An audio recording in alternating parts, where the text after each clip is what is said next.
ಸಂಜೆಯ ವಂದನೆಗಳು. ತಿಂಗಳ ಬೆಳಕು 6 ನಮ್ಮ ಹೆಮ್ಮೆಯ ಕಾರ್ಯಕ್ರಮದ ಆರಂಭವನ್ನ ಮಾಡ್ತಾ ಇದ್ದೀನಿ. ಇಂದಿನ ಕಾರ್ಯಕ್ರಮದ ಅತಿಥಿಗಳಾದಂಥ ಶ್ರೀಯುತ ಉಪಾಧ್ಯಾಯರು ಆಲ್ರೆಡಿ ನಮ್ಮ ಒಂದಿಗೆ ಇದ್ದಾರೆ. ಅವರಿಗೆ ಸ್ವಾಗತವನ್ನು ಹೇಳಿ ಬಂದಿರುವ ನಿಮಗೆಲ್ಲವ ಸ್ವಾಗತವನ್ನ ಬಯಸ್ತೀನಿ. ನಮ್ಮ ಪರಂಪರೆಯಲ್ಲಿ ಅನೇಕ ಕಲೆಗಳು ಮತ್ತು ಕ್ರೀಡೆಗಳು ಉಂಟು. ಈ ಎಲ್ಲ ಕಲೆ ಕ್ರೀಡೆಗಳ ಬಗ್ಗೆ ನಾವು ತಿಳಿಯುತ್ತಾ ಹೋದ್ರೆ ಇದು ಒಂದು ರೀತಿಯಲ್ಲಿ ಅಂತ್ಯವಿಲ್ಲದ ಕೆಲಸ. ಆದರೂ ಕೂಡ ಒಂದೊಂದೇ ವಿಷಯಗಳ ಬಗ್ಗೆ ತಿಳಿಯೋದು ನಮ್ಮ ಒಂದು ಪ್ರಯತ್ನ. ಆ ರೀತಿ ಈ ಬಾರಿ ಯಕ್ಷಗಾನ ಕಲೆಯ ಬಗ್ಗೆ ಮಾತಾಡ್ಲಿಕ್ಕೆ ಶ್ರೀಯುತ ಆನಂದರಾವ್ ಉಪಾಧ್ಯಾಯ ಅವರು ಬಂದಿದ್ದಾರೆ. ಈ ಬಾರಿ ನಾನು ಇನ್ನೊಂದು ಎಲ್ಲರೂ ಹತ್ರ ಒಂದು ವಿನಂತಿ ಮಾಡಿದ್ದೆ. ಏನು ಅಂದ್ರೆ, ನಿಮ್ಮ ಜೊತೆಗೆ ನಿಮ್ಮ ಗೆಳೆಯರನ್ನು ಕರೆದುಕೊಂಡು ಬನ್ನಿ ಒಬ್ಬೊಬ್ಬರನ್ನ ಅಂತ ಹೇಳಿ. ನಾನೊಬ್ಬರನ್ನ ಕರ್ಕೊಂಡು ಬಂದಿದ್ದೀನಿ, ಇನ್ನೂ ಒಂದು 3 ಜನ ಕರ್ಕೊಂಡು ಬಂದಿದ್ದಾರೆ. ಮುಂದಿನ ಬಾರಿ ನೀವು ಜೊತೆಗೆ ಇನ್ನೊಬ್ಬ ಗೆಳೆಯರನ್ನ ಕರೆದುಕೊಂಡು ಬನ್ನಿ ಅಂತ ನಿಮ್ಮಲ್ಲಿ ಕೇಳ್ಕೊತಿದ್ದೀನಿ. ಈ ನಮ್ಮ ತಿಂಗಳ ಬೆಳಕು ಕಾರ್ಯಕ್ರಮಕ್ಕೆ ಬಂದಿರುವ ನಿಮ್ಮೆಲ್ಲರಿಗೂ ಹಾಗೂ ನಮ್ಮ ಅತಿಥಿಗಳಿಗೆ ಸ್ವಾಗತ ಕೋರಲು ಮತ್ತು ಅತಿಥಿಗಳ ಕಿರು ಪರಿಚಯ ಮಾಡಲು ಶುಭಶ್ರೀ ಅವರಿಗೆ ಕೇಳ್ಕೊತೇನೆ. ಡಾಕ್ಟರ್ ಶುಭಶ್ರೀ ಪ್ರಸಾದ್ ಅವರು ಈಗ ಸ್ವಾಗತ ಮತ್ತು ಅತಿಥಿಗಳ ಪರಿಚಯ ಮಾಡ್ತಾರೆ. ಮೈಕ್ ಕೇಳಿಸ್ತಾ ಇದೆಯಾ? ಕೇಳಿಸ್ತಾ ಇದೆ. ನಮಸ್ಕಾರ ಅಕ್ಷರ ಬಂಧುಗಳೇ, ಸಮನ್ವಯ ಸಮಿತಿ ಕನ್ನಡವೇ ಸತ್ಯ ಪ್ರತಿಷ್ಠಾನದ ವತಿಯಿಂದ ನಡೀತಿರುವಂತಹ ತಿಂಗಳ ಬೆಳಕು ಕಾರ್ಯಕ್ರಮಕ್ಕೆ ಪ್ರೇಕ್ಷಕರಾಗಿ ಆಗಮಿಸಿರುವ ನಮ್ಮ ಎಲ್ಲ ಸದಸ್ಯರಿಗೆ ಮೊದಲು ಸ್ವಾಗತವನ್ನ ಕೋರ್ತೇನೆ. ನಮ್ಮ ಸದಸ್ಯರ ಜೊತೆ ಅವರ ಗೆಳೆಯರಾಗಿ ಮತ್ತು ಪ್ರೇಕ್ಷಕರಾಗಿ ಆಗಮಿಸಿರುವ ಅನೇಕ ಅತಿಥಿಗಳನ್ನು ಕೂಡ ನಾನು ಈ ಕಾರ್ಯಕ್ರಮಕ್ಕೆ ಸ್ವಾಗತ ಕೋರ್ತಿದ್ದೇನೆ. ತಿಂಗಳು ಅಂದ್ರೆ ಚಂದ್ರನ ಬೆಳದಿಂಗಳೂ ಹೌದು, ಮಾಸದ ಕಾರ್ಯಕ್ರಮನೂ ಹೌದು. ಮಾಸದ ಕಾರ್ಯಕ್ರಮ ಅಂದ್ರೆ ಎಂದಿಗೂ ಇದರ ಹೊಳಪು ಮಾಸೋದಿಲ್ಲ ಅಂತಾನೂ ಹೌದು. ಹೀಗೆ ಎಲ್ಲರ ಮುಖದಲ್ಲಿ ನಗೆಯ ಹೊಳಪು ಮಾಸದ ಹಾಗೆ ತಿಂಗಳು ನಡೆಯುವಂತಹ ಸಾಹಿತ್ಯಿಕ ಮತ್ತು ಸಾಂಸ್ಕೃತಿಕ ಹಿನ್ನೆಲೆಯ ಈ ಕಾರ್ಯಕ್ರಮದ ಇಂದಿನ ಮುಖ್ಯ ಅತಿಥಿಗಳು ಡಾಕ್ಟರ್ ಆನಂದರಾಮ ಉಪಾಧ್ಯರು. ಇವರು ಯಕ್ಷಗಾನಕ್ಕೆ ಸಂಬಂಧಪಟ್ಟಂತಹ ಸಂಶೋಧನಕಾರರು ಮತ್ತು ಜ್ಞಾನಿಗಳು. ಯಕ್ಷಗಾನ ನೃತ್ಯ, ಹಾಡುಗಾರಿಕೆ, ಮಾತುಗಾರಿಕೆ, ವೇಷಭೂಷಣಗಳನ್ನು ಒಳಗೊಂಡಂತಹ ಒಂದು ಸ್ವತಂತ್ರವಾದ ಶಾಸ್ತ್ರೀಯ ಕಲೆ. ಕರ್ನಾಟಕದ ಸಾಂಪ್ರದಾಯಿಕ ಕಲಾ ಪ್ರಕಾರಗಳಲ್ಲಿ ಅತ್ಯಂತ ಪ್ರಮುಖವಾದದ್ದು ಇದು. ಕರ್ನಾಟಕದ ಕರಾವಳಿ ಜಿಲ್ಲೆಗಳಾದ ಉತ್ತರ ಕನ್ನಡ, ದಕ್ಷಿಣ ಕನ್ನಡ, ಉಡುಪಿ, ಶಿವಮೊಗ್ಗ, ಚಿಕ್ಕಮಗಳೂರು ಮತ್ತು ಕೇರಳದ ಕಾಸರಗೋಡು ಜಿಲ್ಲೆಗಳಲ್ಲಿ ಈ ಕಲೆ ಮನೆ ಮಾತಾಗಿದೆ. ಯಕ್ಷಗಾನ 4 ಕಲಾ ಮಾಧ್ಯಮಗಳಿಂದ ಮೈಗೂಡಿ ನಿಂತ ಒಂದು ಸಮ್ಮಿಶ್ರ ಕಲೆ. ಇದರಲ್ಲಿ ಸಂಗೀತ ಇದೆ, ಸಾಹಿತ್ಯ ಇದೆ, ನೃತ್ಯ ಇದೆ ಮತ್ತು ಚಿತ್ರ ಇದೆ. ಈ 4 ಕಲೆಗಳ ಔಚಿತ್ಯಪೂರ್ಣವಾದಂತಹ ಒಂದು ಸಾಮರಸ್ಯ ಕೂಡ ಇದೆ. ಈ ಪ್ರದರ್ಶನಕ್ಕೆ ಸಂಬಂಧಪಟ್ಟ ಹಾಗೆ 2 ಭಾಗ ಇದೆ. ಮೊದಲನೇದಕ್ಕೆ ಪೂರ್ವರಂಗ ಅಥವಾ ಸಭಾಲಕ್ಷಣ ಅಂತಾರೆ, ಎರಡನೇದು ಆರಿಸ್ಕೊಂಡಂತ ಕಥಾಭಾಗ. ಇಂತಹ ಅಪೂರ್ವ ಕಲೆಯ ಬಗ್ಗೆ ಮಾತಾಡಕ್ಕೆ ಅಂತ ಆಗಮಿಸಿರುವಂತಹ ಡಾಕ್ಟರ್ ಆನಂದರಾಮ ಉಪಾಧ್ಯಾಯರು ಕನ್ನಡದ ಲೇಖಕರು, ವಿಮರ್ಶಕರು, ಪ್ರಬಂಧಕಾರರು ಹಾಗೂ ವಿದ್ವಾಂಸರು. ಯಕ್ಷಗಾನಕ್ಕೆ ಸಂಬಂಧಪಟ್ಟಂತೆ ಮೊದಲ ಡಾಕ್ಟರೇಟ್ ಪದವಿಯನ್ನ ಪಡೆದಿರುವ ಇವರ ಯಕ್ಷಗಾನ ಮಹಾಭಾರತ ಪ್ರಸಂಗಗಳು ಅನ್ನುವಂತಹ ಪ್ರೌಢ ಪ್ರಬಂಧಕ್ಕೆ ಉಸ್ಮಾನಿಯಾ ವಿಶ್ವವಿದ್ಯಾನಿಲಯದಿಂದ PhD ಪದವಿ ಲಭಿಸಿದೆ. ಇದಲ್ಲದೆ ಯಕ್ಷಗಾನ ರಾಮಾಯಣ ಪ್ರಸಂಗಗಳು, ಯಕ್ಷ ದರ್ಶನ, ಯಕ್ಷ ಚಿಂತನೆ, ಪ್ರತಿಬಿಂಬ, ಸಮಾಹಿತ, ಯಕ್ಷಪಥ, ಕೋದಂಡ, ಯಕ್ಷಗಾನಂ, ವಿಶ್ವಗಾನಂ ಮುಂತಾದ ಕೃತಿಗಳನ್ನು ಕೂಡ ಇವರು ರಚಿಸಿದ್ದಾರೆ. ಕರ್ನಾಟಕ ಬ್ಯಾಂಕ್ನಲ್ಲಿ 3 ದಶಕಗಳ ಕಾಲ ಸೇವೆ ಸಲ್ಲಿಸಿ ಪ್ರಾದೇಶಿಕ ಮುಖ್ಯಸ್ಥರು ಹಾಗೂ ಅಸಿಸ್ಟೆಂಟ್ ಜನರಲ್ ಮ್ಯಾನೇಜರ್ ಆಗಿ ನಿವೃತ್ತಿಯನ್ನ ಹೊಂದಿದ್ದಾರೆ. ಪ್ರಸ್ತುತ ಬೆಂಗಳೂರಿನ PS ವಿಶ್ವವಿದ್ಯಾನಿಲಯದಲ್ಲಿ ಸಂದರ್ಶಕ ಪ್ರಾಧ್ಯಾಪಕರಾಗಿದ್ದಾರೆ. ಯಕ್ಷಗಾನದ ಡಿಜಿಟಲೀಕರಣ ಮುಂಚೂಣಿಯಲ್ಲಿ ಇರುವಂತಹ ಯಕ್ಷವಾಹಿನಿ ಅನ್ನುವಂತಹ ಸಂಸ್ಥೆಯ ಅಧ್ಯಕ್ಷರು ಕೂಡ ಆಗಿದ್ದಾರೆ. ಇವರಿಗೆ ಎಷ್ಟೊಂದು ಪ್ರಶಸ್ತಿಗಳು ಬಂದಿದೆ. ಆರ್ಯಭಟ ಪ್ರಶಸ್ತಿ, ನರಸಿಂಹ ಪ್ರಶಸ್ತಿ, ಕೆರೆಮನೆ ಶಂಭು ಹೆಗಡೆ ಸಮ್ಮಾನ ಹಾಗೂ ಕರ್ನಾಟಕ ಸರ್ಕಾರದ ಯಕ್ಷಗಾನ ಅಕಾಡೆಮಿಯ 2019 ಗೌರವ ಪ್ರಶಸ್ತಿ ಬಂದಿದೆ. ಇಷ್ಟಲ್ಲದೆ ಕನ್ನಡ ಸಾಹಿತ್ಯ ಪರಿಷತ್ತಿನ 2022ನೇ ಸಾಲಿನ ದತ್ತಿನಿಧಿ ಪ್ರಶಸ್ತಿ ಕೂಡ ಲಭಿಸಿದೆ. ಇಂದು ಡಾಕ್ಟರ್ ಉಪಾಧ್ಯರು ಯಕ್ಷಗಾನ ಅಂದು ಇಂದು ಕುರಿತಾಗಿ ಉಪನ್ಯಾಸವನ್ನ ನೀಡಲಿದ್ದಾರೆ. ಇವರಿಗೆ ನಾವು ಕಿವಿಯಾಗೋಣ, ಕರ್ಣ ರಸಾಯನವನ್ನ ಆಸ್ವಾದಿಸೋಣ. ಇವರಿಗೆ ಕಾರ್ಯಕ್ರಮಕ್ಕೆ ತುಂಬ ಪ್ರೀತಿಯ ಸ್ವಾಗತ.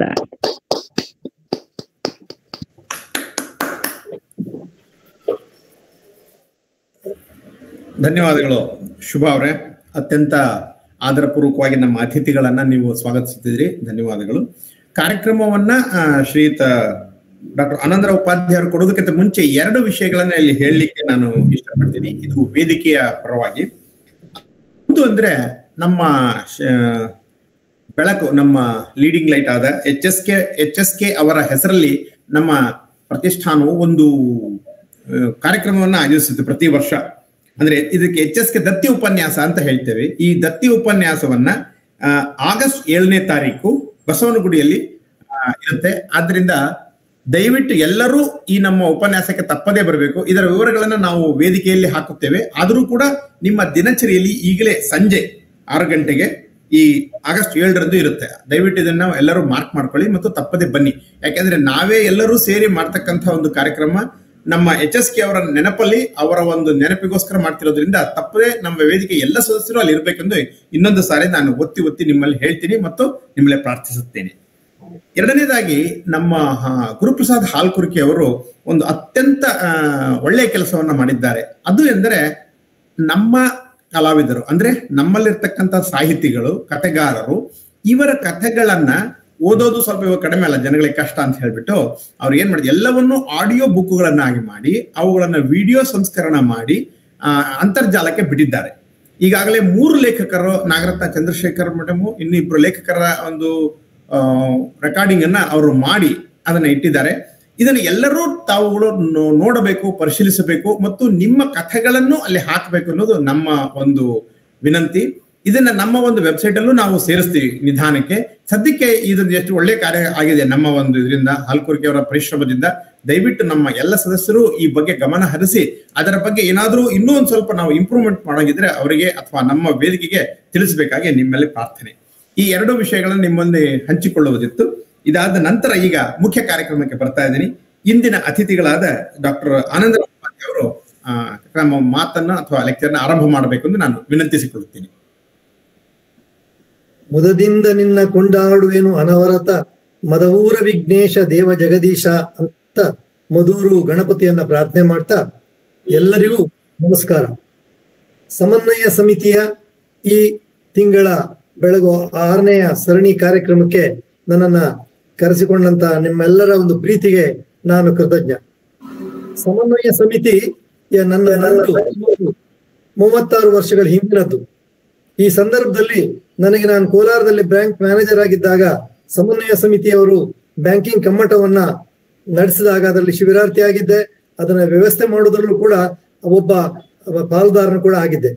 ಅಂತ ಆ ದಿನಗಳು ನನಗೆ ನೆನಪಿಗೆ ಬರ್ತಾ ಇದೆ. ಇಂತಹ ಒಂದು ಸಮನ್ವಯ ಸಮಿತಿ ಕನ್ನಡಕ್ಕೋಸ್ಕರ ಆ ಕಾಲದಿಂದ ಬಹಳಷ್ಟು ಕೆಲಸಗಳನ್ನ ಮಾಡ್ಕೊಂಡು ಬರ್ತಾ ಇದೆ.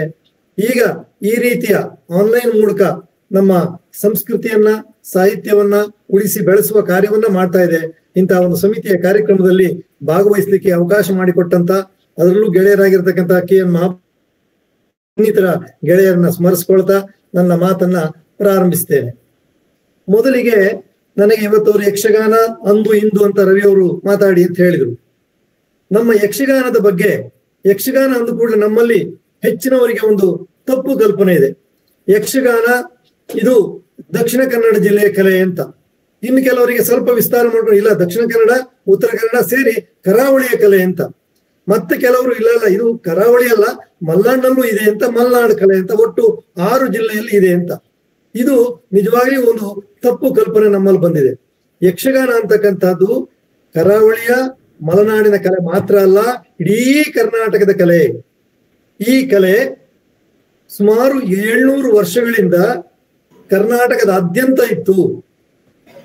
ಕರ್ನಾಟಕದಲ್ಲಿ ಈ ಕಲೆ ಬೇರೆ ಬೇರೆ ಹೆಸರಿನಲ್ಲಿ ಇತ್ತು. ಆದರೆ ಕರ್ನಾಟಕದಲ್ಲಿ ಇವತ್ತು ನಾವು ಕರಾವಳಿ ಮತ್ತು ಮಲೆನಾಡಿನಲ್ಲಿ ಯಕ್ಷಗಾನ ಅಂತ ಕರಿತೀವಿ. ಆದರೆ ಆ ಕಲೆಗೆ 100 ವರ್ಷದ ಕೆಳಗೆ ಯಕ್ಷಗಾನ ಅಂತ ಜನ ಹೇಳ್ತಾನೆ ಇರಲಿಲ್ಲ.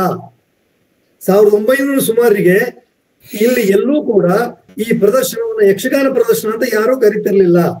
ಆಗ ಏನಿತ್ತು, ಎಲ್ಲರೂ ಕೂಡ ಆಟ, ಬಯಲಾಟ ಅಂತ ಹೇಳ್ತಾ ಇದ್ರು ಆ ಪ್ರದೇಶಗಳಲ್ಲಿ. ಅದೇ ರೀತಿ ಹಳೆ ಮೈಸೂರು ಭಾಗದಲ್ಲಿ ಮೂಡ್ಲಪಾಯ ಅಂತನೋ ಕೇಳಿಕೆ ಅಂತಾನೋ ಕರಿತಾ ಇದ್ರು, ಬಯಲಾಟ ಅಂತಾನೂ ಕರಿತಾ ಇದ್ರು. ಹಾಗೇನೆ ಉತ್ತರ ಕರ್ನಾಟಕಕ್ಕೆ ಬಂದ್ರೆ ದೊಡ್ಡ ಆಟ, ಸಣ್ಣ ಆಟ ಅಂತ ಕರಿತಾ ಇದ್ರು. ಇನ್ನೂ ಬೀದರ್ ಕಡೆ ಎಲ್ಲ ಹೋದ್ರೆ ದಾಸರಾಟ, ಅಟ್ಟದ ಆಟ ಅಂತೆಲ್ಲ ಕರಿತಾ ಇದ್ರು. ಹೀಗೆ ಕರೀತಕ್ಕಂತ ಒಂದು ಈ ಪ್ರಕಾರ ಇದೆಯಲ್ಲ, ಇದನ್ನ ಯಕ್ಷಗಾನ ಅಂತ ಯಾಕೆ ಹೆಸರು ಬಂತು ಅಂತಂದ್ರೆ, ಇದನ್ನ ಇದಕ್ಕೆ ವಸ್ತುವಾಗಿರ್ತಕ್ಕಂಥ ಏನು ಸಾಹಿತ್ಯ ಇದೆಯಲ್ಲ ಅದನ್ನ ಯಕ್ಷಗಾನ ಅಂತ ಕವಿಗಳು ಕರೆದ್ರು. ಅಂದ್ರೆ ಯಕ್ಷಗಾನ ಅಂತಕ್ಕಂಥದ್ದು ಮೂಲತಃ ಪ್ರದರ್ಶನ ಕಲೆ ಅಲ್ಲ, ಅದು ಒಂದು ಸಾಹಿತ್ಯದ ಪ್ರಕಾರ. ಇದಕ್ಕೆ ನೀವು ಕೇಳ್ಬೋದು, ಹೇಗೆ ಕೇಳಿದ್ರೆ, ಇದಕ್ಕೆ ನಮಗೆ ಇವತ್ತಿಗೂ ಕೂಡ ತೆಲುಗಿನಲ್ಲಿ ಯಕ್ಷಗಾನ ಅಂತಕ್ಕಂಥದ್ದು ಒಂದು ಸಾಹಿತ್ಯ ಪ್ರಕಾರವನ್ನಾಗಿ ಅವರು ಬಿಂಬಿಸ್ಕೊಂಡು ಬಂದಿದ್ದಾರೆ. ಅಲ್ಲಿ ದ್ವಿಪದಿಯಲ್ಲಿ ಇರ್ತಕ್ಕಂಥ ಯಕ್ಷಗಾನ ಸಾಹಿತ್ಯ ಅಂತಕ್ಕಂಥ ದೊಡ್ಡ ಒಂದು ಪರಂಪರೆ ಇದೆ. ನಮ್ಮಲ್ಲಿ ಮಾತ್ರ ಯಕ್ಷಗಾನ ಸಾಹಿತ್ಯವನ್ನ ನಮ್ಮ ಸಾಹಿತ್ಯ ಚರಿತ್ರಕಾರರು ಅಥವಾ ಸಾಹಿತ್ಯ ವಿದ್ವಾಂಸರು ಗಣನೆಗೆ ತೆಗೆದುಕೊಳ್ಳಲಿಲ್ಲ. ಇದನ್ನು ಪ್ರದರ್ಶನವಾಗಿ ನೋಡಿದರೆ ಹೊರತು ಸಾಹಿತ್ಯವಾಗಿ ಇದನ್ನ ಎಲ್ಲೂ ಗಮನಿಸಲಿಲ್ಲ.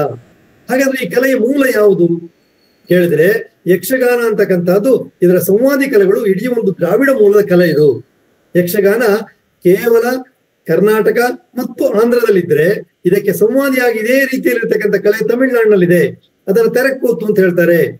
ಕೇರಳದಲ್ಲಿದೆ, ಅಲ್ಲಿ ರಾಮನಾಟ್ಯಂ ಕೃಷ್ಣನಾಟ್ಯಂ ಅಂತಕ್ಕಂಥ ಒಂದು ಪ್ರಕಾರ ಇದೆ, ಮೂಲ ಪ್ರಕಾರ ಕಥಕಳಿಗಿಂತ ಹಿಂದಿನದ್ದು. ಅದು ಕೂಡ ಯಕ್ಷಗಾನಕ್ಕೆ ಸಂವಾದಿಯಾಗಿರ್ತಕ್ಕಂಥ ಒಂದು ಕಲೆ, ಅಥವಾ ನಮ್ಮಲ್ಲಿ ಆಟ ಬಯಲಾಟ ಅಂತ ಕರಿತೀವಲ್ಲ ಆ ರೀತಿ ಇರ್ತಕ್ಕಂಥ ಒಂದು ಕಲೆ. ಹೀಗೆ ಮತ್ತೆ ಆಂಧ್ರದಲ್ಲಿ ಬೀದಿ ನಾಟಕ ಅಂತ ಕೂಡ ಇದನ್ನು ಕರೀತಾರೆ. ಅಂದ್ರೆ ನಮ್ಮಲ್ಲಿ ಹೇಗೆ ಬೇರೆ ಬೇರೆ ಹೆಸರಿದೆಯೋ ಅದೇ ರೀತಿಯಲ್ಲಿ ಆಂಧ್ರದಲ್ಲೂ ಕೂಡ 3-4 ಹೆಸರುಗಳು ಯಕ್ಷಗಾನದ. ಈ ಒಂದು ವಿಚಾರವನ್ನ, ಮೂಲ ಇತಿಹಾಸವನ್ನು ತಿಳಿಸ್ತಾ ನಾನು ಮತ್ತೆ ನಿಮಗೆ ಯಾವಾಗ ಈ ಒಂದು ಯಕ್ಷಗಾನ ಬರವಣಿಗೆ ಪ್ರಾರಂಭ ಆಯಿತು ಕೇಳಿದ್ರೆ, ಸುಮಾರು 1350ರಲ್ಲಿ ನಮ್ಮ ಮೊದಲ ಒಂದು ಪ್ರಸಂಗ ಸಿಗ್ತದೆ ನಮ್ಗೆ. ಈ ಯಕ್ಷಗಾನವನ್ನ ಆಡಲಿಕ್ಕೆ ನಾವು ಉಪಯೋಗಿಸ್ತಕ್ಕಂತ ಯಾವ ಒಂದು ಸಾಹಿತ್ಯ ಇದಲ್ಲ ಅದನ್ನ ನಾವು ಪ್ರಸಂಗ ಅಂತ ಕರಿತೇವೆ. ಆದಿಪರ್ವ ಅಂತಕ್ಕಂಥ ಒಂದು ಕಿರು ಕಾವ್ಯ, ಅದು ಸುಮಾರು 1350ರಲ್ಲಿ ರಚನೆಗೊಂಡಿದೆ. ಅಂದ್ರೆ ಯಕ್ಷಗಾನ ಆ ಕಾಲದಿಂದ ಈ ಕಾಲದವರೆಗೂ ಇತ್ತು ಅಂತ ಆಗ್ತದೆ. ಮತ್ತೆ ಅದು ಯಾಕೆ ಅಷ್ಟೊಂದು ಕಾಲ ಕೇಳಿದ್ರೆ, ಕನ್ನಡ ಛಂದಸ್ಸುಗಳು ಅತ್ಯಂತ ಹೆಚ್ಚು ಬಳಕೆಯಲ್ಲಿ ಇರ್ತಕ್ಕಂಥ, ಆದ್ರೆ ಷಟ್ಪದಿ ನಮ್ಮಲ್ಲಿ ಯಕ್ಷಗಾನ ಪ್ರಸಂಗಗಳಲ್ಲಿ ಬರ್ತದೆ, ಆದ್ರೆ ಈ ಒಂದು ಕೃತಿಯಲ್ಲಿ ಷಟ್ಪದಿಯ ಬಳಕೆನೂ ಕೂಡ ಇರುವುದಿಲ್ಲ. ಅದಲ್ಲದೇನೆ ಅಲ್ಲಿ ಭಾಷಾ ಶೈಲಿ ದೃಷ್ಟಿಯಿಂದ ಕೂಡ ಇದು 14ನೇ ಶತಮಾನದ ಕಾವ್ಯ ಅಂತಕ್ಕಂಥದ್ದನ್ನ ಎಲ್ಲರೂ ಪರಿಗಣಿಸಿದ್ದಾರೆ. ಮತ್ತೆ ಮುಂದಕ್ಕೆ ಸುಮಾರು 1502 ಸುಮಾರಿಗೆ ಮಂಡ್ಯ ಜಿಲ್ಲೆಯ ಒಬ್ಬ ನಾಗಮಂಗಲ ತಾಲೂಕಿನ ಕವಿ ಕೆಂಪಣ್ಣಗೌಡ ಅಂತಕ್ಕಂಥವ್ರು 3 ಯಕ್ಷಗಾನ ಕೃತಿಗಳನ್ನ ಬರೆದಿದ್ದಾನೆ. ಅವನು ಹೇಳ್ತಾನೆ, ಯಕ್ಷಗಾನದೊಳು ವರವೇಂ ಅಂತ ಹೇಳಿ ಕರಿರಾಯ ಚರಿತ್ರೆ ಅಂತಕ್ಕಂಥದ್ದು, ಶನಿ ಮಹಾತ್ಮೆ ಅಂತಕ್ಕಂಥದ್ದು, ನಳಚರಿತ್ರೆ ಅಂತಕ್ಕಂಥದ್ದು ಬರೀತಾನೆ. ಅಂದ್ರೆ ಆ ಕಾಲಕ್ಕೆ ಈ ಯಕ್ಷಗಾನದೊಳು ವರವೇಂ ಅಂತ ಅವ್ರು ಬರೆದದ್ದು ಅಂದ್ರೆ ಇಲ್ಲೆಲ್ಲವೂ ಕೂಡ ಯಕ್ಷಗಾನ ಇತ್ತು. ಯಾವುದು? ಆ ಸಾಹಿತ್ಯ. ಅದನ್ನ ಆಧಾರವಾಗಿಟ್ಕೊಂಡು ರಂಗ ಪ್ರಸ್ತುತಿಯನ್ನ ಬೇರೆ ಬೇರೆ ಹೆಸರಿನಿಂದ ಜನ ಮಾಡ್ತಾ ಇದ್ರು. ಈ ಒಂದು ಹಿನ್ನೆಲೆಯಿಂದ ನಾನು ಈಗ ಇವತ್ತಿನ ಯಕ್ಷಗಾನದ ವಿಚಾರಕ್ಕೆ ಬರ್ತೇನೆ. ನಾನೀಗ ಮಾತಾಡುವಾಗ ಮೂಡ್ಲುಪಾಯದ ಬಗ್ಗೆ ಆಗ್ಲಿ, ಸಣ್ಣಾಟ ಬಯಲಾಟ ಇದು ಯಾವ್ದ್ರ ಬಗ್ಗೆ ಹೇಳ್ದೇನೆ, ಯಾವಾಗ ಶುಭಶ್ರೀ ಮೇಡಮ್ ಅವ್ರು ಹೇಳಿದಾಗೇನೆ ಏನು ಕರಾವಳಿ ಮಲ್ನಾಡಿನಲ್ಲಿ ಪ್ರಚಾರದಲ್ಲಿತ್ತಲ್ಲ ಅಂತ ಯಕ್ಷಗಾನದ ಒಂದು ಕಿರು ಪರಿಚಯವನ್ನು ಕೊಡ್ತೇನೆ. ಯಾತಕ್ಕೆ ಕೇಳಿದ್ರೆ, ಇವತ್ತು ಇಷ್ಟೆಲ್ಲ ಕಲೆ ಇಲ್ಲಿ ಮೂಡ್ಲುಪಾಯ ಇರ್ಬೋದು, ಸಣ್ಣಾಟ ಬಯಲಾಟ ಇದ್ರು ಕೂಡ ಈಗ ಶೂನ್ಯವಾಗಿ ಹೋಗಿದೆ. ಕರಾವಳಿ ಮತ್ತು ಮಲೆನಾಡಿನಲ್ಲಿರ್ತಕ್ಕಂಥ ಯಾವ ಈ ಪ್ರಕಾರ ಮಾತ್ರ ಇಂದಿಗೂ ಕೂಡ ವಿಜೃಂಭಿಸ್ತಾ ಇದೆ. ಕಾಲ ಕಾಲಕ್ಕೆ ಅದು ಬದಲಾಗ್ತಾ ತನ್ನ ಅಸ್ತಿತ್ವವನ್ನು ಉಳಿಸಿಕೊಂಡು ಬಂದಿದೆ. ಆದರೆ ಈ ಭಾಗದ ಹಳೆ ಮೈಸೂರು ಇರ್ಬೋದು, ಉತ್ತರ ಕರ್ನಾಟಕ ಇರ್ಬೋದು, ಬಯಲುಸೀಮೆ ಇರ್ಬೋದು, ಇಲ್ಲಿರ್ತಕ್ಕಂಥ ಬೇರೆ ಬೇರೆ ಪ್ರಕಾರಗಳು ತಮ್ಮ ಅಸ್ತಿತ್ವವನ್ನು ಕಳ್ಕೊಂಡ್ಬಿಟ್ಟಿದ್ದಾವೆ. ಯಾತಕ್ಕೆ ಕೇಳಿದ್ರೆ, ಸುಮಾರು 1900 ಹಾಗೆ ಬಂದಂತ ವೃತ್ತಿ ನಾಟಕ ರಂಗಭೂಮಿಯ ಒಂದು ಆಧಿಕ್ಯದಿಂದಾಗಿ, ಅದರ ನಂತರ ಚಲನಚಿತ್ರದ ಪ್ರವೇಶದಿಂದಾಗಿ ಈ ಯಕ್ಷಗಾನದ ಇಲ್ಲಿನ ಪ್ರಕಾರಗಳು ತಮ್ಮ ಅಸ್ತಿತ್ವವನ್ನು ಕಳ್ಕೊಂಡ್ವು. ಆದರೆ ಕರಾವಳಿಯಲ್ಲಿ ಅದು ವೃತ್ತಿ ನಾಟಕ ರಂಗಭೂಮಿಯನ್ನಾಗಲಿ ಚಲನಚಿತ್ರ ಕಲಾವಿಯನ್ನಾಗಲಿ ಸಮರ್ಥವಾಗಿ ಯಕ್ಷಗಾನ ಎದುರಿಸಿತು. ಇವತ್ತಿಗೂ ಕೂಡ ಕರಾವಳಿಯ ಜನ ಯಕ್ಷಗಾನ ಕಲಾವಿದರನಿಗೆ ಸ್ಟಾರ್ ವ್ಯಾಲ್ಯೂ ಕೊಡ್ತಾರೆ, ತಾರಾಮೌಲ್ಯ ಕೊಡ್ತಾರೆ, ಚಲನಚಿತ್ರ ಕಲಾವಿದರನ್ನ ಆರಾಧಿಸುವುದಿಲ್ಲ. ಚಲನಚಿತ್ರ ಕಲಾವಿದರಿಗಿಂತ ಯಕ್ಷಗಾನ ಕಲಾವಿದರಿಗೆ ಅಲ್ಲಿ ಹೆಚ್ಚಿನ ಮನ್ನಣೆ ಇದೆ. ಇದು ಏನ್ ತೋರಿಸ್ತಂದ್ರೆ ಯಕ್ಷಗಾನದ ಆಧಿಕ್ಯವನ್ನ, ಹಿರಿಮೆಯನ್ನ ಅಲ್ಲಿ ತೋರಿಸ, ಆದ್ರಿಂದ ಆ ಕಲೆಯಲ್ಲಿ ಉಳಿದು ಬಂದಿದೆ. ಇವಾಗ ನಾನು ಯಕ್ಷಗಾನದ ಈ ಒಂದು ಯಾವ ಸಮಯದಿಂದ ನೀವು ಪ್ರಾರಂಭ ಆಯ್ತಲ್ಲ, ನಮಗೆ ಆಂಧ್ರ ಮತ್ತು ಕರ್ನಾಟಕದಲ್ಲಿ ಯಕ್ಷಗಾನ ಹೆಚ್ಚು ಇದ್ದದ್ದು ವಿಜಯನಗರ ಕಾಲದಲ್ಲಿ. ವಿಜಯನಗರ ಕಾಲ ಅಂತಕ್ಕಂಥದ್ದು ಒಂದು ರೀತಿಯಲ್ಲಿ ಸಾಂಸ್ಕೃತಿಕ ಪುನರುತ್ಥಾನದ ಕಾಲ. ಆ ಸಂದರ್ಭದಲ್ಲಿ ಈ ಒಂದು ಕಲೆಯನ್ನ ದಾಸರು ಕೂಡ ಬಳಸ್ಕೊಂಡ್ರು. ಪುರಂದರದಾಸರು, ಮಧುಮುನಿಪತಿದಾಸರು ಕೂಡ ಯಕ್ಷಗಾನ ಕೃತಿಗಳನ್ನ ಪ್ರಸಂಗಗಳನ್ನ ಬರೆದಿದ್ದಾರೆ. ಅವರ ಬರೆದಿರ್ತಕ್ಕಂಥ ಪ್ರಸಂಗಗಳು ಕೂಡ ಉಲ್ಲೇಖಗಳು ಕೂಡ ದೊರೀತವೆ. ಅದನ್ನ ದಾಸರಾಟ ಅಂತ ಹೇಳುವ ಒಂದು ಪ್ರಭೇದ ಕೂಡ ಅವರಲ್ಲಿದೆ. ಇದೇ ಯಕ್ಷಗಾನದ ಮಾದರಿ. ಅಂದ್ರೆ ವಿಜಯನಗರ ಕಾಲದಲ್ಲಿ ಯಕ್ಷಗಾನದ ಒಂದು ಈ ಪ್ರದರ್ಶನ ಕಲೆ ಹೆಚ್ಚು ಸುಸಂಬದ್ಧವಾಗಿ ಶ್ರೀಮಂತಿಕೆಯಿಂದ ಪ್ರಾರಂಭ ಆಯಿತು ಅಂತ ಹೇಳ್ಬೋದು. ಕರಾವಳಿ ಮತ್ತು ಮಲೆನಾಡು ಭಾಗದಲ್ಲಿ, ಮಲೆನಾಡು ಅಲ್ಲ ಕರಾವಳಿಯಲ್ಲಿ ಯಾಕೆ ಈ ಕಲೆ ಉಳಿಯಿತು ಕೇಳಿದರೆ, ಇದಕ್ಕೆ ಕಾರಣ ಅಲ್ಲಿನ ದೇವಸ್ಥಾನಗಳು, ಅಲ್ಲಿಯ ಶಕ್ತಿಯ ಆರಾಧನೆಯ ಸ್ಥಳಗಳು ಮೇಳಗಳನ್ನ ಸ್ಥಾಪಿಸಿ ಅವುಗಳನ್ನ ಪೋಷಿಸಿಕೊಂಡು ಬಂದವು. ಬಯಲಾಟದ ಮೇಳಗಳಿಂದಾಗಿ, ಹರಕೆ ಆಟದಿಂದಾಗಿ ಈ ಕಲೆ ಆ ಕಾಲದಿಂದಲೂ ಕೂಡ ಉಳ್ಕೊಂಡ್ಬಂತು. ಈಗ ನನಗೆ ಕೊಟ್ಟಂತ ವಿಷಯದ ಪ್ರಕಾರ ಯಕ್ಷಗಾನ ಅಂದು ಮತ್ತು ಇಂದು ಅಂದ್ರೆ ಸುಮಾರು 3 ವರ್ಷದ ಕೆಳಗೆ ಯಕ್ಷಗಾನ ಹೇಗಿತ್ತು ಅನ್ನೋದನ್ನ ನಿಮಗೆ ಮತ್ತೊಮ್ಮೆ ಒಂದು ಸಣ್ಣ ಚಿತ್ರಣವನ್ನು ಕೊಡ್ತೇನೆ. 3 ವರ್ಷದ ಕೆಳಗೆ ಇವತ್ತಿನ ರೀತಿ ಯಕ್ಷಗಾನ ಇರಲೇ ಇಲ್ಲ. ಆಗ ಇದ್ದಂತಹದ್ದು ಬಯಲಾಟದ ಮೇಳಗಳು. ಹೆಚ್ಚಾಗಿ ದೇವಸ್ಥಾನಗಳವರು ತಮ್ಮ ಒಬ್ಬ ವ್ಯವಸ್ಥಾಪಕನ ಇಟ್ಕೊಂಡು ಒಂದು ಸಮೂಹವನ್ನ ಕಟ್ಟಿ ಅದಕ್ಕೆ ಮೇಳ ಎಂದು ಕರೆದು ಅವರು ಪ್ರದರ್ಶನಕ್ಕೆ ವ್ಯವಸ್ಥೆ ಮಾಡ್ತಾ ಇದ್ರು. ಜನ ತಮಗೆ ಆಗಿರ್ತಕ್ಕಂಥ ತೊಂದರೆಗಳಿಗೋ ಅಥವಾ ತಮ್ಮ ಆಸೆಗಳನ್ನು ಈಡೇರಿಸಿಕೊಳ್ಳಿಕ್ಕೋ ದೇವರಲ್ಲಿ ಹರಕೆಯನ್ನು ಕೊಡ್ತಾ ಇದ್ರು. ಬೆಳಕಿನ ಸೇವೆಯ ಆಟ ಮಾಡ್ತೇನೆ ನಾನು ಅಂತ. ಬೆಳಕಂದ್ರೆ ಇದೊಂದು ಆರಾಧನೆಯ ಅಂಗವಾಗಿತ್ತು. ಯಕ್ಷಗಾನ ಶಬ್ದದ ಅರ್ಥವನ್ನು ಕೂಡ ಕುಕ್ಕಿಲರು ಹೇಳ್ತಾರೆ, ಇದು ಆರಾಧನೆಯ ಅಂಗ, ಆರಾಧನೆ ಅಂತಕ್ಕಂಥ ಇದೆ ಅರ್ಥ ಬರುತ್ತೆ ಅಂತಕ್ಕಂಥದ್ದು ಹೇಳ್ತಾರೆ. ಅಂದ್ರೆ ತಾಳಮದ್ಲೆ ಅಂತಕ್ಕಂಥ ಒಂದು ಉಲ್ಲೇಖ ಕೂಡ ಒಂದು ದೇವಸ್ಥಾನದಲ್ಲಿ ಬಳ್ಳಾರಿ ಸೀಮೆಯ ಕುರುಗೋಡ್ನಲ್ಲಿ ಸಿಗ್ತದೆ. ಅಲ್ಲಿ ತಾಳಮದ್ಲೆ ಅಂತಕ್ಕಂಥ ಒಂದು ಶಬ್ದ ಬರ್ತದೆ ಒಂದು ಶಾಸನದಲ್ಲಿ. ಅಂದ್ರೆ ಆ ಕಾಲಕ್ಕಾಗಲೇ ಅದು ಕೂಡ 1964 ಸುಮಾರು ಆ ಕಾಲಕ್ಕಾಗಲೇ ಈ ತಾಳ ಮತ್ತು ಮದ್ದಳೆ ಇವುಗಳೆಲ್ಲ ಈ ಒಂದು ಪರಿಕರಗಳೊಂದಿಗೆ ಇರ್ತಕ್ಕಂಥ ಒಂದು ಆರಾಧನಾ ಕ್ರಮ ಆ ಕಾಲದಿಂದಲೂ ಕೂಡ ಇತ್ತು ಅನ್ನುವುದು ನಮಗೆ ತಿಳಿದು ಬರ್ತದೆ.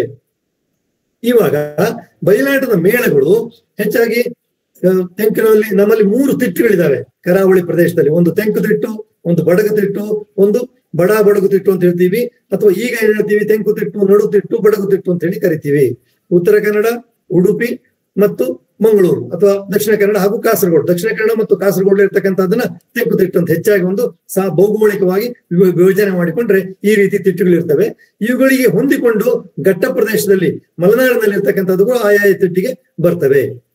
ಈಗ ತೆಂಕುತಿಟ್ಟಲ್ಲೂ ಕೂಡ ಸಾಕಷ್ಟು ಮಧೂರು, ಆಮೇಲೆ ಅಲ್ಲಿಂದ ನಾನು ಯಾವ ಪ್ರಾರ್ಥನಾ ಪದ್ಯದಲ್ಲಿ ಹೇಳಿದ್ನಲ್ಲ ಅಲ್ಲಿನಿಂದಲೂ ಕೂಡ ಅಂದ್ರೆ ಕುಂಬಳೆ ಸೀಮೆಯಲ್ಲಿಯೂ ಕೂಡ ಬಹಳ ಪ್ರಖ್ಯಾತಿಯನ್ನು ಪಡೆದಿರ್ತಕ್ಕಂಥ ಮೇಳಗಳು ಕೂಡ ಇದ್ದವು. ಮತ್ತೆ ಈ ಮೇಳಗಳ ಒಂದು ಕ್ರಮ ಹೇಗೆ ಕೇಳಿದ್ರೆ, ಒಂದು ಗುಂಪನ್ನ, ಒಂದು ಸಮೂಹವನ್ನ ಕಟ್ಟಿ ಅದಕ್ಕೊಬ್ಬ ಭಾಗವತ ಇರ್ತಾನೆ, ಒಬ್ಬ ಮದಲೆಗಾಲ ಇರ್ತಾನೆ, ಅದನ್ನ ಹಿಮ್ಮೇಳದ ಕಲಾವಿದರು ಅಂತ ಕರೀತಾರೆ. ಆಮೇಲೆ ಅದೇ ರೀತಿ ವೇಷಗಳನ್ನ ಕಟ್ಟಿಕೊಂಡ ಮುಮ್ಮೇಳದ ಕಲಾವಿದರು ಇರ್ತಾರೆ. ಅವ್ರೇನ್ ಮಾಡ್ತಾರೆ, ಪ್ರತಿಯೊಂದು ನವೆಂಬರ್ 15ರಿಂದ ಪ್ರಾರಂಭಿಸಿ ಪ್ರತಿ ವರ್ಷ ಸುಮಾರು ಮೇ 15ರವರೆಗೆ, ಅಂದ್ರೆ ಒಂದು ಸಂಕ್ರಮಣದಿಂದ ಇನ್ನೊಂದು ಸಂಕ್ರಮಣದವರೆಗೆ, ವೃಶ್ಚಿಕದಿಂದ ವರ್ಷದವರದೇ ಅಂದ್ರೆ ಅದನ್ನ 6 ತಿಂಗಳುಗಳ ಕಾಲ ಯಾವ ಒಂದು ಮಳೆಗಾಲ ಕಳೆದ ಮೇಲೆ ಬರ್ತಕ್ಕಂಥ ಆ ಸಂದರ್ಭದಲ್ಲಿ ಪ್ರತಿಯೊಂದು ದಿನವೂ ಕೂಡ ಒಂದೊಂದು ಊರಿಗೆ ಯಾರು ಕರೆ ಕೊಡ್ತಾರೋ, ಯಾರು ಹರಕೆ ಹೊತ್ತಿಕೊಂಡವರು ಹೇಳ್ತಾರೋ ಅಲ್ಲಿಗೆ ಹೋಗ್ತಾರೆ. ಅಲ್ಲಿಗೆ ಬೆಳಿಗ್ಗೆ ಹೋಗ್ತಾರೆ. ಬೆಳಿಗ್ಗೆ ಹೋಗಿ ಅಲ್ಲಿ ಒಂದು ಚೌಕಿಯನ್ನು ಅಂದ್ರೆ ಒಂದು ಗ್ರೀನ್ ರೂಮ್ ಅನ್ನು ಮಾಡ್ತಾರೆ. ಅಲ್ಲಿ ತಾವು ಹೊತ್ಕೊಂಡ್ ಬಂದಿರ್ತಕ್ಕಂಥ ಪೆಟ್ಟಿಗೆಗಳನ್ನು ಇಡ್ತಾರೆ.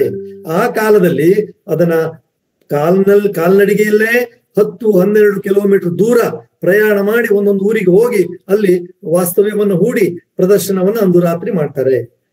ಹೋದ ಓಡನೇನೆ ಅಲ್ಲಿ ಒಬ್ಬ ಒತ್ತು ಮದ್ದಲೆಗಾರ ಅಂತ ಇರ್ತಾನೆ, ಇನ್ನೊಬ್ಬ ಸಂಗೀತಗಾರ ಅಂತ ಇರ್ತಾನೆ. ಅವನು 9-10 ಗಂಟೆ ಹೊತ್ತಿಗೆ ಒಂದು ಊರನ್ನ ಪ್ರವೇಶಿಸಿದ್ರೆ ಆ ದೇವಸ್ಥಾನದಲ್ಲೋ ಅಥವಾ ಎಲ್ಲಿ ಆಟ ಆಡ್ಬೇಕೋ ಆ ಪ್ರದೇಶದಲ್ಲೋ ಚೆಂಡೆ ಮತ್ತು ಮದ್ದಲೆ ಮತ್ತು ಭಾಗವತಿಕೆಯಿಂದ ಒಂದು ಬಗೆಯ ಅಬ್ಬರ ಬಿಡ್ತಿಗೆಯನ್ನ ಮಾಡ್ತಾರೆ. ಅಂದ್ರೆ ಆ ಮೂಲಕ ಒಂದು ಅನೌನ್ಸ್ಮೆಂಟ್ ಇದ್ದಾಗ ಇಲ್ಲಿ ಆಟ ಇದೆ ಇವತ್ತು ನಿಮಗೆ ಅಂತ. ಹಾಗೆ ಅವತ್ತಿನಿಂದ ಪ್ರಾರಂಭ ಆಗುತ್ತೆ.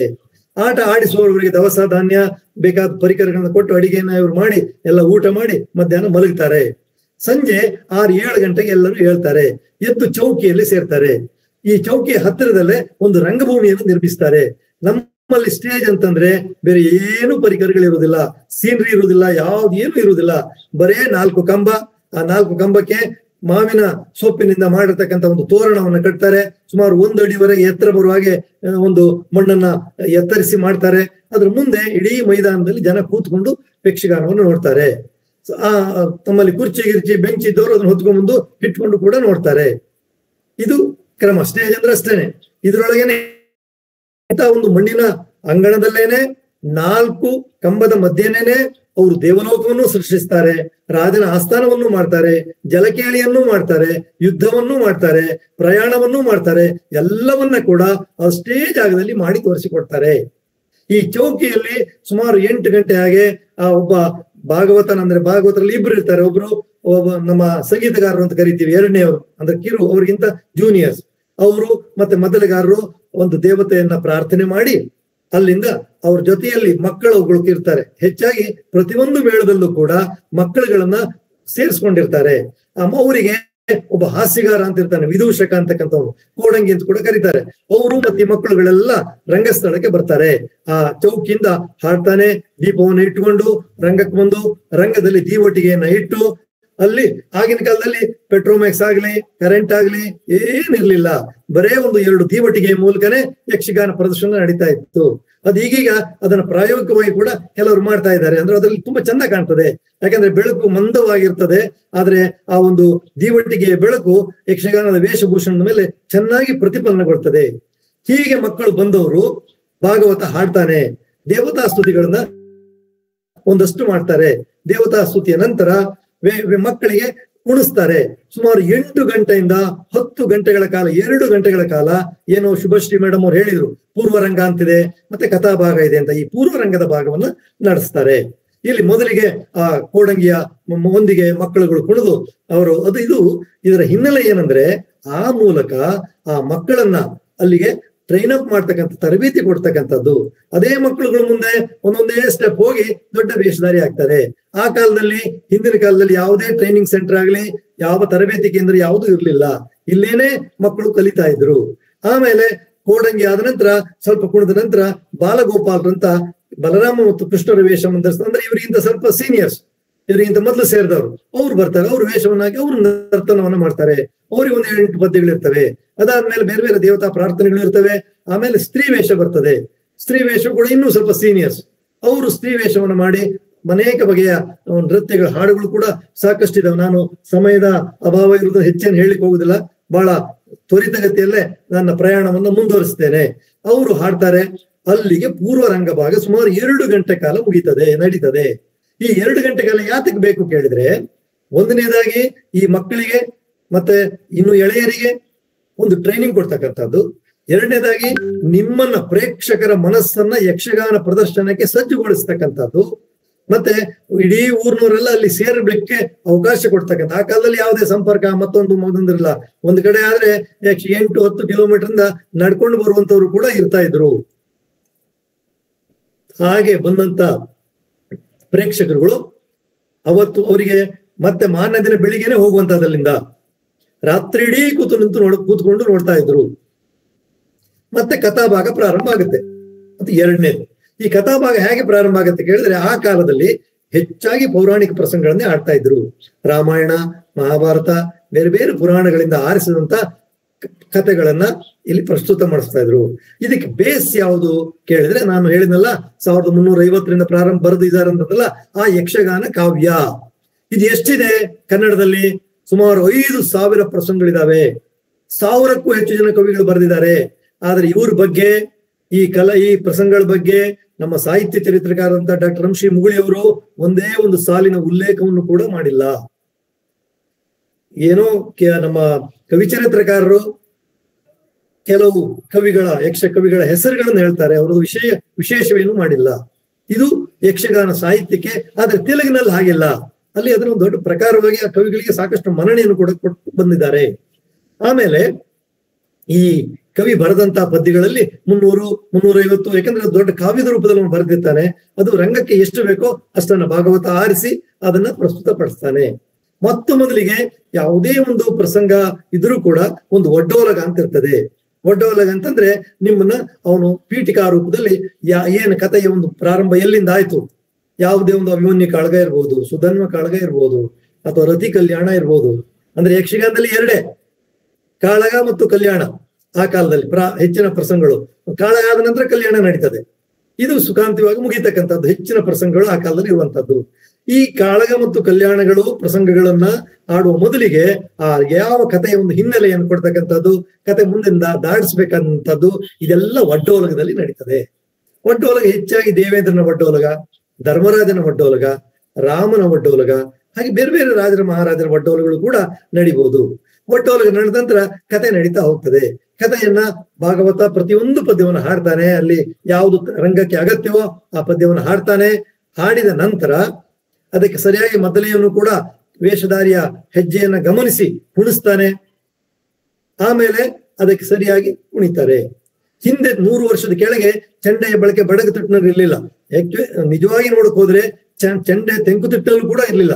100, 120, 130 ವರ್ಷದ ಈಚೆಗೆ, 150 ವರ್ಷದ ಈಚೆಗೆ ಚೆಂಡೆಯ ಬಳಕೆ ಬಂತು.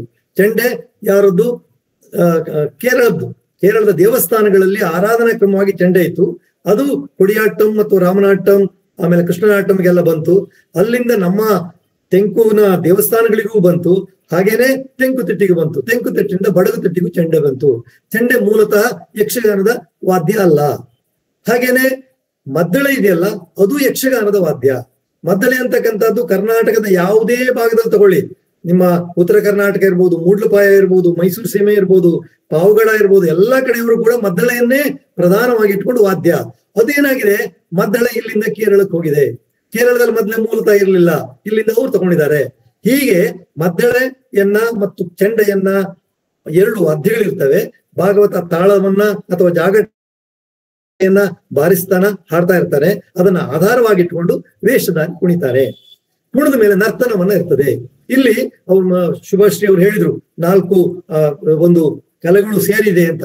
ಅದಕ್ಕೆ ನಾವು ಯಕ್ಷಗಾನ ಒಬ್ಬ ಬ್ರಹ್ಮ ಇದ್ದಂತೆ, ಬ್ರಹ್ಮನಿಗೆ ಹೇಗೆ 4 ಮುಖಗಳು, ಹಾಗೆ ಇಲ್ಲಿ ಸಾಹಿತ್ಯ, ಸಂಗೀತ, ನರ್ತನ, ಬಣ್ಣಗಾರಿಕೆ, ಈ ಮತ್ತೆ ನಮ್ಮ ಹಾಡನ್ನ ವೇಷವನ್ನು ಕೂಡ ಚಿತ್ರಕಲೆ ಕೂಡ ಅಲ್ಲಿ ಸೇರ್ಕೊಂಡಿರ್ತದೆ. ನರ್ತನ ಸೇರ್ಕೊಂಡಿರ್ತದೆ, ಹಾಡು ಸೇರ್ಕೊಂಡಿರ್ತದೆ, ಕುಣಿತ ಡ್ಯಾನ್ಸ್ ಅದು ಕೂಡ ಸೇರ್ಕೊಂಡಿರ್ತದೆ. ಇವೆಲ್ಲವನ್ನ ಒಟ್ಟು ಸಮಷ್ಟಿಯಾಗಿರುವುದರಿಂದ ಈ ಕಲೆಗೆ ಒಂದು ಮೆರುಗು ಬಂದಿದೆ. ಅದನ್ನ ಪ್ರದರ್ಶನ ಕಲೆಯಾಗಿ ಇದು ಹೆಸರು ಅನ್ನು ಗಳಿಸಿದೆ. ವೇಷಧಾರಿ ಕುಣಿದ ನಂತರ ಆಶು ಭಾಷಣದ ಮೂಲಕ ಆ ವಿಚಾರವನ್ನ ತನಗೆ ಏನೇನು ಹೇಳ್ಬೇಕು, ತನ್ನ ಆ ಹಾಡಿನಲ್ಲಿ ಏನ್ ಹೇಳಿದಾನ ಕವಿ ಅದನ್ನ ಪ್ರಸ್ತುತಪಡಿಸ್ತಾನೆ, ಅದನ್ನ ಮತ್ತೆ ಬೆಳೆಸ್ತಾನೆ. ಅಂದ್ರೆ ಯಕ್ಷಗಾನ ಕಾವ್ಯ ಬರೇ ಒಂದು ಓದುಗಬ್ಬ ಅಲ್ಲ, ಅಥವಾ ಬೇರೆ ಕಾವ್ಯ ಅಲ್ಲ, ಅದು ನೋಡುಗಬ್ಬವಾಗಿಯೂ ಕೂಡ ಜನರನ್ನು ತಲುಪ್ತದೆ.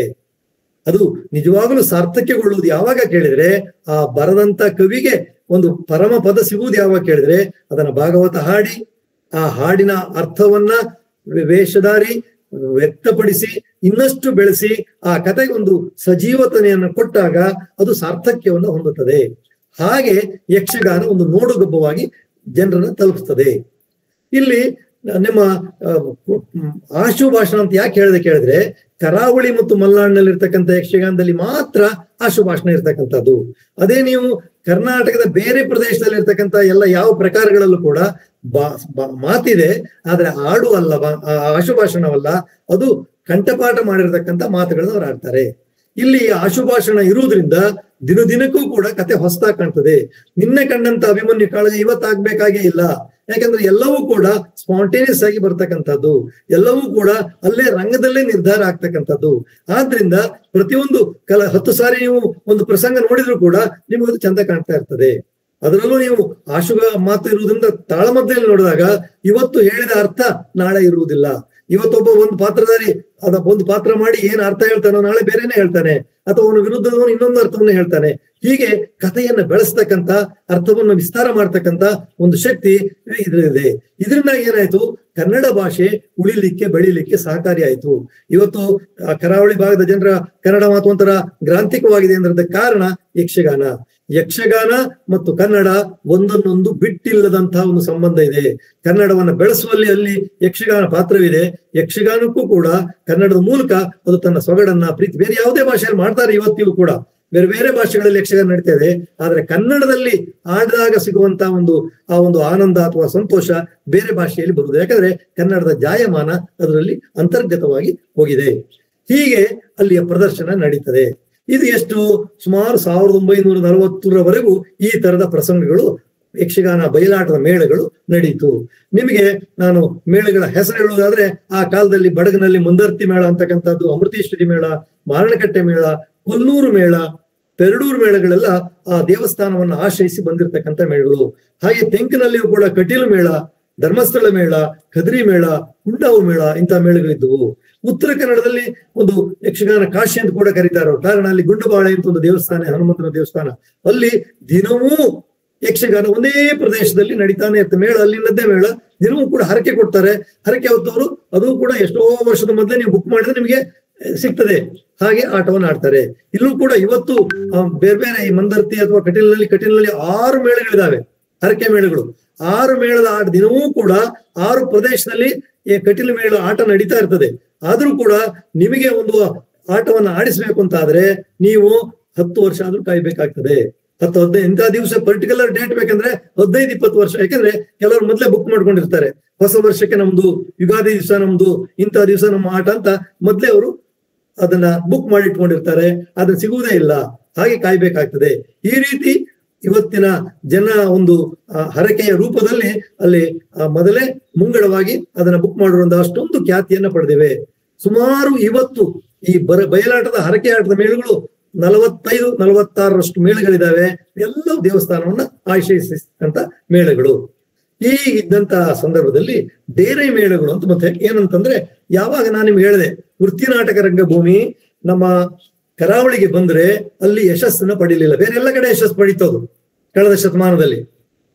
ಅಲ್ಲಿ ಗುಬ್ಬಿ ವೀರಣ್ಣನಂತ ನಾಟಕ ಬಂದು ಶಿವರಾಮ್ ಕಾರಂತ್ರೇನೆ ಗುಬ್ಬಿ ವೀರಣ್ಣ ನಾಟಕ ಮಂಡಳಿಗೆ ಎಳೆಯ ವಯಸ್ಸಿನಲ್ಲಿ ಅಲ್ಲಿ ಆ ಒಂದು ಸಂಭಾಷಣೆಯನ್ನು ಬರೆದು ಕೊಡ್ಲಿಕ್ಕೆ ಮೇಳದ ಆ ಒಂದು ಯಾರು ಗುಬ್ಬಿ ತಂಡದ ಜೊತೆಯಲ್ಲೂ ಕೂಡ ಸಾಕಷ್ಟು ಕಾಲ ಇದ್ದವರು. ಆದ್ರ ಕಡೆ ಮತ್ತೆ ವಾಪಸ್ ಬಂದ್ರು, ಸಾಹಿತ್ಯವನ್ನು ಹಿಡ್ಕೊಂಡ್ರು, ಯಕ್ಷಗಾನಕ್ಕೆ ಬಂದ್ರು. ಅಂದ್ರೆ ಬಿ.ವಿ. ಕಾರಂತರಂತವರು ಇದೇ ವೃತ್ತಿ ರಂಗಭೂಮಿಯಲ್ಲಿ ಆಡ್ಬೇಕಂತ ಹೇಳಿ ಊರ್ ಬಿಟ್ಟು ಓಡಿ ಹೋಗ್ತಾರೆ ಅವರು. ಅಂದ್ರೆ ಇಲ್ಲಿ ಮಾತ್ರ ಅಲ್ಲಿ ಸಕ್ಸಸ್ ಆಗ್ಲಿಲ್ಲ ವೃತ್ತಿ ರಂಗಭೂಮಿ. ಯಕ್ಷಗಾನವೇ ಅಲ್ಲಿ ಉಳ್ಕೊಳ್ತು. ಮತ್ತೆ ಯಕ್ಷಗಾನ ಯಾಕೆ ಆಗ ಏನಾಯ್ತು, ಕೆಲವರಿಗೆ ಅನಿಸ್ತು ವೃತ್ತಿ ನಾಟಕ ಭೂಮಿ ನಮ್ಗೆ ಕಾಂಪೀಟ್ ಮಾಡ್ತಾ ಇದೆ, ನಾವು ಕೂಡ ಅದ್ರ ಜೊತೆ ಹೋರಾಡ್ಬೇಕಾದ್ರೆ ನಮ್ಮ ದಿನಸುಗಳಲ್ಲಿ ಬದಲಾವಣೆ ಮಾಡ್ಬೇಕು, ನಮ್ಮ ವ್ಯವಸ್ಥೆಯಲ್ಲಿ ಬದಲಾವಣೆ ಮಾಡ್ಬೇಕು ಅಂತ ಹೇಳಿ ಹಿರಿಯ ವಿಠಲಶಾಸ್ತ್ರಿಗಳಂತವರ ನೇತೃತ್ವದಲ್ಲಿ ಯಕ್ಷಗಾನ ನಾಟಕ ಸಭಾ ಅಂತ ಹೇಳಿ ಪ್ರಾರಂಭ ಆಯ್ತು. ಡೇರೆ ಮೇಳುಗಳು ಅಸ್ತಿತ್ವ ಬರ್ಲಿಕ್ಕೆ ಇದೆಲ್ಲ ಕಾರಣ ಆಯ್ತು. ಏನಂತಂದ್ರೆ ಜನ ಬರೇ ಬಯಲಾಟದ ಮೇಳುಗಳು ಹರಕೆ ಕೆಲವರು ಇರ್ತಾರೆ, ಮುಗಿತದೆ. ಆದ್ರೆ ಜನ ದುಡ್ಡು ಕೊಟ್ಟು ಕೂಡ ಹಣವನ್ನ ಕೊಟ್ಟು ಆಟವನ್ನ ನೋಡಿ ಸಂತೋಷವನ್ನ ಪಡತಕ್ಕಂತ ಒಂದು ಅವಕಾಶ ಬೇಕು ಅಂತ ಹೇಳಿ ಡೇರೆ ಮೇಳದ ಸಿದ್ಧಾಂತ ಒಂದು ಕ್ರಮ ಚಾಲ್ತಿಗೆ ಬಂತು. ಇದು ಮೊದಲಿಗೆ ತೆಂಕುತಿಟ್ಟಿನಲ್ಲಿ ಪ್ರಾರಂಭ ಆಯ್ತು. ಅನೇಕ ಒಳ್ಳೊಳ್ಳೆ ಡೇರೆ ಮೇಳಗಳು ಸುಮಾರು 1950, 60, 70, 80ನೇ ಇಸ್ವಿವರೆಗೂ, ಇತ್ತೀಚೆವರೆಗೂ ಕೂಡ 90ರವರೆಗೂ ಕೂಡ ಡೇರೆ ಮೇಳಗಳು ಅತ್ಯಂತ ಪ್ರಸಿದ್ಧವಾಗಿದ್ದವು. ಏನ್ ಡೇರೆ ಮೇಳಗಳ ಆಟ ಅಂತಂದ್ರೆ, ಅಲ್ಲಿ ದೇವಸ್ಥಾನವನ್ನು ಆಶ್ರಯಿಸಿರುವುದಿಲ್ಲ, ಇವರದೇ ದೇವಸ್ಥಾನದ ಹೆಸರು ಕೆಲವೊಮ್ಮೆ ಇರ್ತದೆ. ಆದ್ರೆ ಸ್ವತಂತ್ರವಾದ ಸಂಸ್ಥೆಗಳವು ಅವರು ಒಂದಷ್ಟು ಸಾಮಾನುಗಳನ್ನ, ಕುರ್ಚಿಗಳನ್ನ, ಅಂದ್ರೆ ಇದುವರೆಗೂ ನೆಲದಲ್ಲಿ ಕೂತ್ಕೊಂಡು ಉಚಿತವಾಗಿ ನೋಡ್ತಕ್ಕಂಥದ್ದು ಯಕ್ಷಗಾನವನ್ನ, ಅದು ಬಿಟ್ಟು ಹಣ ಕೊಟ್ಟು ಬರುವಂತವರಿಗೆ ಕುರ್ಚಿ ಹಾಕಿ, ಆಮೇಲೆ ಸುತ್ತ ಡೇರೆ ಯಾವ ಒಂದು ಇದರಲ್ಲಿ ಇರ್ತದನ್ನ ಕವರ್ ಅಪ್ ಮಾಡಿ ಯಾರು ಕೂಡ ಒಳಗೆ ಪ್ರವೇಶಿಸಿದಂತೇನೆ ಮೊದಲೇನೆ ಪ್ರಚಾರ ಮಾಡಿ, ಆಮೇಲೆ ಟಿಕೆಟ್ ಕೌಂಟರ್ ಇಟ್ಟು ಅಲ್ಲಿ ಟಿಕೆಟ್ ಕೌಂಟರ್ ತಗೊಂಡು ಒಳಗಡೆ ಬಂದು ಕೂತು ನೋಡ್ತಕ್ಕಂಥದ್ದು, ರಂಗಭೂಮಿಯನ್ನು ಎತ್ತರಿಸಿ ಅದಕ್ಕೆ ಹಿಂದ್ಗಡೆಯಲ್ಲಿ ಒಂದು ಸ್ಕ್ರೀನ್ ಹಾಕ್ತಕ್ಕಂಥದ್ದು, ಆಮೇಲೆ ಬೇರೆ ಬೇರೆ ರೀತಿಯ ಅಲಂಕಾರ ಮಾಡ್ತಕ್ಕಂಥದ್ದು. ಆಮೇಲೆ ಹಿಂದೆಲ್ಲ ಬರೀ ದೀವಟಿಗೆಯಲ್ಲಿ ಆಡ್ತಾ ಇದ್ರೆ ಪೆಟ್ರೋಮೈಸ್ ಮೂಲಕ, ಆಮೇಲೆ ಜನರೇಟರ್ ಬಂದ್ಮೇಲೆ ಎಲೆಕ್ಟ್ರಿಸಿಟಿ ಮೂಲಕ ಪ್ರದರ್ಶನ ಮಾಡ್ತಕ್ಕಂಥದ್ದು. ಹೀಗೆ ಬದಲಾವಣೆ ಯಕ್ಷಗಾನಕ್ಕೆ ಬಂತು. ಯಕ್ಷಗಾನ ಏನ್ ಮಾಡ್ತು, ಇದನ್ನ ಸ್ವೀಕರಿಸ್ತು. ಯಕ್ಷಗಾನದ ಒಂದು ಗುಣ ಏನ್ ಕೇಳಿದ್ರೆ, ಯಾವ ಕಾಲಕ್ಕೆ ಬದಲಾವಣೆ ಬೇಕೋ ಅದನ್ನ ಹಾರ್ದಿಕವಾಗಿ ಸ್ವೀಕರಿಸಿದ್ರೆ ಆದ್ರಿಂದಲೇ ಅದು ಉಳಿತು. ಅದೇ ಮೂಡುಪಾಯ, ಕೇಳಿಕೆ ಅಥವಾ ಉತ್ತರ ಕರ್ನಾಟಕದಲ್ಲಿರ್ತಕ್ಕಂಥ ಎಲ್ಲ ಪ್ರಕಾರಗಳು ಕೂಡ ಹೀಗೆ ಕಾಲ ಕಾಲಕ್ಕೆ ಬದಲಾವಣೆಗೆ ಒಂದಿಲ್ಲ. ಏನು ಡಾರ್ವಿನ್ ಅನ್ನೋ ವಿಕಾಸವಾದ ಇದೆಯಲ್ಲ, ಆ ವಾದದ ರೀತಿಯಲ್ಲಿ ಅದನ್ನ ಬದಲಾವಣೆಗೆ ಹೊಂದ್ಕೊಳ್ಳಿಲ್ಲ, ಇದು ಹೊಂದ್ಕೊಳ್ತು. ಡೇರೆ ಮೇಳ ಸುಮಾರು ಆ ಒಂದು 80-90ನೇ ಇಸ್ವಿವರೆಗಂತೂ ಬಹಳ ಅದೊಂದು ಸ್ಟಾರ್ ವ್ಯಾಲ್ಯೂ ಇರ್ತಕ್ಕಂಥ ಕಲಾವಿದರು ಬಂದ್ರಂತೂ ಅದಕ್ಕೆ ಜನ ಕಾಳಸಂತೆಯಲ್ಲಿ ಟಿಕೆಟ್ಗಳನ್ನ ತೆಗೆದುಕೊಂಡು ನೋಡ್ತಕ್ಕಂಥ ಸ್ಥಿತಿ ಬಂತು. ಆಮೇಲೆ ಆ ಡೇರೆ ಮೇಳದವರು ಕಾಂಟ್ರಾಕ್ಟ್ ಪದ್ಧತಿಗಳ ಮೂಲಕ ಬೇರೆ ಬೇರೆ ಊರುಗಳಲ್ಲಿ ಹೋಗಿ ಪ್ರಚಾರ ಮಾಡ್ತಕ್ಕಂಥದ್ದು, ಯಾವುದೋ ಒಂದು ಯುವಕ ಸಂಘ ಇದೆ ಅಥವಾ ಇನ್ಯಾವುದೋ ಒಂದು ಶಾಲೆಗೆ ಕಟ್ಟಡ ಕಟ್ಟಿಸ್ಕೊಡ್ಬೇಕು, ಅದಕ್ಕಾಗಿ ಆ ಊರಿನವರೆಲ್ಲ ಸೇರಿ ಈ ಡೇರಿ ಮೇಳದವ್ರನ್ನ ಕರೆಸಿ ಇವ್ರಿಗೆ ಇಷ್ಟು ದುಡ್ಡು ಕೊಟ್ಬಿಟ್ಟು ಅವ್ರ ತಾಡಿಸಿ ಜನರ ಹತ್ರ ಚಂದ ಒತ್ತು ಮಾಡಿ ಆ ಮೂಲಕ ಉಳಿದ ದುಡ್ಡನ್ನ ಶಾಲೆಗೆ ಹಾಕ್ತಕ್ಕಂಥ ಈ ರೀತಿಯ ವ್ಯವಸ್ಥೆಗಳೆಲ್ಲ ಬಂದವು. ಅಂದ್ರೆ ಯಕ್ಷಗಾನ ಅಂತಕ್ಕಂಥದ್ದು ಒಂದು ಸಂಪೂರ್ಣವಾಗಿ ವಾಣಿಜ್ಯೀಕರಣವಾಯಿತು. ಆ ಸಂದರ್ಭದಲ್ಲಿ ಡೇರೆ ಮೇಳಗಳಂತೂ ತೆಂಕಿನಲ್ಲಿ ಬಹಳ ಹೆಸರು ಪಡೆದಂತ ತೆಂಕೆ ಕುತ್ಯಾಳ ಗೋಪಾಲಕೃಷ್ಣ ಯಕ್ಷಗಾನ ಸಭಾ, ಇರಾ ಸೋಮನಾಥೇಶ್ವರ, ಕರ್ನಾಟಕ ಯಕ್ಷಗಾನ ಸಭಾ ಮಂಗಳೂರು, ಮಹಾಮಾಯಿ ಯಕ್ಷಗಾನ ಮಂಡಳಿ ಸುರತ್ಕಲ್, ಧರ್ಮಸ್ಥಳ ಮಂಜುನಾಥೇಶ್ವರ ಅದು ದೇವಸ್ಥಾನದಿದ್ರು ಕೂಡ ಅವರು ಕೂಡ ಡೇರೆ ಮೇಳವಾಗಿ ಆ ಕಾಲದಲ್ಲಿ ಹೋಗ್ತಾ ಇದ್ರು. ಆಮೇಲೆ ಕದ್ರಿ ಮಂಜುನಾಥ ಸ್ವಾಮಿ ಯಕ್ಷಗಾನ ಮಂಡಳಿ ಈ ತರದ ಇದ್ವು. ಬಡಗನಲ್ಲಿ ಆಮೇಲೆ ಕ್ರಮೇಣ ಬಂತು ಗುರುಪ್ರಸಾದಿತ ಯಕ್ಷಗಾನ ಮಂಡಳಿ ಸಾಲಿಗ್ರಾಮ, ಅಮೃತೇಶ್ವರಿ ಮೇಳ ಕೋಟ, ಆಮೇಲೆ ಲಕ್ಷ್ಮೀ ವೆಂಕಟಸ್ವಾಮಿ ಗೃಹಪೋಷಣ ಮೂಲ್ಕಿ, ಪೆರಡೂರು ಈ ತರದೆಲ್ಲ ಪ್ರದೇಶದಲ್ಲಿರ್ತಕ್ಕಂಥ ಮೇಳಗಳು ಕೂಡ ಡೇರೆ ಮೇಳಗಳಾಗಿ ಬಂದವು. ಡೇರೆ ಮೇಳಗಳು ಬಂದಾಗ ಜನ ಅಲ್ಲಿನ ಒಂದು ವೈವಿಧ್ಯಮಯವಾದ ಕಾರ್ಯಕ್ರಮ ಅಂದ್ರೆ ತುಂಬಾ, ಯಾಕಂದ್ರೆ ಸ್ಟಾರ್ ವ್ಯಾಲ್ಯೂ ಕಲಾವಿದರು ಬಂದ್ರು. ಆಗ ಸ್ವಲ್ಪ ಈ ಬಯಲಾಟದ ಮೇಳಗಳು ಸಪ್ಪೆ ಆದವು. ಅಂದ್ರೆ ಬರೀ ಹರಕೆ ತೀರಿಸುವ ರೀತಿಯಲ್ಲಿ ಇದ್ವು ಅಷ್ಟೇನೆ. ಅಲ್ಲಿ ಕಲಾವಿದರು ಅಂತ ಒಂದು ಜನಾಕರ್ಷಣೆಯನ್ನ ಹೊಂದಿರತಕ್ಕಂಥ ಕಲಾವಿದರೆಲ್ಲ ಇಲ್ಲಿ ಹೋದ್ರು. ಯಾಕೆ ಕೇಳಿದ್ರೆ ಬಯಲಾಟದ ಮೇಳದಲ್ಲಿ ದೈಹಿಕ ಶ್ರಮ ಹೆಚ್ಚಿತ್ತು. ಡೇರೆ ಮೇಳದಲ್ಲಿ ಆಗಿರ್ಲಿಲ್ಲ. ಕಲಾವಿದರು ನಡ್ಕೊಂಡು ಹೋಗ್ಬೇಕಾಗಿರ್ಲಿಲ್ಲ, ಅವರಿಗೆ ಬಸ್ ವ್ಯವಸ್ಥೆ ಇತ್ತು, ಸಾಮಾನು ಸಾಕ್ಲಿಕ್ಕೆ ಲಾರಿ ಇದ್ವು, ಹೊತ್ಕೊಂಡು ಹೋಗ್ಬೇಕಾಗಿಲ್ಲ ತಲೆ ಮೇಲೆ ಇಟ್ಕೊಂಡು. ಈ ರೀತಿ ಎಲ್ಲ ಹೊಸ ಹೊಸ ಸವಲತ್ತುಗಳು ಬಂದದ್ರಿಂದ ಕಲಾವಿದರ ಬದುಕು ಹಸನಾಯಿತು. ಹಾಗೆ ಜನರಿಗೂ ಕೂಡ ನೆಲದಲ್ಲಿ ಕೂತ್ಕೊಂಡು ಯಾವ್ಯಾವ ಸಮಯದಲ್ಲೂ ಇದು ಮಾಡ್ಬೇಕಾಗಿಲ್ಲ, ಕುರ್ಚಿಯಲ್ಲಿ ಕೂತು ನೋಡುವಂತ ಒಂದು ಅವಕಾಶಗಳು ಕೂಡ ಬಂದವು. ಹೀಗೆ ಡೇರೆ ಮೇಳ ಕಾಲ ಇನ್ನೊಂದು ನಮ್ಮ ಸ್ಥಿತ್ಯಂತರದ ಒಂದು ಅಂಗವಾಗಿ ಬಂತು. ಡೇರೆ ಮೇಳದಲ್ಲಿ ಏನ್ ಮಾಡಿದ್ರು, ಇದು ಕ್ರಮೇಣ ಆಯ್ತು. ಹಾಗೆ ನಮ್ಮ ಇವತ್ತು ಟಿವಿ ಚಾನೆಲ್ ಅವರು TRPಗೋಸ್ಕರ ಏನೇನ್ ಮಾಡ್ತಾರೋ, ನಮ್ಮ ಡೇರೆ ಮೇಳದವರು ಕೂಡ ಸಣ್ಣ ಪುಟ್ಟ ಆಕರ್ಷಣೆಗಳನ್ನ ಪ್ರಾರಂಭಿಸಿದ್ರು. ಡ್ಯಾನ್ಸ್ ಗಳನ್ನ ಮಾಡ್ತಕ್ಕಂಥದ್ದು, ಕೆಲವ್ರನ್ನ ಕರೆಸಿ ಪ್ರಾರಂಭದಲ್ಲೇನೆ ಇಲ್ಲ ಏನೇನೋ ಒಂದು ಮ್ಯಾಜಿಕ್ಗಳು, ಏನೋ ಒಂದು ಹೊಸ್ತೊಂದು ಮಾಡ್ತಕ್ಕಂಥದ್ದು, ಇಂಥದ್ದೊಂದು ವಿಶೇಷ ಆಕರ್ಷಣೆ ಅಂತ ಹೇಳಿ ಪ್ರಚಾರ ಕೊಟ್ಟು ಆ ಮೂಲಕ ಹೀಗೆಲ್ಲ ಮಾಡ್ಲಿಕ್ಕೂ ಕೂಡ ಹೊರಟು ಯಕ್ಷಗಾನದ ಜಾಯಮಾನಕ್ಕೆ ಅಂತ ಕೆಲಸಗಳನ್ನು ಕೂಡ ಕೆಲವು ನಡೀತು. ಇದನ್ನೆಲ್ಲ ವಿದ್ವಾಂಸರು ಎಲ್ಲ ವಿರೋಧಿಸಿದ್ರು. ಆದ್ರೂ ಕೂಡ ಇದು ಜನ, ಯಾಕಂದ್ರೆ ಅವರಿಗೆ ಹಣ ಆಗ್ಬೇಕಲ್ಲ, ಅದಕ್ಕೋಸ್ಕರ ಹೀಗೆಲ್ಲ ಮಾಡ್ತಾ ಇದ್ರು. ಇದು ಸುಮಾರು 1930 ವರ್ಷದ ಕೆಳಗೆವರೆಗೆ ಇದ್ದಿತ್ತು. ಅಲ್ಲಿಂದ ಮತ್ತೆ ಡೇರೆ ಮೇಳಗಳ ಸಂಖ್ಯೆ ಈಗ ಯಾವಾಗ ಟಿವಿ ಚಾನೆಲ್ಸ್ ಮತ್ತೆ ನಿಮ್ಮ ಇದೆಲ್ಲ ಬಂತೋ ಅವುಗಳ ಸಂಖ್ಯೆ ಸ್ವಲ್ಪ ಡೇರೆ ಮೇಳಗಳ ಹಣ ಕೊಟ್ಟು ಅದಕ್ಕೆ ನೋಡೋರು ಕಡಿಮೆ ಆಯ್ತು. ಅಲ್ಲದೆ ಜನರ ಜೀವನದಲ್ಲಿ ಬದಲಾವಣೆ ಆಯ್ತು. ಸುಮಾರು 1990ರವರೆಗೆ ಹೆಚ್ಚಿನ ಪ್ರೇಕ್ಷಕರು ಕೃಷಿ ನಂಬಿಕೊಂಡು ಅಥವಾ ಬದುಕನ್ನ ತಂಪಾಡಿ ತಾವು ಮಾಡ್ತಕ್ಕಂಥವ್ರು. ಈಗ 30 ವರ್ಷದ ಈಚೆಗೆ ಎಲ್ಲರ ಜೀವನದಲ್ಲೂ ಬಿರುಸಿನ ಜೀವನ ಬಂತು. ವೃತ್ತಿ ಪ್ರತಿಯೊಬ್ಬರಿಗೂ ಕಾಯಂ ವೃತ್ತಿಗಳು ಬಂದವು. ಕೆಲಸ, ಆಫೀಸ್ ಕೆಲಸ ಇರ್ಬೋದು, ಬೇರೆ ಬೇರೆ ಕಾರ್ಖಾನೆ ಕೆಲಸ ಇರ್ಬೋದು, ಈ ತರದ ಕೆಲಸಗಳು ಬಂದವು. ಅಥವಾ ಒಂದು ವೃತ್ತಿ, ಒಂದು ದುಡಿಮೆಗೆ ಸರ್ವಿಸ್ ಸೆಕ್ಟರ್ ಬೂಮ್ ಬಂದದ್ರಿಂದ ಜನ ರಾತ್ರಿಡೀ ನೋಡುವಂತ ಒಂದು ಪ್ರವೃತ್ತಿಗೆ ಹಿಂಜರಿಲಿಕ್ಕೆ ಶುರು ಮಾಡಿದ್ರು. ಇದರ ಫಲವಾಗಿ ಡೇರೆ ಮೇಳಗಳು ಕೂಡ ಜನಸಂಖ್ಯೆ ಒಂದು ಕಲೆಕ್ಷನ್ ಪ್ರಾರಂಭ ಅನ್ನೋದು ಕಡಿಮೆ ಆಗ್ತಾ ಬಂತು. ಆಗ ಜನ ಯೋಚನೆ ಮಾಡಿದ್ರು, ಈಗ ನಾವೇನ್ ಮಾಡ್ಬೇಕು ಕೇಳಿ ಕಾಲಮಿತಿ ಪ್ರಯೋಗ ಅಗತ್ಯ ಅನ್ನೋದು ಬಂತು. ಹಿಂದೆ ಮೊದಲೊಮ್ಮೆ ಮಾಬಲಗಡೆ ಅಂತವ್ರು ಕಾಲಮಿತಿ ಮಾಡಿ ಕೈ ಸುಟ್ಕೊಂಡಿದ್ರು, ಆಗಿರ್ಲಿಲ್ಲ.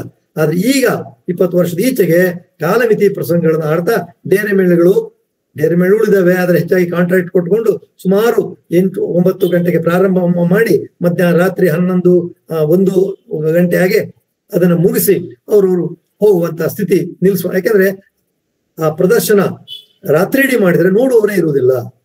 ಬಯಲಾಟದ ಮೇಳದಲ್ಲೂ ಕೂಡ ಈಚೆಗೆ ಅವರು ಕೂಡ ಕಾಲಮಿತಿಗೆ ಹೋಗಿದ್ದಾರೆ. ಕಾರಣ ಏನಂತಂದ್ರೆ ಬಯಲಾಟ ಮೇಳ ಯಕ್ಷಗಾನ ನಡೀತಾ ಇದ್ರು ಕೂಡ 1 ಗಂಟೆ ನಂತರ ಇಡೀ ಪ್ರೇಕ್ಷಕರ ಮನೆಯವರು ಬಿಟ್ಟು ಬೇರೆ ಯಾರು ಇರುವುದಿಲ್ಲ. ಎಲ್ಲರೂ ಕೂಡ ಅವ್ರವ್ರ ಕೆಲಸಕ್ಕೆ ಹೊರಟು ಅವ್ರವ್ರು ಮನೆಗೆ ಹೋಗಿ ಮಲ್ಕೊಂಡು ಮಾನ್ಯ ಕೆಲಸಕ್ಕೆ ಸಿದ್ಧರಾಗಬೇಕಾಗಿತ್ತು. ಈ ಸ್ಥಿತಿ ಬಂದದ್ರಿಂದ ಇವತ್ತು ಇಡೀ ರಾತ್ರಿ ಆಡುವಂತ ಯಕ್ಷಗಾನ ಪ್ರದರ್ಶನ ಎಲ್ಲೂ ಬಹಳ ಕಡಿಮೆಯಾಗಿದೆ.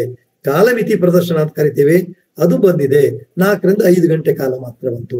ಇದರ ಸಾಧಕ ಬಾಧಕ ಏನು ಕೇಳಿದ್ರೆ, ಹಿಂದೆ ಯಕ್ಷಗಾನ ಇಡೀ ರಾತ್ರಿ ಆಗ್ತಿದ್ದಾಗ ನೀವು ಯಕ್ಷಗಾನ ಆಟ ನೋಡುವವರಿಗೆ ರೈಸುವಂತದ್ದು, ಖುಷಿ ಕೊಡುವಂತದ್ದೇ ರಾತ್ರಿ 2 ಗಂಟೆ ನಂತರ. ಇಡೀ ಮನಸ್ಸು ಪ್ರಶಾಂತವಾಗಿರುತ್ತೆ. ಪ್ರಕೃತಿ ಒಂದು ನಿಸರ್ಗ ಅಂತಕ್ಕಂಥದ್ದು ಬಹಳ ಕಾಮಾಗಿ ಶಾಂತ ರೀತಿಯಲ್ಲಿರುತ್ತೆ. ಆಗ ಹಾಡ್ತಕ್ಕಂಥ ಹಾಡುಗಳು ಕಿವಿಗೆ ಹೊಕ್ಕು, ಅಲ್ಲಿನ ನರ್ತನ, ಇದೆಲ್ಲ ಇಡೀ ನಿಮ್ಮ ಮನಸ್ಸು ಕೂಡ ಸಂಪೂರ್ಣವಾಗಿ ಇದರಲ್ಲಿ ಮುಳುಗೋಗುತ್ತೆ. ಆ ಹಾಡಿನನ್ನು ಕೇಳಿ ಆ ಗುಂಗಿನಲ್ಲಿ ಇರುವವರಿಗೆ ತಾವು ಮುಂದೆ ಬೇರೆ ಕಡೆ ಹೋದ್ರೂ ಕೂಡ ಆ ಒಂದು ಸೆಳೆತದಲ್ಲಿರ್ತದೆ. ಇವತ್ತಿನ ಈ ಕಾಲಮಿತಿ ಪ್ರದರ್ಶನದಲ್ಲಿ ಹಾಗೆ ಸೆಳಿಲಿಕ್ಕಂತ ಶಕ್ತಿ ಇಲ್ಲ. ಕಲಾವಿದರಿಗೂ ಕೂಡ ಅಂತ ಒಂದು ಪ್ರದರ್ಶನದಲ್ಲಿ ತಾವು ಪಡುವಂತ ಆನಂದವನ್ನ, ಸಂತೋಷವನ್ನು ಕೂಡ ಇಲ್ಲ. ಇವರಿಗೂ ಕೂಡ ಹಾಗೆ ಪ್ರೇಕ್ಷಕರಿಗೂ ಅದೇ ರೀತಿಯಾಗಿದೆ. ಇದು ಒಂದು. ಮತ್ತೆ ಎರಡನೇದೇನೆಂದ್ರೆ, ಹಿಂದೆ ಯಾವ ಪೂರ್ವರಂಗ ಇತ್ತು ಏನು 2 ಗಂಟೆ ಕಾಲ, ಅದನ್ನು ಸಂಪೂರ್ಣವಾಗಿ ನಿರ್ಲಕ್ಷಿಸಲಾಗಿದೆ. ಅದಿಲ್ವೇ ಇಲ್ಲ. ಇದ್ರೂ ಕೂಡ ಎಲ್ಲೋ ಶಾಸ್ತ್ರಕ್ಕೊಂದು 10 ನಿಮಿಷ, 1/4 ಗಂಟೆ ಮಾಡ್ತಾರೆ, ಬಿಡ್ತಾರೆ. ಅದರಿಂದ ಏನಾಯ್ತು, ಮಕ್ಕಳಿಗೆ ತರಬೇತಿ ಆಗಲಿ, ಕಲಾವಿದರನ್ನ ಒಂದು ಬೆಳೆಸುವ ವಿಧಾನ ಆಗಲಿ, ಇಡೀ ಕಲಾವಿದ ಒಂದು ಟೀಮ್ ಆಗಿ, ಹಿಂದೆಲ್ಲ ನವೆಂಬರ್ 16ರಿಂದ ಮೇ 16ರವರೆಗೆ ಮನೆ ಬಿಟ್ಟು ಹೊರಟ ಕಲಾವಿದರ ಸೇರುವುದೇ ಮೇ 16 ನಂತರ, ಅಲ್ಲಿವರೆಗೆ ಮನೆ ಯೋಚನೆ ಇರ್ತಿರ್ಲಿಲ್ಲ. ಈಗ ಆಗಲ್ಲ. ಕಲಾವಿದ ಆಟಕ್ಕೆ ಸರಿಯಾಗಿ ಟೈಮಿಗೆ ಸರಿಯಾಗಿ ಬರ್ತಾನೆ, ತನ್ನ ಪಾತ್ರ ಮುಗಿಸ್ತಾನೆ, ಕೂಡಲೇ ವೆಹಿಕಲ್ ಹತ್ಕೊಂಡು ಹೊರಟೆ ಹೋಗ್ತಾನೆ. ಈ ರೀತಿಯ ಸ್ಥಿತಿ ಬಂದಿದೆ. ಆದ್ರಿಂದ ಒಂದು ಟೀಮ್ ವರ್ಕ್ ಅಂತಕ್ಕಂಥದ್ದು ಹೋಗಿ ಇಂಡಿವಿಜುವಲ್ ಕಲಾವಿದರದ್ದು ಆಗ್ತಾ ಇದೆ. ಇದು ಏನಾಗ್ತದೆ, ಪ್ರದರ್ಶನದ ಮೇಲೂ ಕೂಡ ಪ್ರಭಾವ ಬೀರ್ತಾ ಇದೆ.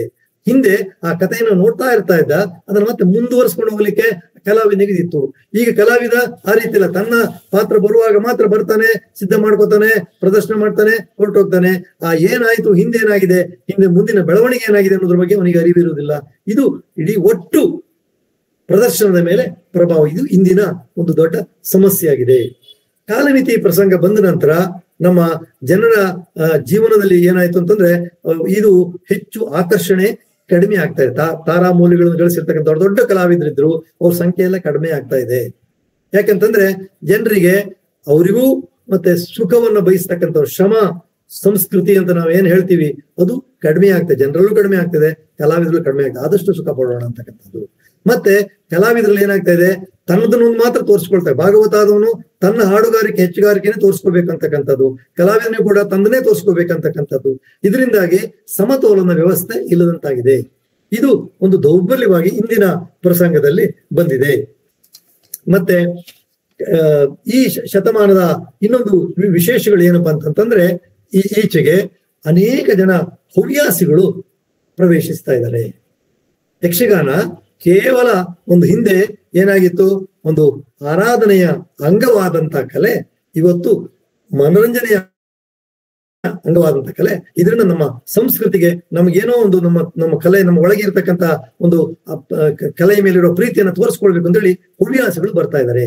ಹಾಗೆ ನೋಡ್ಲಿಕ್ಕೆ ಹೋದ್ರೆ ಯಕ್ಷಗಾನ ಇವತ್ತು ಉಳಿಸ್ತು ಬೆಳೆಸುವಲ್ಲಿ ಹವ್ಯಾಸಿಗಳು ದೊಡ್ಡ ಪಾತ್ರ ಇದೆ. ಡಾಕ್ಟರ್ ಶಿವರಾಮ್ ಕಾರಂತರಂತವ್ರು ಬಂದದ್ರಿಂದ ಸುಮಾರು ಅವ್ರು ಮೊದಲು ನಾನು ಹೇಳಿದೆ ನಿಮಗೆ ನಾಟಕ ಕಂಪನಿಯಲ್ಲಿ ಇದ್ರು ಅಂತ ಹೇಳಿ, ಆಮೇಲೆ ಯಕ್ಷಗಾನಕ್ಕೆ ಬಂದ್ರು. ಅದನ್ನ ಅಲ್ಲಿ ಕಲ್ತರು, ನರ್ತನವನ್ನು ಮಾಡಿದ್ರು, ಜನರನ್ನ ಬೆಳೆಸಿದ್ರು, ಆಮೇಲೆ ಕಲಾವಿದರಿಗೆ ಬುದ್ಧಿ ಹೇಳಿದ್ರು ಹೇಗೆ ಬದಲಾಗಬೇಕು ಅಂತ. ಇಲ್ಲೂ ಕೂಡ ಮುಂದೆ 19ನೇ ಶತಮಾನ ಅಥವಾ 20ನೇ ಶತಮಾನದ ಆದಿ ಭಾಗದಲ್ಲಿ ನಮ್ಮ ಈ ಕಡೆ ಭಾಗದಲ್ಲಿ ಇದ್ದಂತೆ ಅನೇಕ ಅಪಸವ್ಯಗಳು ಯಕ್ಷಗಾನದಲ್ಲಿ ಇತ್ತು. ಅದನ್ನೆಲ್ಲ ಹೋಗಲಾಡಿಸಲಿಕ್ಕೆ ಪ್ರಯತ್ನ ಪಟ್ರು. ಇದ್ರ ಪ್ರಭಾವ ಏನಾಯ್ತು, ಜನರ ಮೇಲೆ, ಕಲಾವಿದರ ಮೇಲಾಯ್ತು, ಪ್ರೇಕ್ಷಕರ ಮೇಲಾಯ್ತು. ವಿದ್ಯಾವಂತರಾದವರು ಇದೊಂದು ಕಲೆ, ಇದನ್ನ ಉಳಿಸ್ಬೇಕು ಅನ್ನುವಂತ ಒಂದು ಬಂತು. ಹೆಚ್ಚಿನ ಶಿಕ್ಷಕರು, ಅಧ್ಯಾಪಕರು ತಮ್ಮ ಶಾಲೆಗಳಲ್ಲಿ ಮಕ್ಕಳಿಗೆ ಯಕ್ಷಗಾನವನ್ನು ಕಲಿಸಿ ಪ್ರದರ್ಶನ ಮಾಡಿಸ್ಲಿಕ್ಕೆ ಅನುವು ಮಾಡಿದ್ರು. ಈ ಮೂಲಕ ಮಕ್ಕಳಲ್ಲೂ ಪ್ರೀತಿ ಬಂತ ಯಕ್ಷಗಾನಕ್ಕೆ.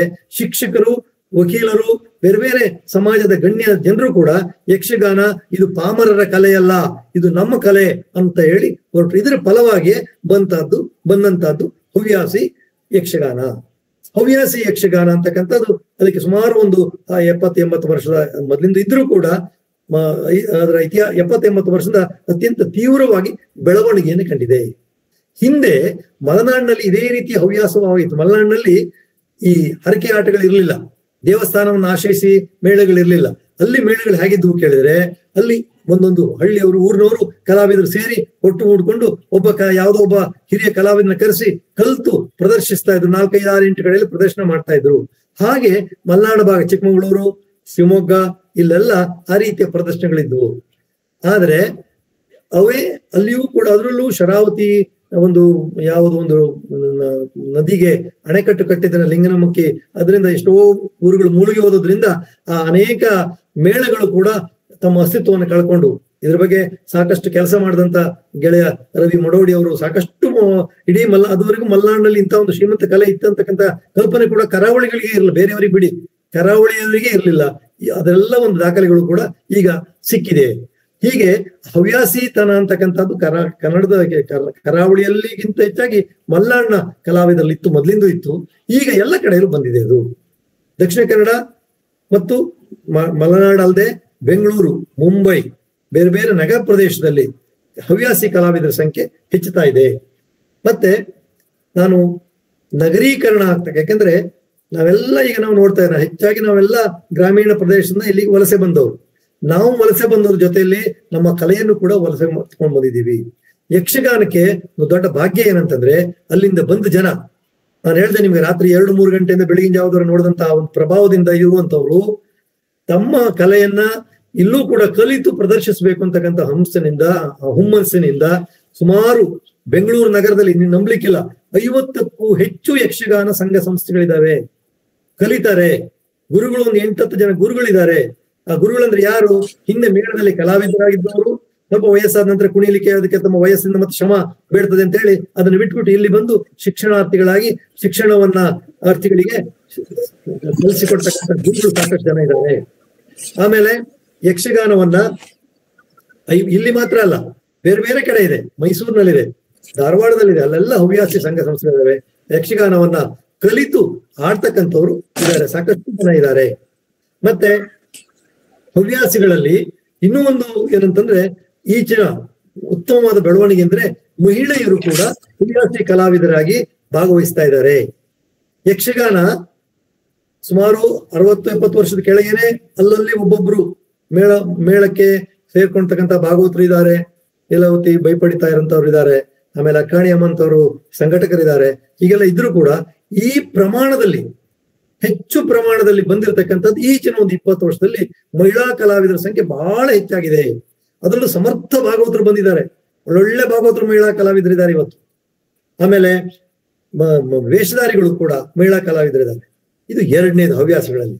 3ನೇದು ಹವ್ಯಾಸಿ ಕಲಾವಿದರ ಮಕ್ಕಳ ಮೇಳ, ಸಾಲಿಗ್ರಾಮ ಮಕ್ಕಳ ಮೇಳ ಅಂತಕ್ಕಂಥದ್ದು ಸುಮಾರು 50 ವರ್ಷದ ಕೆಳಗೆ ಪ್ರಾರಂಭವಾಗಿ ಅದು ವಿಶ್ವಕ್ಕೆ ಮೊದಲಿಗೆ ಪ್ರಯಾಣವನ್ನ ಹೊರಗಡೆ ಮಾಡಿ ಅಲ್ಲಿ ಸಿಮೋಲ್ಲಂಘನ ಮಾಡಿರತಕ್ಕಂಥ ಒಂದು ಮಕ್ಕಳ ಮೇಳ. ಅದನ್ನೇ ಆದರ್ಶವಾಗಿ ಇಟ್ಕೊಂಡು ಸಾಕಷ್ಟು ಮಕ್ಕಳ ಮೇಳಗಳಿದ್ದಾವೆ. ಮಕ್ಕಳ ಮೇಳದಿಂದಾಗಿ ಯಕ್ಷಗಾನ ಹೆಚ್ಚು ಜನ ಪ್ರೇಕ್ಷಕರನ್ನ ಗಳಿಸ್ತಾ ಇದೆ, ಹೆಚ್ಚು ಜನ ಕಲಾವಿದರು ಸೃಷ್ಟಿಯಾಗ್ತಾ ಇದ್ದಾರೆ, ಮತ್ತೆ ಹೆಚ್ಚು ಜನ ಹೊಸ ಕಲಾವಿದರು, ಹೊಸ ಪ್ರೇಕ್ಷಕರು ಕೂಡ ಈ ರಂಗಕ್ಕೆ ಬರುವಂತಾಗಿದೆ. ಇದು ಈಚಿನ ಬೆಳವಣಿಗೆ ಯಕ್ಷಗಾನದಲ್ಲಿ. ಮತ್ತೆ ಯಕ್ಷಗಾನದಲ್ಲಿ ಅದಕ್ಕೆ ನಾನು ಹೇಳಿದೆ ನಿಮ್ಗೆ, ಭಾರತ ಮಾತ್ರ ಅಲ್ಲ, ಡೆಲ್ಲಿಯಲ್ಲೂ ಕೂಡ ಯಕ್ಷಗಾನ ಕಲಿತು ಆಡುವವರಿದ್ದಾರೆ. ಹಿಂದಿಯಲ್ಲಿ ವಿದ್ಯಾ ಕೊಳ್ಳೂರವರು ಹಿಂದಿಯಲ್ಲಿ ಯಕ್ಷಗಾನವನ್ನ ಕಲಿತು ಅಲ್ಲಿನ ಪ್ರಸಾರ ಮಾಡ್ತಾ ಇದ್ದಾರೆ. ಅಲ್ಲಿನ ಕರ್ನಾಟಕ ಭವನದಲ್ಲೂ ಕೂಡ ಸಾಕಷ್ಟು ಕಾರ್ಯಕ್ರಮ ನಡೀತದೆ. ಮುಂಬೈಯಲ್ಲಂತೂ ಬೆಂಗಳೂರಿಗಿಂತ ಹೆಚ್ಚು ಯಕ್ಷಗಾನ ಕಲಾವಿದರಿದ್ದಾರೆ, ಹೆಚ್ಚು ಯಕ್ಷಗಾನ ಸಂಘಗಳಿದ್ದಾವೆ. ಅಲ್ಲಿಯೂ ಕೂಡ ಕಳೆದ 80 ವರ್ಷದಿಂದ ಯಕ್ಷಗಾನ ಪ್ರದರ್ಶನಗಳು ನಡೀತಾ ಇದ್ದಾವೆ. ಹೆಚ್ಚಾಗಿ ಮಳೆಗಾಲದಲ್ಲಿ, ಯಾಕಂದ್ರೆ ಮಳೆಗಾಲ ಕಲಾವಿದರು ನಾನು ಹೇಳ್ದೆ ನೀವು ನವೆಂಬರ್ 16ರಿಂದ ಮೇ 15ರವರೆಗೆ ಇರ್ತದೆ ಅಂತ ಹೇಳಿ, ಅಂದ್ರೆ ಸಂಕ್ರಮಣದವರೆಗೆ. ಅದ ನಂತರ ಅವರಿಗೆ ವೃತ್ತಿ ಏನಿರ್ತಿರ್ಲಿಲ್ಲ, ಬಹಳ ಬೇಸಾಯ ಮಾಡ್ಕೊಂಡಿರ್ಬೇಕಾಗಿತ್ತು. ಈ ಯಾವಾಗ ನಗರೀಕರಣ ಪ್ರಾರಂಭ ಆಯ್ತೋ ಈ ಕಲಾವಿದರು ಏನ್ ಮಾಡಿದ್ರು, ಮಳೆಗಾಲದಲ್ಲಿ ಈ ನಗರಗಳಿಗೆ ಬಂದು ಇಲ್ಲಿ ಪ್ರದರ್ಶನದಲ್ಲಿ ಭಾಗಿಯಾದರು. ಅತಿಥಿ ಕಲಾವಿದರಾಗಿಯೋ ಅಥವಾ ಇಲ್ಲಿನ ಹವ್ಯಾಸಿ ಸಂಘಗಳ ಜೊತೆಯಲ್ಲಿ ಸೇರ್ಕೊಂಡು ಪ್ರದರ್ಶನಗಳಲ್ಲಿ ಭಾಗವಹಿಸಿಕೊಂಡು ಪ್ರದರ್ಶನ ಕೊಡ್ತಾ ಇದ್ದಾರೆ. ಹೀಗೆ ಇವತ್ತು ನಾವು ಈ ಮಳೆಗಾಲದ ಸಂದರ್ಭದಲ್ಲಿ ಎಲ್ಲ ದೊಡ್ಡ ದೊಡ್ಡ ನಗರಗಳಲ್ಲಿ ಯಕ್ಷಗಾನ ಪ್ರದರ್ಶನ ನಡೀತಾ ಇದೆ. ಎಷ್ಟು ಯಕ್ಷಗಾನ ನಡೀತಾ, ದುಬೈ, ಅಬುದಾಬಿ, ಅಲ್ಲೆಲ್ಲ ಯಕ್ಷಗಾನ ಸಂಘಗಳಿದಾವೆ. ಅಲ್ಲಿ ಯಕ್ಷಗಾನ ಕಲಾವಿದರನ್ನ ಕರೆಸಿ, ಮೇಳಗಳನ್ನ ಕರೆಸಿ, ಅತಿಥಿ ಕಲಾವಿದರನ್ನ ಕರೆಸಿ ಪ್ರದರ್ಶನ ಕೊಡಿಸ್ತಾ ಇದ್ದಾರೆ. ಈಗ ನೋಡಿ, ಪಟ್ಲ ಸತೀಶ್ ಶೆಟ್ಟಿ ಅವರ ಒಂದು ತಂಡ 3 ತಿಂಗಳ ಕಾಲ ಅಮೆರಿಕಕ್ಕೆ ಪ್ರವಾಸ ಹೊರಟಿದೆ 30 ಜನರ ತಂಡದೊಂದಿಗೆ. ಅದರಲ್ಲಿ ಯಕ್ಷಗಾನವನ್ನು ಬೇರೆ ಇಡೀ ಅಮೆರಿಕದ ಬೇರೆ ದೊಡ್ಡ ದೊಡ್ಡ ನಗರಗಳಲ್ಲಿ ಪ್ರದರ್ಶನ ಮಾಡ್ತಾ ಇದ್ದಾರೆ.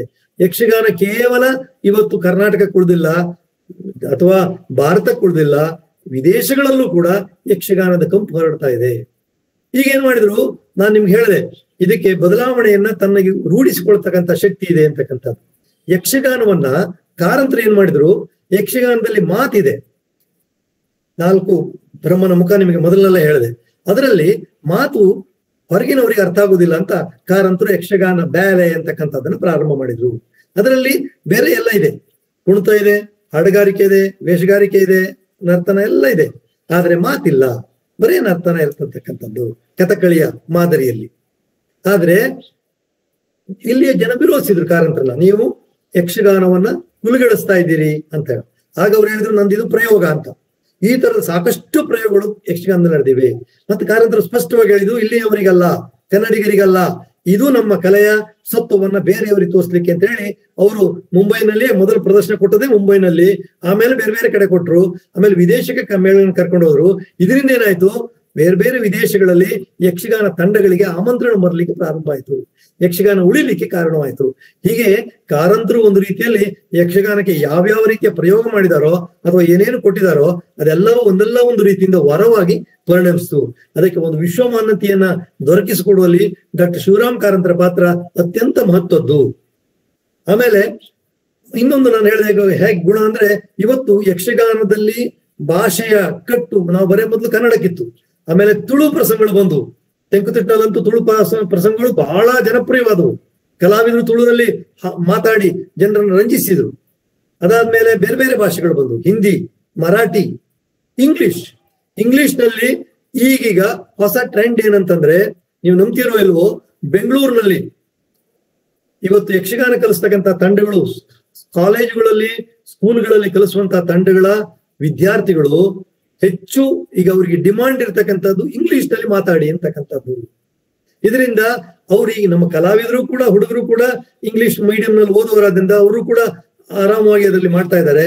ಇಂಗ್ಲಿಷ್ ಯಕ್ಷಗಾನ ಹೆಚ್ಚು ಆಗ್ತಾ ಇದೆ. ಇದನ್ನ ನೋಡಿಸಲು ನನಗೆ ಕೆಲವೊಮ್ಮೆ ಭಯ ಆಗುತ್ತೆ, ಇನ್ನೊಂದು 10 ವರ್ಷಕ್ಕೆ ಏನ್ ಈ ನಗರ ಪ್ರದೇಶದಲ್ಲಿ ಇರುವ ಯಕ್ಷಗಾನದಲ್ಲಿ ಬರೀ ಇಂಗ್ಲಿಷೇ ಬಂದ್ಬಿಡುತ್ತೆ ಅನ್ನೋ ಭಯ ಕೂಡ ಆಗ್ತಾ ಇದೆ.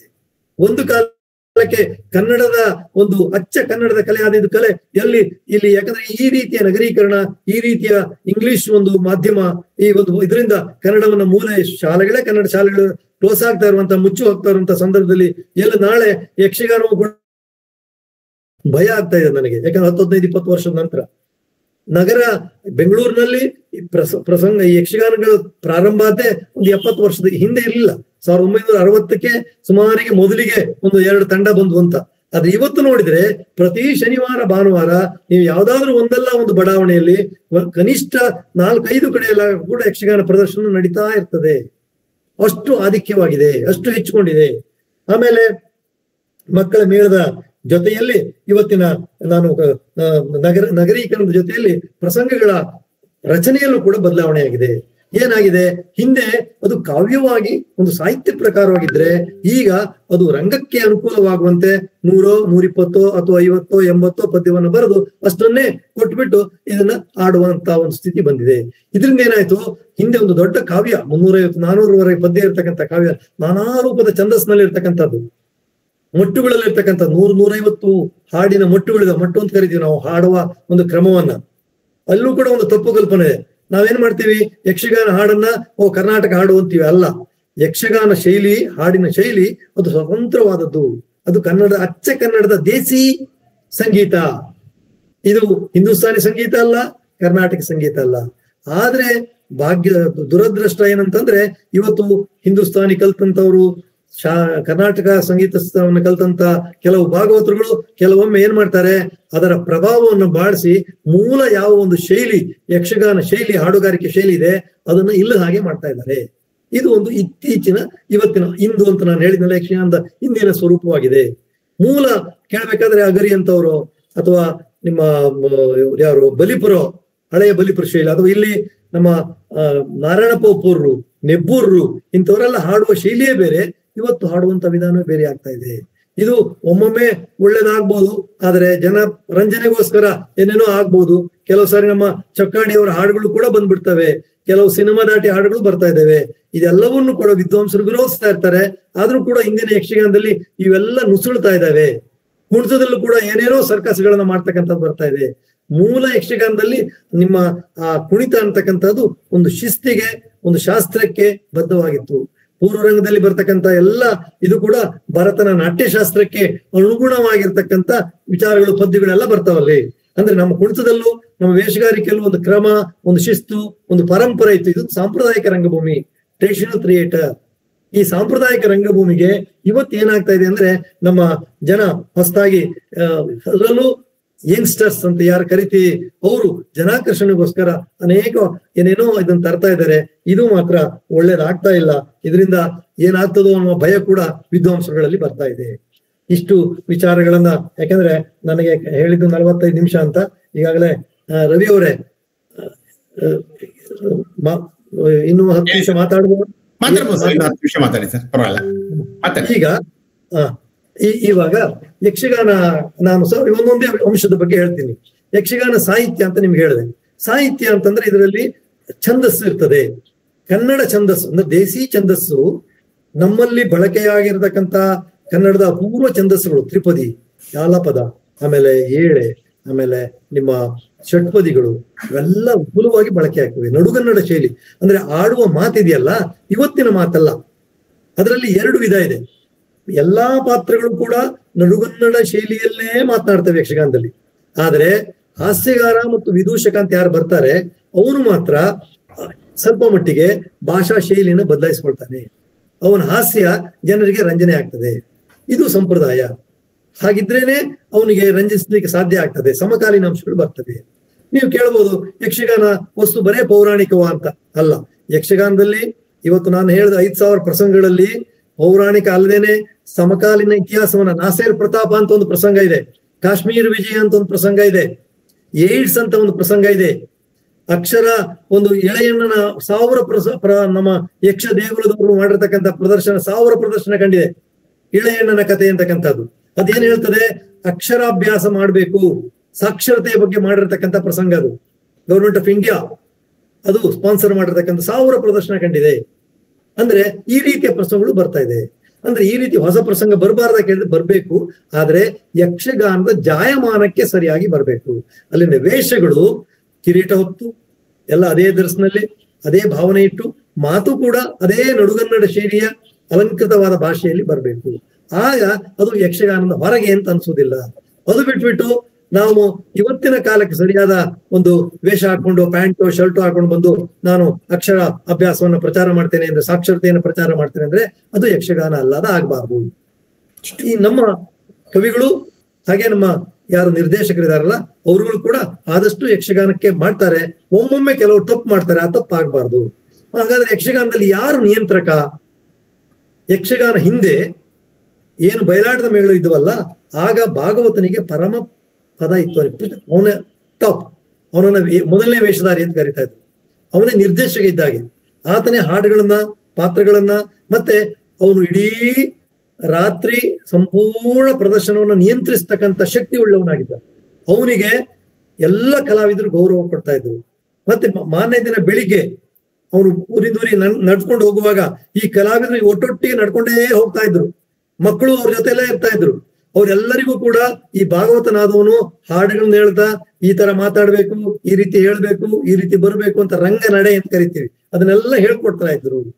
ಕಲಾವಿದರು ಕೂಡ ಹಿರಿಯ ಕಲಾವಿದರು ಕಿರಿಯ ಕಲಾವಿದರಿಗೆ ರಂಗ ನಡೆಯನ್ನ ತೋರಿಸ್ತಾ ಇದ್ರು. ಈ ತರ ಮಾಡಿದ್ರೆ ಚಂದ ಕಾಣ್ತದೆ ಅಂತಕ್ಕಂಥದ್ದು. ಇದು ಒಂದು ಸಿಸ್ಟಮ್ ಮತ್ತು ಮೊದಲು. ಇವತ್ತು ಆ ಸಿಸ್ಟಮ್ ಇಲ್ಲ. ಕಾರಣ ಇವತ್ತು ಭಾಗವತನಿಗಿಂತ ಹೆಚ್ಚಾಗಿ ಪ್ರಥಮ ವೇಷಧಾರಿ ಯಾರು, 2ನೇ ವೇಷ ಅಂತ ನಾವು ಕರಿತೀವಿ, ಮುಖ್ಯ ವೇಷಧಾರಿ ಇದಾನಲ್ಲ, ಅವನಿಗೆ ಹೆಚ್ಚು ಒತ್ತು ಬರ್ತಾ ಇದೆ. ಕಾರಣ ಏನಂದ್ರೆ ಅವನು ಸ್ಟೇಜ್ ನಲ್ಲಿ ಎಲ್ಲರ ಎದುರಿಗೆ ಬರ್ತಾನೆ, ಅವನ ಅಭಿಮಾನಿಗಳು ಜಾಸ್ತಿ, ಅವನಿಗೆ ತಾರಾಮೂಲ್ಯ ಇದೆ, ಆದ್ರಿಂದ ಅವನು ಮಾತು ಹೆಚ್ಚು ನಡೀತಾ ಇದೆ. ಆದ್ರೆ ಪ್ರಸಂಗ ಯಕ್ಷಗಾನದಲ್ಲಿ ಭಾಗವತನೇ ಮುಖ್ಯ. ಆತನೇ ಅವನು ಒಂದು ಗುರು, ಅವನೇ ಎಲ್ಲವನ್ನ ನಿಯಂತ್ರಿಸ್ತಕ್ಕಂಥ ಶಕ್ತಿ ಇರ್ತಕ್ಕಂಥವ್ರು. ಆದ್ರಿಂದ ಇವತ್ತಿನ ಈ ಹವ್ಯಾಸಿಗಳಲ್ಲಿ ಏನ್ ಮಾಡ್ತಾ ಇದ್ದಾರೆ, ಅದಕ್ಕೆ ನಿರ್ದೇಶಕ ಅಂತ ಮಾಡ್ಕೊಂಡು ಆತ ಒಂದು ಅಚ್ಚುಕಟ್ಟಾಗಿ ಒಂದು 90 ನಿಮಿಷಕ್ಕೋ ಅಥವಾ 2 ಗಂಟೆಗೋ ಅಥವಾ 3 ಗಂಟೆಗೋ ಆಗುವಂತಹ ಒಂದು ಕಾರ್ಯಕ್ರಮವನ್ನ ನಿರ್ದೇಶಕನ ಇಟ್ಟುಕೊಂಡು ಆ ಮೂಲಕ ನಡೆಸ್ತಾ ಇದ್ದಾರೆ. ಅದೊಂದು ವ್ಯತ್ಯಾಸ ಸಾಹಿತ್ಯ ಮತ್ತು ಪ್ರದರ್ಶನದಲ್ಲಿ. ಆಮೇಲೆ ಬಣ್ಣಗಾರಿಕೆಯಲ್ಲಿ ಹಿಂದೆ ಹೇಗಿತ್ತು ಕೇಳಿದ್ರೆ, ವೇಷವನ್ನ ಕಟ್ಕೊಳ್ಳೋದು ಬಹಳ ಕಷ್ಟ ಇತ್ತು. ಒಂದು ವೇಷ ಕಟ್ಟಬೇಕಾದ್ರೆ ಸುಮಾರು 2-2.5 ತಾಸು ಬೇಕಾಗ್ತಾ ಇತ್ತು. ಅದರಲ್ಲೂ ಬಣ್ಣದ ವೇಷ. ನಮ್ಮಲ್ಲಿ ರಾಕ್ಷಸ ವೇಷವನ್ನ ಹೆಚ್ಚಾಗಿ ಬಣ್ಣದ ವೇಷದಲ್ಲಿ ಮಾಡ್ತಾರೆ. ಒಂದೊಂದು ಪ್ರಸಂಗದಲ್ಲೂ ಕೂಡ ಒಂದಲ್ಲ ಒಂದು ಬಣ್ಣದ ವೇಷ ಬರಲೇಬೇಕು. ಕಿರಾತ ಬರ್ಬೇಕು, ಆಮೇಲೆ ಸ್ತ್ರೀ ವೇಷ ಬರ್ಬೇಕು, ವಿದೂಷಕ ಬರ್ಬೇಕು, ರಾಜ ಬರ್ಬೇಕು, ಪುಂಡು ವೇಷ ಅಂತ ಕರಿತೀವಿ, ಅಥವಾ ಕೇದಿಗೆ ಮುಂದಲೆ ತೊಟ್ಕೊಳ್ತಕ್ಕಂಥ ಯುವಕ ಪಾತ್ರಧಾರಿಗಳು ಅಂತವ್ರು ಬರ್ಬೇಕು. ಇದು ಎಲ್ಲ ಸೇರ್ಕೊಂಡಾಗ ಇಡೀ ಪ್ರಸಂಗ ಒಂದು ಯಶಸ್ವಿ ಆಗ್ತದೆ. ಹೇಗೆ ಕೇಳಿದ್ರೆ, ನೀವು ಒಂದೇ ತರ ಮೊನೋಟನಸ್ ಆಗಿರುವುದಿಲ್ಲ, ವೈವಿಧ್ಯಮಯವಾಗಿರ್ತದೆ. ರಾಜ ಗಂಭೀರವಾಗಿ ಕೂತ್ಕೊಂಡು ಇದು ಮಾಡ್ಕೊಂಡು ಸಣ್ಣ ಪುಟ್ಟ ನರ್ತನ ಮಾಡ್ಕೊಂಡಿದ್ರೆ ಈ ಹುಡುಗರು ಯುವಕರು ಬಂದು ಅಭಿಮನ್ಯು, ಸುಧನ್ವ ಇಂಥವ್ರೆಲ್ಲ ಕುಣಿದು ಕುಪ್ಪಳಿಸಿ ಇಡೀ ರಂಗಸ್ಥಳವನ್ನೇ ಪುಡಿ ಮಾಡ್ಬಿಡ್ತಾರೆ. ಆ ಶಕ್ತಿ ಇರ್ತದೆ ಅವರಿಗೆ. ಆ ಪಾತ್ರವಾಗಿ ಅದನ್ನ ಹಾಕುವಂತ ಹುಡುಗರು ಕೂಡ ಹಾಗೆ ಇರ್ತಾರೆ. ಹಾಗೆ ವಿದೂಷಕನಾಗಿ ಬಂದಂತವನು ಹೆಚ್ಚಾಗಿ ದೂತ, ಚಾರಕ ಇಂಥವ್ರು ಬಂದವರು ತಮಾಷೆ ಮಾಡಿ ನಗೆಗಡಲಿನಲ್ಲಿ ಎಲ್ಲರನ್ನ ಮುಳುಗಿಸ್ತಾರೆ. ಅದಂತೆ ಮಧ್ಯ ಬರ್ತಕ್ಕಂಥ ರಾಕ್ಷಸ ಪಾತ್ರಗಳು, ಅವರು ದೊಡ್ಡ ಕಿರೀಟವನ್ನು ಕಟ್ಟಿಕೊಂಡು ಆಮೇಲೆ ಮುಖಕ್ಕೆಲ್ಲ ಚಿಟ್ಟೆಯನ್ನು ಇಟ್ಟುಕೊಂಡು ಇಡೀ ಅಬ್ಬರದಿಂದ ಮಹಿಷಾಸುರ ಅವನು ಬರ್ತಾ ಇದ್ದಾನೆ, ಪ್ರೇಕ್ಷಕರ ಮಧ್ಯದಿಂದ 2 ದಿವಟಿಗೆ ಹಿಡ್ಕೊಂಡು ಕುಣ್ಕೊಂಡು ಬರ್ತಾನೆ. ಆ ಬೇರೆ ಬೇರೆ ರಾಕ್ಷಸರು, ದೊಡ್ಡ ದೊಡ್ಡ ರಾಕ್ಷಸರುಗಳೆಲ್ಲ ಆ ಒಂದು ಪ್ರೇಕ್ಷಕರ ಮಧ್ಯದಿಂದ ಬರ್ತಾನೆ. ಇದು ಹಿಂದೆಲ್ಲ ಕೂಡ ಹಾಗೆ ನಡ್ಕೊಂಡು ಬರ್ತಾ ಇತ್ತು. ಮತ್ತೆ ಹನುಮಂತನ ವೇಷಕ್ಕೂ ಕೂಡ ಬೇರೆ ಬೇರೆ ಸಲಕರಣೆಗಳಿದಾವೆ, ಬೇರೆ ಬೇರೆ ಪರಿಕರಗಳಿದಾವೆ, ಅದನ್ನೇ ಮಾಡಬೇಕು. ಅದು ಬಿಟ್ಬಿಟ್ಟು ನಾಟಕದ ವೇಷ ಅಲ್ಲ. ನಾಟಕದ ವೇಷಕ್ಕೂ ಯಕ್ಷಗಾನದ ವೇಷಕ್ಕೂ ವ್ಯತ್ಯಾಸ ಇದೆ. ನಾಟಕದ ವೇಷವನ್ನ ಮಾಡಿದರೆ ಅದು ಯಕ್ಷಗಾನ ಅಂತ ಅನ್ಸೋದಿಲ್ಲ, ನಾಟಕ ಅಂತ ಅನ್ಸ್ತದೆ. ನಮ್ಮಲ್ಲಿ ಒಂದು ಕಾಲಕ್ಕೆ ರಾಮ ಮತ್ತು ಲಕ್ಷ್ಮಣರು ಕೂಡ ವನವಾಸಕ್ಕೆ ಬಂದ್ರು ಕೂಡ ಕಿರೀಟ ಇಟ್ಕೊಂಡೇ ಬರ್ತಿದ್ರಂತೆ. ಕಾರಣ ಅದು ಯಕ್ಷಗಾನದ ಜಾಯಮಾನ ಅಂತ ಹೇಳಿ. ಇವತ್ತು ನಾವು ಗಾಂಧಿ ಬಂದ್ರು ಕೂಡ ಹಾಗೆ ಬರ್ಬೇಕಾಗ್ತದೆ, ಹಾಗೇನೆ ಅದು ಯಕ್ಷಗಾನದ ಜಾಯಮಾನ ಆಗ್ತದೆ. ಅನೇಕ ಮತ್ತೆ ಭಾಗವತದ ಪ್ರಸಂಗಗಳು ಕೃಷ್ಣ ಮಹಿಮೆಯನ್ನ ಹೇಳ್ತಕ್ಕಂಥದ್ದು. ಹೆಚ್ಚಿನ ಯಕ್ಷಗಾನದ ಪ್ರಸಂಗಗಳು ಕೊನೆಯಲ್ಲಿ ಹೇಳ್ತಕ್ಕಂಥ ಸತ್ವ ಏನು ಕೇಳಿದ್ರೆ ಧರ್ಮಕ್ಕೆ ಜಯ ಅಂತಕ್ಕಂಥ, ಧರ್ಮ ಮಾರ್ಗದಲ್ಲಿ ನಡೀರಿ, ಒಳ್ಳೇದ್ ಮಾಡ್ರಿ, ಸತ್ಯ ಮಾರ್ಗದಲ್ಲಿ ಹೋಗಿ. ಈ ಸುಧನ್ವ ಕಾಳ ಬೇರೆ ಬೇರೆ ಭಾಗವತ ಪ್ರಸಂಗಗಳೆಲ್ಲ ಕೃಷ್ಣ ಪಾರಮ್ಯವನ್ನು ಹೊಗಳ್ತಕ್ಕಂಥದ್ದು. ಮತ್ತೆ ನಮಗೆ ಕುಮಾರವ್ಯಾಸ ಮತ್ತು ಲಕ್ಷ್ಮೀಶರು ನಮ್ಮ ಯಕ್ಷಗಾನ ಕವಿಗಳು ಸಾಕಷ್ಟು ಬಳಸ್ಕೊಂಡಿದ್ದಾರೆ. ಅವ್ರು ಬಳಸಿದ್ವ ಅಲ್ಲ, ನಮ್ಮ ಭಾಗವತರು ಕೂಡ ಹಾಡು ರಂಜಿಸ್ಬೇಕಂದ್ರೆ ಕುಮಾರವ್ಯಾಸನ ತಪ್ಪಂತ ತಂದು ಹಾಡ್ಬಿಡ್ತಾರೆ. ಹೀಗೆ ನಮ್ಮ ಕನ್ನಡ ಕವಿಗಳು ಯಕ್ಷಗಾನ ರಂಗಭೂಮಿಯಲ್ಲಿ ಮಿಂಚಿದ್ದಾರೆ. ವಾರ್ಧಕ್ಯ ಶ್ರುತಿಪದಲ್ಲಿರತಕ್ಕಂಥ ಲಕ್ಷ್ಮೀಶನ ಪದ್ಯಗಳು ಸಾಕಷ್ಟು ಬಂದ್ಬಿಡ್ತವೆ ಯಕ್ಷಗಾನದಲ್ಲಿ. ಇದನ್ನ ಭಾಗವತರು ತಂದ್ರೋ ಯಾರು ತಂದ್ರೋ ಗೊತ್ತಿಲ್ಲ, ಇವತ್ತಿದ್ದಾವೆ. ಹಾಗೆಲ್ಲ ಕುಮಾರವ್ಯಾಸನ ಪದ್ಯಗಳು ಸಾಕಷ್ಟು ಇದಾವೆ. ಆಮೇಲೆ ಮತ್ತೆ ಬೇರೆ ಬೇರೆ ತೊರವೆ ರಾಮಾಯಣದ ಪದ್ಯಗಳು ಇದಾವೆ. ಇವೆಲ್ಲವೂ ಕೂಡ ನಮ್ಮಲ್ಲಿ ನಡೆದಿವೆ. ಆಮೇಲೆ ಮತ್ತೆ ಯಕ್ಷಗಾನ ಕಲಿಕಾ ವಿಧಾನ ಇವತ್ತು ಬದಲಾಗಿದೆ. ಇವತ್ತು ಅಲ್ಲಲ್ಲಿ ತರಬೇತಿ ಕೇಂದ್ರಗಳಿದಾವೆ. ಧರ್ಮಸ್ಥಳದಲ್ಲಿದೆ, ಇದು ನಮ್ಮ ಹಂಗಾರಕಟ್ಟೆ ಯಕ್ಷಗಾನ ಬಡಗತಿಟ್ಟಿಗಿದೆ. ಆಮೇಲೆ ಉಡುಪಿಯಲ್ಲಿ ಕೂಡ ಬಡಗತಿಟ್ಟಿಗೆ ಯಕ್ಷ MGM ಕಾಲೇಜ್ನಲ್ಲಿ ಯಾನು ನಮ್ಮ ಮಣಿಪಾಲ ಸಂಸ್ಥೆಯವರು ನಡೆಸ್ತಕ್ಕಂಥ ಒಂದು ದೊಡ್ಡ ಸಂಸ್ಥೆ. ಇವೆಲ್ಲ ತರಬೇತಿ ಕೇಂದ್ರ. ಇನ್ನು ಸಾಕಷ್ಟು ವಿಷಯ ಇದೆ, ಆದ್ರೆ ಸಾಕು ಅಂತ ನಮ್ಮ ರವಿಯವರು ಸೂಚನೆಯನ್ನ ಕೊಡ್ತಾ ಇದ್ದಾರೆ. ಇನ್ನು ಮಾತಾಡೋದ್ರೆ ಇನ್ನೂ ಒಂದಷ್ಟು ವಿಷಯಗಳು ಸಾಕಷ್ಟು ಇದೆ, ಅದರನ್ನ ಹೇಳ್ದೇನೆ ಇಲ್ಲಿಗೆ ನನ್ನ ಇದನ್ನ ಮುಗಿಸ್ತೇನೆ ಅಲ್ವಾ ರವಿಯವರೇ? ಯಾಕಂದ್ರೆ ಇನ್ನು ಅನೇಕ ಬದಲಾವಣೆಗಳು ಹೇಗೆ ಆಯ್ತು ಅಂತ ಪ್ರತಿಯೊಂದನ್ನು ಹೇಳ್ಕೊಂತ ಹೋಗ್ಬೋದು, ಆದ್ರೆ ಬೇಡ ಅಂತ ಕಾಣ್ತದೆ. ಇಲ್ಲಿಗೆ ನನ್ನ ಇದನ್ನ ಮುಗಿಸ್ತೇನೆ. ಈ ಒಂದು ಅವಕಾಶ ಕೊಟ್ಟದಕ್ಕೆ, ಕಳೆದ ಸುಮಾರು 50-55 ನಿಮಿಷ ಮಾತಾಡ್ಲಿಕ್ಕೆ ಅವಕಾಶ ಕೊಟ್ಟದಕ್ಕೆ ನಾನು ಕೃತಜ್ಞನಾಗಿದ್ದೇನೆ ಅಂತ ಹೇಳ್ತಾ ನನ್ನ ಮಾತನ್ನು ಮುಗಿಸ್ತೇನೆ. ನಮಸ್ಕಾರ. ತುಂಬಾ ಧನ್ಯವಾದಗಳು ಸರ್.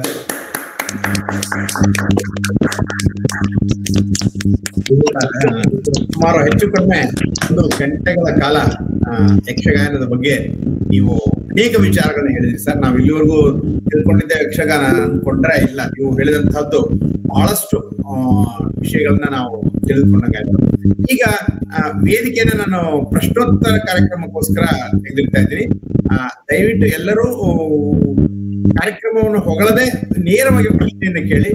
ಉಪಾಧ್ಯಾಯ ಅವರು ಅತ್ಯಂತ ಉತ್ತಮವಾದ ಮಾಹಿತಿಯನ್ನು ನೀಡಿದ್ದಾರೆ. ನನಗೆ ಶಿವರಾಮ್ ಕಾರಂತರ ಬಗ್ಗೆ ಕೇಳಬೇಕು ಪ್ರಶ್ನೆ ಅನ್ಕೊಂಡಿದ್ದೆ, ಅವರೇ ಅದ್ರ ಬಗ್ಗೆ ಹೇಳ್ಬಿಟ್ರು. ಹೀಗಾಗಿ ನನ್ನ ಪ್ರಶ್ನೆಗಳೇನಿಲ್ಲ. ಈಗ ನಾಗರತ್ನ ಮೇಡಮ್ ಫಸ್ಟ್ ಕೇಳ್ತಿದ್ದಾರೆ, ಅವರು ಕೇಳಿ. ಅದಾದ್ಮೇಲೆ ನಮ್ಮ ಗುರುಪ್ರಸಾದ್ ಹಾಲ್ಕರ್. ನಾಗರತ್ನ ಮೇಡಮ್, ಉಳಿದವರು ಸಾಧ್ಯವಾದ ಮೈಕ್ಗಳನ್ನು ಆಫ್ ಮಾಡಬೇಕು ಅಂತ ನನ್ನ ಪ್ರಾರ್ಥನೆ. ಉಳಿದವರು ಬಹಳ ಸೊಗಸಾದ ನಿರೂಪಣೆ ಮತ್ತೆ ತುಂಬಾ ಮಾಹಿತಿಗಳಿಂದ ತುಂಬಿತ್ತು. ಇತ್ತೀಚೆಗೆ ಬಹಳ ಜನ ಹೆಣ್ಮಕ್ಳು ಯಕ್ಷಗಾನಕ್ ಬರ್ತಾ ಇದ್ದಾರೆ. ಇದು ಕಷ್ಟ ಅನ್ಸಲ್ವಾ ಅವ್ರಿಗೆ? ನಿಮ್ಮ ಅಭಿಪ್ರಾಯ ಏನು? ಇಲ್ಲ, ಈಗ ಇವರು ಉಪಾಧ್ಯಾಯ ಇದ್ದಾರೆ, ಅವರು ಕುಣಿಯೋದು ನೋಡಿದ್ರೆ ಕಾವ್ಯೇಶ್ವರ ಅಂತಕ್ಕಂಥ ಭಾಗವತರಿದ್ದಾರೆ, ತುಂಗ ಅಂತ ಒಬ್ಬರಿದ್ದಾರೆ, ಶ್ರೀರಕ್ಷಾ ಹೆಗಡೆ ಅಂತಿದೆ. ಅವರೆಲ್ಲ ಭಾಗವತಿಕೆ ಮಾಡೋದು ನೋಡಿದ್ರೆ ಅವ್ರು ಎಲ್ಲರೂ ಕೂಡ ಪುರುಷರಷ್ಟೇ ಸರಿಸಮಾನವಾಗಿ ಮಾಡ್ತಾ ಇದ್ದಾರೆ. ಮನಸ್ಸು ಅನ್ನೋದಿದ್ರೆ ಏನು ಮಾಡ್ಬೋದು ಮೇಡಮ್. ನಮ್ಗೆ ಆಶ್ಚರ್ಯ ಆಗ್ತದೆ ಇವರು ಕುಣಿಯುವುದು ನೋಡಿದ್ರೆ. ಈಗ ಅರ್ಪಿತಾ ಹೆಗಡೆ ಅಂತಿದ್ದಾರೆ, ಆಮೇಲೆ ಇವರು ಕಂಡದ ಅಶ್ವಿನಿ ಅಂತಿದ್ದಾರೆ. ಇವರೆಲ್ಲರೂ ಕೂಡ ಒಳ್ಳೆ ಕಲಾವಿದರು. ಅಂದ್ರೆ ಅವ್ರಿಗೇನು ಮೊದ್ಲು ಒಂದು ಕಾಲಕ್ಕಿತ್ತು ಹಾಗೆ. ಅಂದ್ರೆ ಇಲ್ಲಿ ಏನಾಗ್ತದೆ, ಹಿಂದೆ ಇಡೀ ರಾತ್ರಿ ಇದ್ದಾಗ ಕಷ್ಟ ಇರ್ತಿತ್ತು. ಯಾಕಂತಂದ್ರೆ ಅದೊಂದು ಗುಂಪಾಗಿ ಹೋಗುವಾಗ ಮಹಿಳೆಯೊಬ್ಬರ ಜೊತೆ ಹೋಗೋದು ಕಷ್ಟ ಇತ್ತು. ಅಂತದ್ರಲ್ಲೂ ಕೂಡ ಭಾಗವತಿಗೆ ಲೀಲಾವತಿ ಭಯಪಡಿತಾ ಇರು ಸುಮಾರು 25 ವರ್ಷ ಭಾಗವತಿಗೆ ರಾತ್ರಿ ಇಡೀ ಮಾಡಿದ್ದಾರೆ. ಗಂಡವರು ಮೊದಲೇ ಬರೆಸ್ತಾ ಇದ್ರು, ಇವ್ರು ಭಾಗವತಿಗೆ ಮಾಡ್ಕೊಂಡು ನಡೆಸ್ತಾ ಇದ್ರು. ಮಾಡಿಲ್ಲ ಅಂತಲ್ಲ, ಇದಾರೆ. ಆದ್ರೆ ಈಗೀಗ ಬರ್ತಕ್ಕಂಥವ್ರು ಬಹಳ ಸೊಗಸಾಗಿ ಮಾಡ್ತಾ ಇದಾರೆ. ಏನು ಅನಾಯಾಸವಾಗಿ ಪ್ರದರ್ಶನ ಮಾಡ್ತಾ ಇದ್ದಾರೆ ಮಹಿಳೆಯರು. ಎಲ್ಲ ಕಡೆಯಲ್ಲಿದ್ದಾರೆ, ಕರಾವಳಿಯಲ್ಲಿದ್ದಾರೆ, ಉತ್ತರ ಕನ್ನಡದಲ್ಲಿದ್ದಾರೆ. ಒಂದು ಕನಿಷ್ಠ ನಾನು ಯಾಕೆಂದ್ರೆ ನಿಮ್ಮ ಇದೇ ರವೀಂದ್ರ ಕಲಾಕ್ಷೇತ್ರ ಯಕ್ಷಗಾನ ಮತ್ತು ಮಹಿಳೆಯರ ವಿಷಯದಲ್ಲಿ ನನಗೆ ನಮ್ಮ ಇವರು ಮಾಧ್ಯಮ ಮಿತ್ರರು ಒಂದು ಇದ್ ಮಾಡಿದ್ರು. ಸುಮಾರು 200-300 ಜನ ಮಹಿಳಾ ಕಲಾವಿದರು ಇದ್ದಾರೆ. ಎಲ್ಲ ಬರ್ತಾರೆ ಅಂತ ಹೇಳಿ. ತಂಡಗಳು ಅಷ್ಟೇ ಒಂದು 30-25-30 ತಂಡಗಳು ಇದಾವೆ, ಮಹಿಳಾ ತಂಡಗಳು, ಒಳ್ಳೊಳ್ಳೆ ತಂಡಗಳು. ಹಾಗೆ ಏನ್ ಕಷ್ಟ, ಆರಾಮ್ ಮಾಡ್ತಾ ಇದ್ದಾರೆ.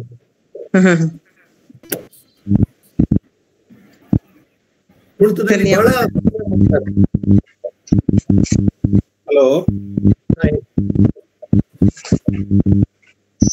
ಸರ್, ಆಯ್ತು, ನನ್ನ ಪ್ರಶ್ನೆ ಆಯ್ತು.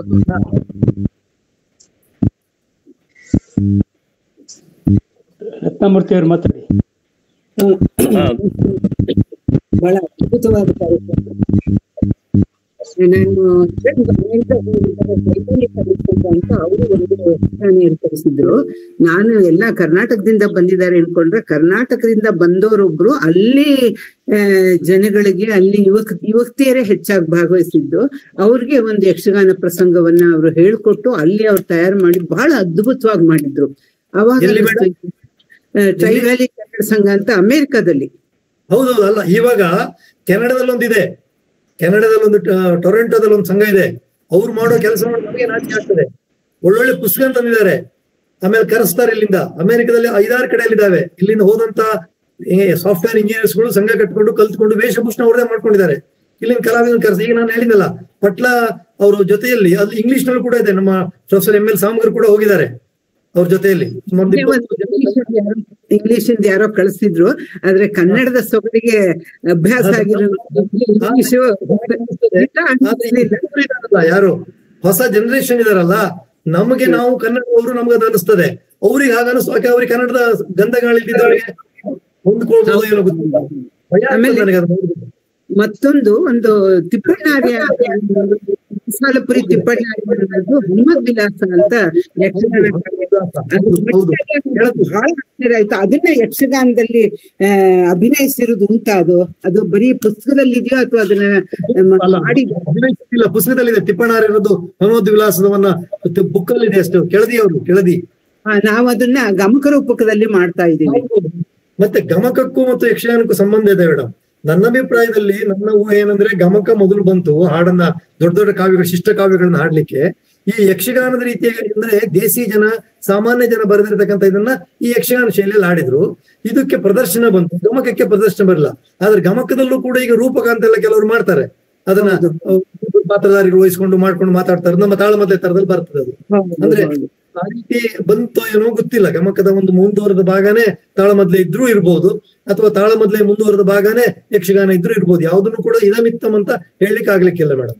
ಇದು ಬರೀ ಶ್ರಾವ್ಯ. ರೂಪಕದಲ್ಲಿ ಕೆಲವು ಸತಿ ವೇಷಗಳ ಸಮೇತ ತುಂಬಾ ಕಡಿಮೆ, ಆದ್ರೆ ಶ್ರಾವ್ಯ ಮತ್ತು ದೃಶ್ಯ ಎರಡು ಇರೋಂಥದ್ದು ಯಕ್ಷಗಾನದ್ದು.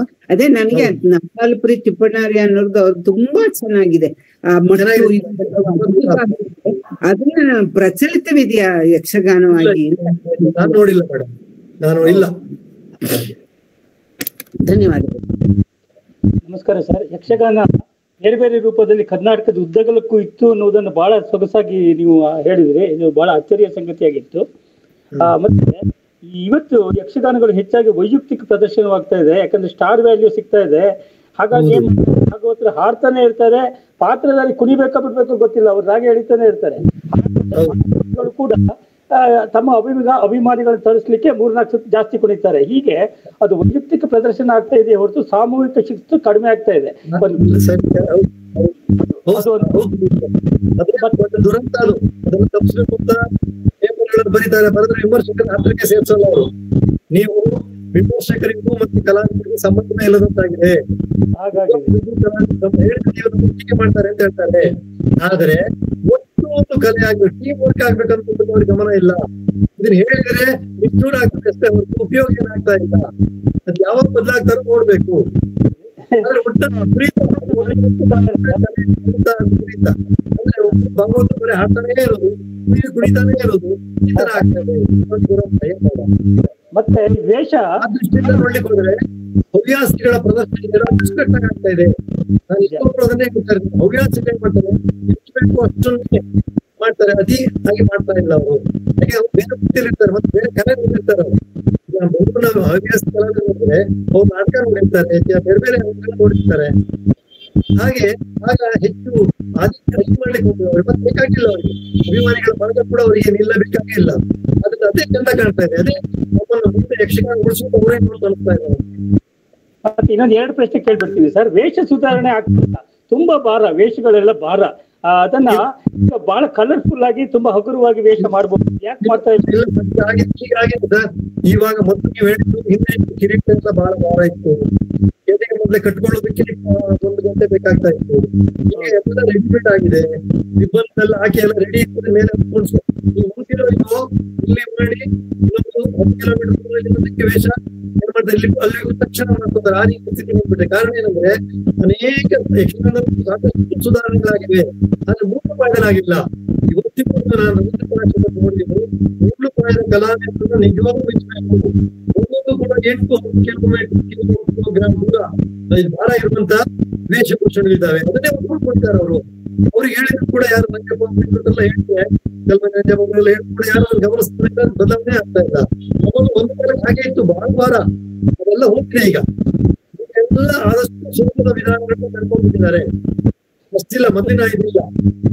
ವಸ್ತ್ರಗಳು ಮಾತ್ರ ಇದ್ದಾವೆ, ವೇಷಗಳ ವಸ್ತ್ರ ಇದೆಯಲ್ಲ ಇದೆ. ಮತ್ತು ಕೇಳಿಸ್ತಾ ಇಲ್ಲ, ಕೇಳಿಸ್ತಾ ಇಲ್ಲ ಸರ್, ಇಲ್ಲ ಕೇಳಿಸ್ತಾ ಇಲ್ಲ.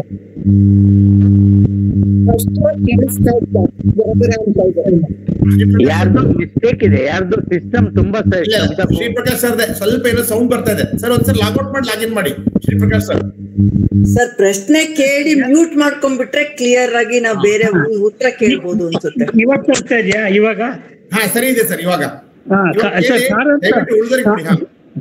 ಕಾರಂತರ ಬ್ಯಾಲೆಗಳನ್ನ ಯಾರು ಹವ್ಯಾಸಿ ರಂಗಭೂಮಿಯವರು ಅದನ್ನ ಹವ್ಯಾಸಿಯವರಾಗ್ಲಿ ಮೇಳಗಳಾಗ್ಲಿ ಅದನ್ನ ಮುಂದುವರಿಸಲೇ ಇಲ್ಲ. ಒಂದು ಅದು ಕಾರಂತರ ಬ್ಯಾಲೆಗಳನ್ನ ಯಾಕೋ ಗೊತ್ತಿಲ್ಲ. ಆಮೇಲೆ ಕೆಂಕುತಿಟ್ಟನವರೇ ಹರಕೆ ಆಟ ಆಡೋದು ಜಾಸ್ತಿ ಅಂತ ನನ್ನ ಅನಿಸಿಕೆ. ಮತ್ತೆ ಸ್ತ್ರೀ ವೇಷಧಾರಿಗಳು ಬಂದಿದ್ರು ಕೂಡ ಸ್ತ್ರೀ ವೇಷವನ್ನ ಪುರುಷರೇ ಹೆಚ್ಚು ಪ್ರಸಿದ್ಧಿ, ಸ್ತ್ರೀ ವೇಷಕ್ಕೆ ಪುರುಷರೇ ಹೆಚ್ಚು ಪ್ರಸಿದ್ಧಿ ಹೊರತು ಸ್ತ್ರೀ ವೇಷಕ್ಕೆ ಸ್ತ್ರೀಯರ ಪ್ರವೇಶ ಆಗಿದ್ರು ಕೂಡ ಸ್ತ್ರೀ ಪಾತ್ರಗಳಲ್ಲಿ ಪುರುಷರೇ ಬರೀತಾ ಇದ್ದಾರೆ. ಈ ತರದ್ದು ಕೆಲವು ನಮಗೆ ಆಶ್ಚರ್ಯಕರ ಸಂಗತಿಗಳಿದೆ. ಮತ್ತು ಮಾಧ್ಯಮಗಳಲ್ಲಿ ಯಕ್ಷಗಾನಕ್ಕೆ ಸರಿಯಾದ ಪ್ರಚಾರ ಸಿಗ್ತಾ ಇಲ್ಲ. ಎಷ್ಟು ಸಿನಿಮಾಗಳು ಇಡೀ ಸಿನಿಮಾ ಪ್ರಚಾರ ಮಾಡ್ತಾರೆ, ಒಂದು ಕಾಲಮಿತಿಯ ಯಕ್ಷಗಾನ ಪ್ರಯೋಗಗಳನ್ನ ಮಾಧ್ಯಮಗಳು ಪ್ರಚಾರ ಮಾಡಬಹುದು, ಅದು ಆಗ್ತಾ ಇಲ್ಲ. ಈ ಬಗ್ಗೆ ನಿಮ್ಮ ಅಭಿಪ್ರಾಯ? ನಮಸ್ಕಾರ. ನೀವು ಒಟ್ಟು 4 ಪ್ರಶ್ನೆ ಕೇಳಿದಿರಿ. ಶಿವರಾಮ್ ಕಾರಂತರ ಬಗ್ಗೆ. ಹೌದು, ಶಿವರಾಮ್ ಕಾರಂತರು ಏನು ನೀವು ಕೇಳಿದ ಪ್ರಶ್ನೆ ಬ್ಯಾಲೆ ಅಂತ ಮಾಡಿದ್ದು ಇದೆಯಲ್ಲ ಅಲ್ವಾ? ಹೌದು, ಅದು ಮುಂದುವರಿಲಿಲ್ಲ ಅಂತ ಹೇಳಿದ್ರಿ. ಅದು ಕಾರಣ ಏನಂದ್ರೆ ಯಕ್ಷಗಾನ ಏನು ನಮ್ಮ MGM ಕಾಲೇಜ್ನವ್ರು ಇತ್ತಲ್ಲ, ಅವರು ಅದನ್ನ ಬ್ಯಾಲೆಯನ್ನು ಮುಂದುವರಿಸ್ಲಿಕ್ಕೆ ಹೋದ್ರು. ಆಗ ಮಾಲಿನಿ ಅವರು ಕೋರ್ಟ್ ಮೆಟ್ಲತ್ತಿದ್ರು. ಕೋರ್ಟ್ ಮೆಟ್ಲತ್ತಿ ಸ್ವಾಮ್ಯದ ಆಧಾರದಲ್ಲಿ ನೀವು ಅದನ್ನ ಪ್ರದರ್ಶನ ಮಾಡುವಾಗಿಲ್ಲ ಅಂತ ಅಲ್ಲಿನ ಯಕ್ಷರಂಗದವರಿಗೆ ಹೇಳಿದ್ರು. ಯಕ್ಷರಂಗದ ಅಭ್ಯಾಸ ಮಾಡ್ತಿದ್ರು, ಅದನ್ನ ಪ್ರದರ್ಶನ ಮಾಡ್ಲಿಕ್ಕೆ ಬಿಡ್ಲಿಲ್ಲ. ಅಲ್ಲಿಗೆ ನಿಂತು ಹೋಯ್ತು, ಅದು ಮಾಲಿನಿ ಮಲ್ಯ ಅವರಿಂದ ನಿಂತು ಹೋಯ್ತು. ಕಡೆಗೆ ಈಗ ಒಂದು 8 ವರ್ಷದ ಕೆಳಗೆ ಬೆಂಗಳೂರಿನ ಶ್ರೀನಿವಾಸ್ ಶಾಸ್ತ್ರ ಅಂತಕ್ಕಂಥವ್ರು ಮಾಲಿನ್ಯ ಮಲ್ಯನ ಒಪ್ಪಿಸಿ ಅಲ್ಲಿನ ಅವರ ಕಾರಂತರ ಕೈ ಕೆಳಗೆ ನುಡಿದಿರ್ತಕ್ಕಂತಹ ಒಂದು ಸುಧೀರ್ ಇದಾರೆ ನೋಡಿ, ಯಾವ್ದು ನಮ್ಮ ಇದ್ರಲ್ಲೆಲ್ಲ ಮಾಡ್ತಾರಲ್ಲ ಉಪಾಧ್ಯ ಹಿರಿಯಡ್ಕ ಉಪಾಧ್ಯ ಅವರ ಪುತ್ರಿ ಸುಧೀರ್ ಮಾಲಿ, ಅವರ ಪತಿ ಇದ್ದಾರಲ್ಲ ಅವ್ರ ಮೂಲಕ ಭಾಗವತಿಕೆ ಮಾಡಿಸಿ ಆ ಬ್ಯಾಲೆಗೆ ಮುರುಜಿ ಕೊಟ್ಟಿದ್ದಾರೆ. ಈಗ ಕರ್ನಾಟಕ ಕಲಾದರ್ಶಿನಿ ಅಂತಕ್ಕಂಥ ಒಂದು ತಂಡ ಶಿವರಾಮ ಕಾರಂತರ ಬ್ಯಾಲೆಯನ್ನ ಹಾಡ್ಲಿಕ್ಕೆ ಮಾಲಿನಿ ಮಲ್ಯ ಅವರು ಅನುಮತಿ ಕೊಟ್ಟಿದ್ದಾರೆ. ಅನುಮತಿ ಕೊಟ್ಟ ಮೇಲೆ ಅವರು 6-7 ಪ್ರಸಂಗಗಳನ್ನ ಯಾರು ಕಾರಂತರ ಆಡ್ತಿದಾರಲ್ಲ ಅದೇ ಪ್ರಸಂಗಗಳನ್ನ ಬೇರೆ ಕಡೆಯಲ್ಲಿ ಆಡ್ತಾ ಇದ್ದಾರೆ. ಈಗ ನಡ್ತಾ ಇದೆ, ಆದ್ರೆ ಕಡಿಮೆ ಬೇರೆ ಬೇರೆ ಕಡೆ ಮಾಡಿದ್ದಾರೆ. ಅವ್ರದ ಅನೇಕ ಪ್ರಸಂಗಗಳನ್ನ ಕಾರಂತರ ಏನ್ ಮಾಡ್ತೀವಿ ಅದೇ ರೀತಿಯಲ್ಲಿ ಸುಧೀರ್ ಕೊಡೆಯೂರು ಸುಧೀರ್ ಅವರ ಒಂದು ಮಾರ್ಗದರ್ಶನದಲ್ಲಿ ಶಿವರಾಮ್ ಕಾರಂತರ ಬ್ಯಾಲೆಯನ್ನ ಶ್ರೀನಿವಾಸ ಸಾಸ್ತಾನ್ ಅವರು ಪ್ರದರ್ಶಿಸ್ತಾ ಇದ್ದಾರೆ. ಇಲ್ಲೇ ನಮ್ಮ ಶಿವರಾಮ್ ಕಾರಂತ ವೇದಿಕೆಯಲ್ಲಿ ಬೆಂಗಳೂರಿನಲ್ಲಾಗಿದೆ, ಇಲ್ಲಿ ಬೆಂಗಳೂರಿನಲ್ಲಿ ರವೀಂದ್ರ ಕಲಾಕ್ಷೇತ್ರದಲ್ಲಾಗಿದೆ, ಮಂಗಳೂರಿನಲ್ಲಾಗಿದೆ, ಮುಂಬೈಯಲ್ಲಾಗಿದೆ, ಬೇರೆ ಬೇರೆ ಕಡೆ ಕಾರಂತದ್ದು ಇತ್ತು. ನಿಮ್ಮ ಮೊದಲನೇ ಪ್ರಶ್ನೆ. ಎರಡನೇ ಪ್ರಶ್ನೆ ನೀವು ಹೇಳಿದೇನಂತಂದ್ರೆ ಮಹಿಳಾ ವೇಷಗಳಿಗೆ ಪುರುಷರೇ ಚೆನ್ನಾಗಿ ಒಪ್ತಾರೆ. ಇದನ್ನ ಸತ್ಯ. ಇವತ್ತಿಗೆ ಮಹಿಳಾ ಸ್ತ್ರೀ ಪಾತ್ರವನ್ನ ಸ್ತ್ರೀಯರೇ ಹಾಕಿದ್ರೆ ರಂಜನೆ ಆಗೋದಿಲ್ಲ. ಯಾಕೆಂದ್ರೆ ನಮ್ಮ ಕಿವಿ, ನಮ್ಮ ಮನಸ್ಸು ಅದೇ ಟ್ಯೂನ್ ಆಗಿದೆ. ನಮ್ಗೆ ಪುರುಷರ ದನಿ, ಪುರುಷರ ಸ್ತ್ರೀ ದನಿ ಇದೆಯಲ್ಲ, ಅದೇ ಟ್ಯೂನ್ ಆಗಿರೋದ್ರಿಂದ ನಮ್ಗೆ ಅದೇ ಚಂದ ಕಾಣ್ತದೆ. ಪ್ರಭಾಕರ್ ಉಪಾಧ್ಯಾಯರು ಮಂಟಪ ಅವರು ಮಾತಾಡೋದು ಆಗ್ಲಿ, ಅವ್ರ ಹಾವಭಾವ ಆಗ್ಲಿ ನಮ್ಗೆ ಇಷ್ಟ ಆಗ್ತದೆ ಹೊರತು ನಿಜವಾದ ಒಬ್ಬ ಸ್ತ್ರೀ ಬಂದು ಅದೇ ರೀತಿ ಮಾಡಿದ್ರು ಕೂಡ ನಮಗದು ಇಷ್ಟ ಆಗುವುದಿಲ್ಲ. ಇದು ಎರಡನೇದು. ಮತ್ತೆ ನೀವು ಇನ್ನೊಂದು ಪ್ರಶ್ನೆ ಕೇಳಿದ್ರಿ, ನಾನು ಇನ್ನೊಂದು ಯಾವ್ದು ನೀವು ಕೇಳಿದ್ದು? ಮಾಧ್ಯಮಗಳಲ್ಲಿ ಪ್ರಚಾರ ಸಿಗ್ತಾ ಇಲ್ಲ ಅಂತ ಯಕ್ಷಗಾನಕ್ಕೆ. ಅದಕ್ಕೆ ಅಲ್ಲಿ ಕಾರಣ ಏನಂದ್ರೆ ಮಾಧ್ಯಮಗಳು, ಇದು ಮಾರ್ಕೆಟ್ ಕಡಿಮೆ ಅಲ್ಲ ಸರ್. ಮಾಧ್ಯಮದವ್ರು ಏನನ್ನು ಹುಡುಕ್ತಾರೆ, ಇದು ಹೆಚ್ಚು ಜನರಿಗೆ ಈಗ ಎಲ್ಲಾ ಕಡೆಯಲ್ಲೂ ತಲುಪಬೇಕಲ್ಲ, ಇದು ಅವ್ರಿಗೆ ಬೇಕಾಗಿಲ್ಲ.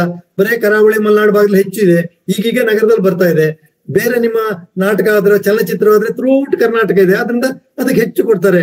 ಇಡೀ ಶುಕ್ರವಾರದ 2 ಪುಟಗಳನ್ನು ಕೂಡ ಅದಕ್ಕೆ ಮೀಸಲಿಡ್ತಾರೆ. ಇದು ಆದ್ರೆ ಅಲ್ಲಿ ಕರಾವಳಿ ಭಾಗದಲ್ಲಿ ಇರ್ತಕ್ಕಂಥ ಕೆಲವು ಪತ್ರಿಕೆಗಳವರು ಅಂಕಣಗಳಲ್ಲಿ ಲಲಿತರಂಗ ಅಂತಕ್ಕಂಥ ಒಂದು ಉದಯವಾಣಿ ಅವರೆಲ್ಲ ಸ್ವಲ್ಪ ಪ್ರಚಾರ ಕೊಡ್ತಾ ಇದ್ದಾರೆ. ಅವ್ರು ಬಿಟ್ರೆ ಬೇರೆಯವರು ಕಡಿಮೆ. ಕರೆಕ್ಟ್. ಮತ್ತೆ ಇನ್ಯಾವ್ದು 5,000 ಪ್ರಸಂಗ ಇದ್ರು ಒಂದು 50 ಪ್ರಸಂಗಗಳನ್ನು ಮಾತ್ರ ಪದೇ ಪದೇ ಪ್ರದರ್ಶನ ಮಾಡ್ತಾರೆ. 5,000 ಪ್ರಸಂಗ ಇದೆ ಅಂತ ನೀವು ಹೇಳಿದ್ರಿ, ಆದ್ರೆ ಎಲ್ಲವೂ ಪ್ರಚಾರಕ್ಕೆ ಬರ್ತಾ ಇಲ್ಲ. ಒಂದು ಇದು ಅಷ್ಟೇ ಸರ್. ಅದಕ್ಕೆ ಹೇಳ್ತೀನಿ ಕಾರಣ ಏನಂದ್ರೆ ಕೆಲವು ಸಾರಿ ಈಗ ಸುಧನ್ವ ಕಾಳೆ 4-5 ಜನ ಬರ್ದಿದ್ದಾರೆ ಅಂದ್ರೆ ಆಯಾಯ ತಿಟ್ಟಿನವರು ಆಯಾಯವರು ಒಂದೊಂದನ್ನು ಆರಿಸ್ಕೊಂಡು ಅದನ್ನೇ ಆಡ್ತಾ ಇರ್ತಾರೆ. ಮತ್ತೆ ರಂಜನೆ ಇರುವಂತದ್ದು ಅಂತದ್ದೇ. ಮತ್ತೆ ಕೆಲವು ಪ್ರಸಂಗಗಳು ಬರೆದಂತಂದ್ರೆ ಅವ್ರು ಬರೆದು ಆ ಒಂದು ಸಂಘಟನೆಯವರು ಒಂದು ಪ್ರಸಂಗ ಬರೆದು ಕೊಡಿ ಅಂತಾರೆ, ಕವಿ ಬರೀತಾನೆ, ಆಡ್ತಾರೆ. ಅದು ಅಲ್ಲಿಗೆ ಅದ್ರಲ್ಲಿ ಸತ್ವ ಇದ್ರೆ ಮಾತ್ರ ಮುಂದುವರಿತದೆ. 300-400 ಪ್ರದರ್ಶನ ಕಾಣ್ತದೆ. ಸತ್ವ ಇದ್ರಲ್ಲೇ ನಿಂತು ಹೋಗ್ಬಿಡ್ತದೆ, 1-2 ಪ್ರದರ್ಶನ ನಿಂತು ಹೋಗ್ತದೆ. ಹಿಂದಿನ ಕೆಲವು ಪ್ರದರ್ಶನಗಳು, ವಿರಾಟ ಪರ್ವ ಬಂದು ಸುಮಾರು 500 ವರ್ಷ ಆಯ್ತು. ಆ 500 ವರ್ಷ ಆದ್ರೂ ಕೂಡ ಇವತ್ತಿಗೂ ವಿರಾಟ ಪರ್ವ ಅವಾಗ ಪ್ರದರ್ಶನ ಆಗ್ತಾ ಇರ್ತದೆ. ಅದೇ ರೀತಿ ಕೃಷ್ಣ ಸಂಧಾನ ದೇವಿದಾಸ ಕವಿ ಬರೆದಿರ್ತಕ್ಕಂಥದ್ದು 250 ವರ್ಷ ಆಗಿದೆ. ಆದ್ರೂ ಕೂಡ ತಾಳಮದ್ಲೆಯಲ್ಲಿ ಅದರಷ್ಟು ರೈಸುವಂತ ಪ್ರಸಂಗ ಇನ್ನೊಂದಿಲ್ಲ. ತಾಳಮದ್ಲೆಯಲ್ಲಿ ಇವತ್ತಿಗೂ ಇದೆ. ನೀವು ಎಲ್ಲವೂ ತಾಳಮದ್ಲೆಗೆ ಹೋಗುವುದಿಲ್ಲ, ಅಂದ್ರೆ ಛಾಯಮಾನ ಮತ್ತೆ ರಚನೆ ಹೊಂದ್ಕೊಂಡಿರ್ತದೆ. ಅಷ್ಟೊಂದು ಪ್ರಸಂಗ ಇದ್ರೂ ಕೂಡ ಪ್ರಸಂಗಕಾರರು ಸ್ವಂತ ಕವಿಗಳು ಬರೆದಿರ್ತಾರೆ. ಕೆಲವು ಕಡೆ ಸ್ಟೇಜ್ ಆಗುತ್ತೆ, ಕೆಲವು ಕಡೆ ಆಗುದಿಲ್ಲ. ಅದು ಅದರ ಶಕ್ತಿ ಇದ್ರೆ ಎಮ್ಮೆ ಹೆಗ್ಡೆಯವರು ಸುಮಾರು 20-25 ಪ್ರಸಂಗ ಬರೆದಿದ್ದಾರೆ. ಅದರಲ್ಲಿ ಅವರು ಸೀತಾವಿಯೋಗ ಅಂತಕ್ಕಂಥ ಪ್ರಸಂಗ ತುಂಬಾ ಇದಾಗಿ ತುಂಬಾ ಪ್ರದರ್ಶನ, ಉಳಿದದ್ದು ಆಗ್ಲೇ ಇಲ್ಲ. ಹಾಗೇನೆ ಹೊಸಕೋಟೆ ಮಂಜುನಾಥ ಬಾಬು 300ಕ್ಕೂ ಹೆಚ್ಚು ಪ್ರಸಂಗ ಬರೆದಿದ್ದಾರೆ. ಒಬ್ಬೊಬ್ಬರದ್ದು ಒಂದು 8-10 ಪ್ರಸಂಗಗಳು ಅಲ್ಲಲ್ಲಿ ಪ್ರದರ್ಶನ ಆಗ್ತದೆ, ಉಳಿದು ಆಗುವುದೇ ಇಲ್ಲ. ಕಾರಣ ಅದು ಒಂದು ಕಾಲ ಎಲ್ಲೋ ಒಂದು ಕಡೆ ಯಾವುದೋ ಒಂದು ಸಂಘ ಸಂಸ್ಥೆ ಮಾಡ್ತಾರೆ, ಬಿಟ್ಟು ಬಿಡ್ತಾರೆ, ಮತ್ತೆ ಮುಂದಕ್ಕೆ ಬರೋದಿಲ್ಲ. ಹೀಗೆ ಕಾರಣ ಆಗಿರುತ್ತೆ ಸರ್. ಹೇಳಿ ಸರ್. ಧನ್ಯವಾದಗಳು ಸರ್. ಗುರುಪ್ರಸಾದ್ ತುಂಬಾ ಜನ ಇದ್ದಾರೆ, ಆದ್ರಿಂದ ನಾನು ಹಾಲ್ಕುರ್ಕೆ ಅವರಿಗೆ ಕೇಳಕ್ಕೆ ಇಷ್ಟಪಡ್ತೀನಿ. ಗುರುಪ್ರಸಾದ್ ಹಾಲ್ಕುರ್ಕೆ. ನಮಸ್ಕಾರ ಸರ್, ನಾನು ಗುರುಪ್ರಸಾದ್ ಹಾಲ್ಕುರ್ಕೆ ಅಂತ. ಈಗ ಯಕ್ಷಗಾನ ಪ್ರಸಂಗಗಳು ಯೂಟ್ಯೂಬ್ ನಲ್ಲಿ ಬಹಳಷ್ಟು ಬರ್ತಾ ಇದೆಯಲ್ಲ, ಅದ್ರದ್ದು ಬಗ್ಗೆ ನಿಮ್ಮ ಅಭಿಪ್ರಾಯ ಏನು ಸರ್? ಅಲ್ಲ, ಒಂದು ರೀತಿಯಿಂದ ಬಹಳ ಒಳ್ಳೇದು. ಒಂದು ರೀತಿಯಿಂದ ಬರುವುದು ಒಳ್ಳೇದು, ಯಾಕಂದ್ರೆ ಶಾಶ್ವತ ಉಳಿತದೆ. ಹೌದು. ಮತ್ತೆ ಇವತ್ತಿನ ನಗರ ಜೀವನಕ್ಕೆ ಅಂತದೇ ಬೇಕಾಗ್ತದೆ. ಬರೀ ನೀವು ಯೂಟ್ಯೂಬ್ಗೆ ಬರಲಿಲ್ಲ ಅಂತಂದ್ರೆ ಕಷ್ಟ ಆಗ್ತದೆ. ಆದ್ರೆ ಆ ಯೂಟ್ಯೂಬ್ಗೋಸ್ಕರ ಮಾಡ್ತಕ್ಕಂತ ಕಲಾವಿದರು ಅಥವಾ ಪ್ರಸಂಗ ಮೇಳಗಳು ಅದನ್ನ ಏನ್ ಮಾಡ್ತಾರೆ, ತುಂಬಾ ಅಸಂಗತಗಳನ್ನು ಮಾಡ್ತಾರೆ. ಅದು ಮಾಡಬಾರ್ದು. ಏನು ಪಾರಂಪರಿಕವಾಗಿದೆ ಅದು ಬರ್ಬೇಕು. ಹಿಂದಿನ ಕೆಲವು DVD-ಯಲ್ಲಿ ಬಂದಂತಹದ್ದನ್ನ ಕೆಲವರು ಯೂಟ್ಯೂಬ್ಗೆ ಹಾಕ್ತಾರೆ, ಅದೆಲ್ಲ ಚೆನ್ನಾಗಿದೆ. ಈ ಯೂಟ್ಯೂಬ್ಗೋಸ್ಕರ ನೀವು ಮಾಡಿ ಪ್ರದರ್ಶನ ಮಾಡುವಾಗ ಅವ್ರು ಏನೇನು ಬೇಕೋ ಏನೇನು ಬೇಡಬಾರ್ದು ಅನೇಕ ವ್ಯಂಜನೆಗಳನ್ನ ಸೇರಿಸಿ ಮಾಡ್ತಾರೆ, ಅದು ಆಗ್ಬಾರ್ದು. ಅದು ಹೋಗ್ಬೇಕು ಅಂತ ಹೇಳ್ತಾ ಇರುವಂತದ್ದು. ಬಂದ್ರು ಒಳ್ಳೇದೆ, ಖಂಡಿತ ಕಲೆಗೆ ಅಗತ್ಯ. ಯಾಕಂದ್ರೆ ಈ ಕಲೆ ಉಳಿದುತ್ತೆ ಹಾಗೆ ಹೊಸ ಬಂದಾಗೆಲ್ಲ ಅದಕ್ಕೆಲ್ಲ ಸೇರಿಸ್ಕೊಂಡು. ಈಗ ಯೂಟ್ಯೂಬ್ ನಲ್ಲಿ ಬರುವ ಪ್ರಸಂಗಗಳೇ ಜಾಸ್ತಿ, ಯೂಟ್ಯೂಬ್ ನೋಡುವ ಪ್ರೇಕ್ಷಕರೇ ಜಾಸ್ತಿ. ಅದಕ್ಕೆ ನಮ್ಮವರು ಸಜ್ಜಾಗಿದ್ದಾರೆ, ನಮ್ಮ ಕಲಾವಿದರು ಸಜ್ಜಾಗಿದ್ದಾರೆ, ಪ್ರಸಂಗಕಾರರು ಸಜ್ಜಾಗಿದ್ದಾರೆ, ಭಾಗವತರು ಸಜ್ಜಾಗಿದ್ದಾರೆ.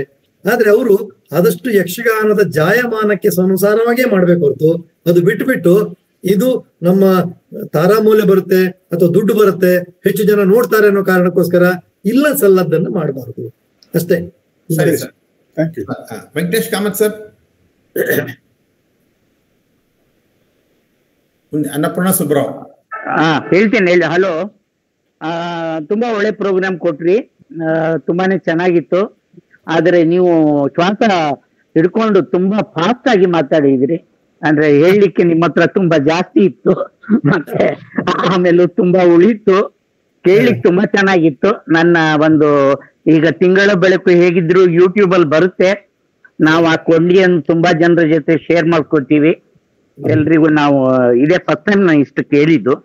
ತುಂಬಾ ಚೆನ್ನಾಗಿ ಮಾತಾಡಿದ್ರಿ. ಬಟ್ ಆಕ್ಚುಲಿ ನನ್ನ ಅಭಿಪ್ರಾಯ ಯೂಟ್ಯೂಬ್ ನೋಡಿ ಈಗ ನಾನು ಹೇಳೋದೇನು ಅಂತ ಅಂದ್ರೆ, ನೀವು ಇದನ್ನ 10 ಮಿನಿಟ್ ಇಂದು ಬೇರೆ ಬೇರೆ ತುಂಡು ಮಾಡಿ ಸ್ವಲ್ಪ ಸ್ಲೋ ಆಗಿ ಭಾವಪೂರ್ಣವಾಗಿ ಮಾತಾಡಿ, ಸ್ವಲ್ಪ ಅದಕ್ಕೆ ಒಂದು ಸ್ವಲ್ಪ ಸೀನ್ಗಳು ಆಡ್ ಮಾಡಿ, ಏನಾದ್ರೂ ಹಳೆ ನಿಮ್ ನೆನಪಿದ್ರೆ ಅದನ್ನು ಸೇರಿಸಿ ಒಂದು ಸರಣಿ ಮಾಡ್ಬೇಕು ಅಂತ ನನ್ನ ಒಂದು ರಿಕ್ವೆಸ್ಟ್.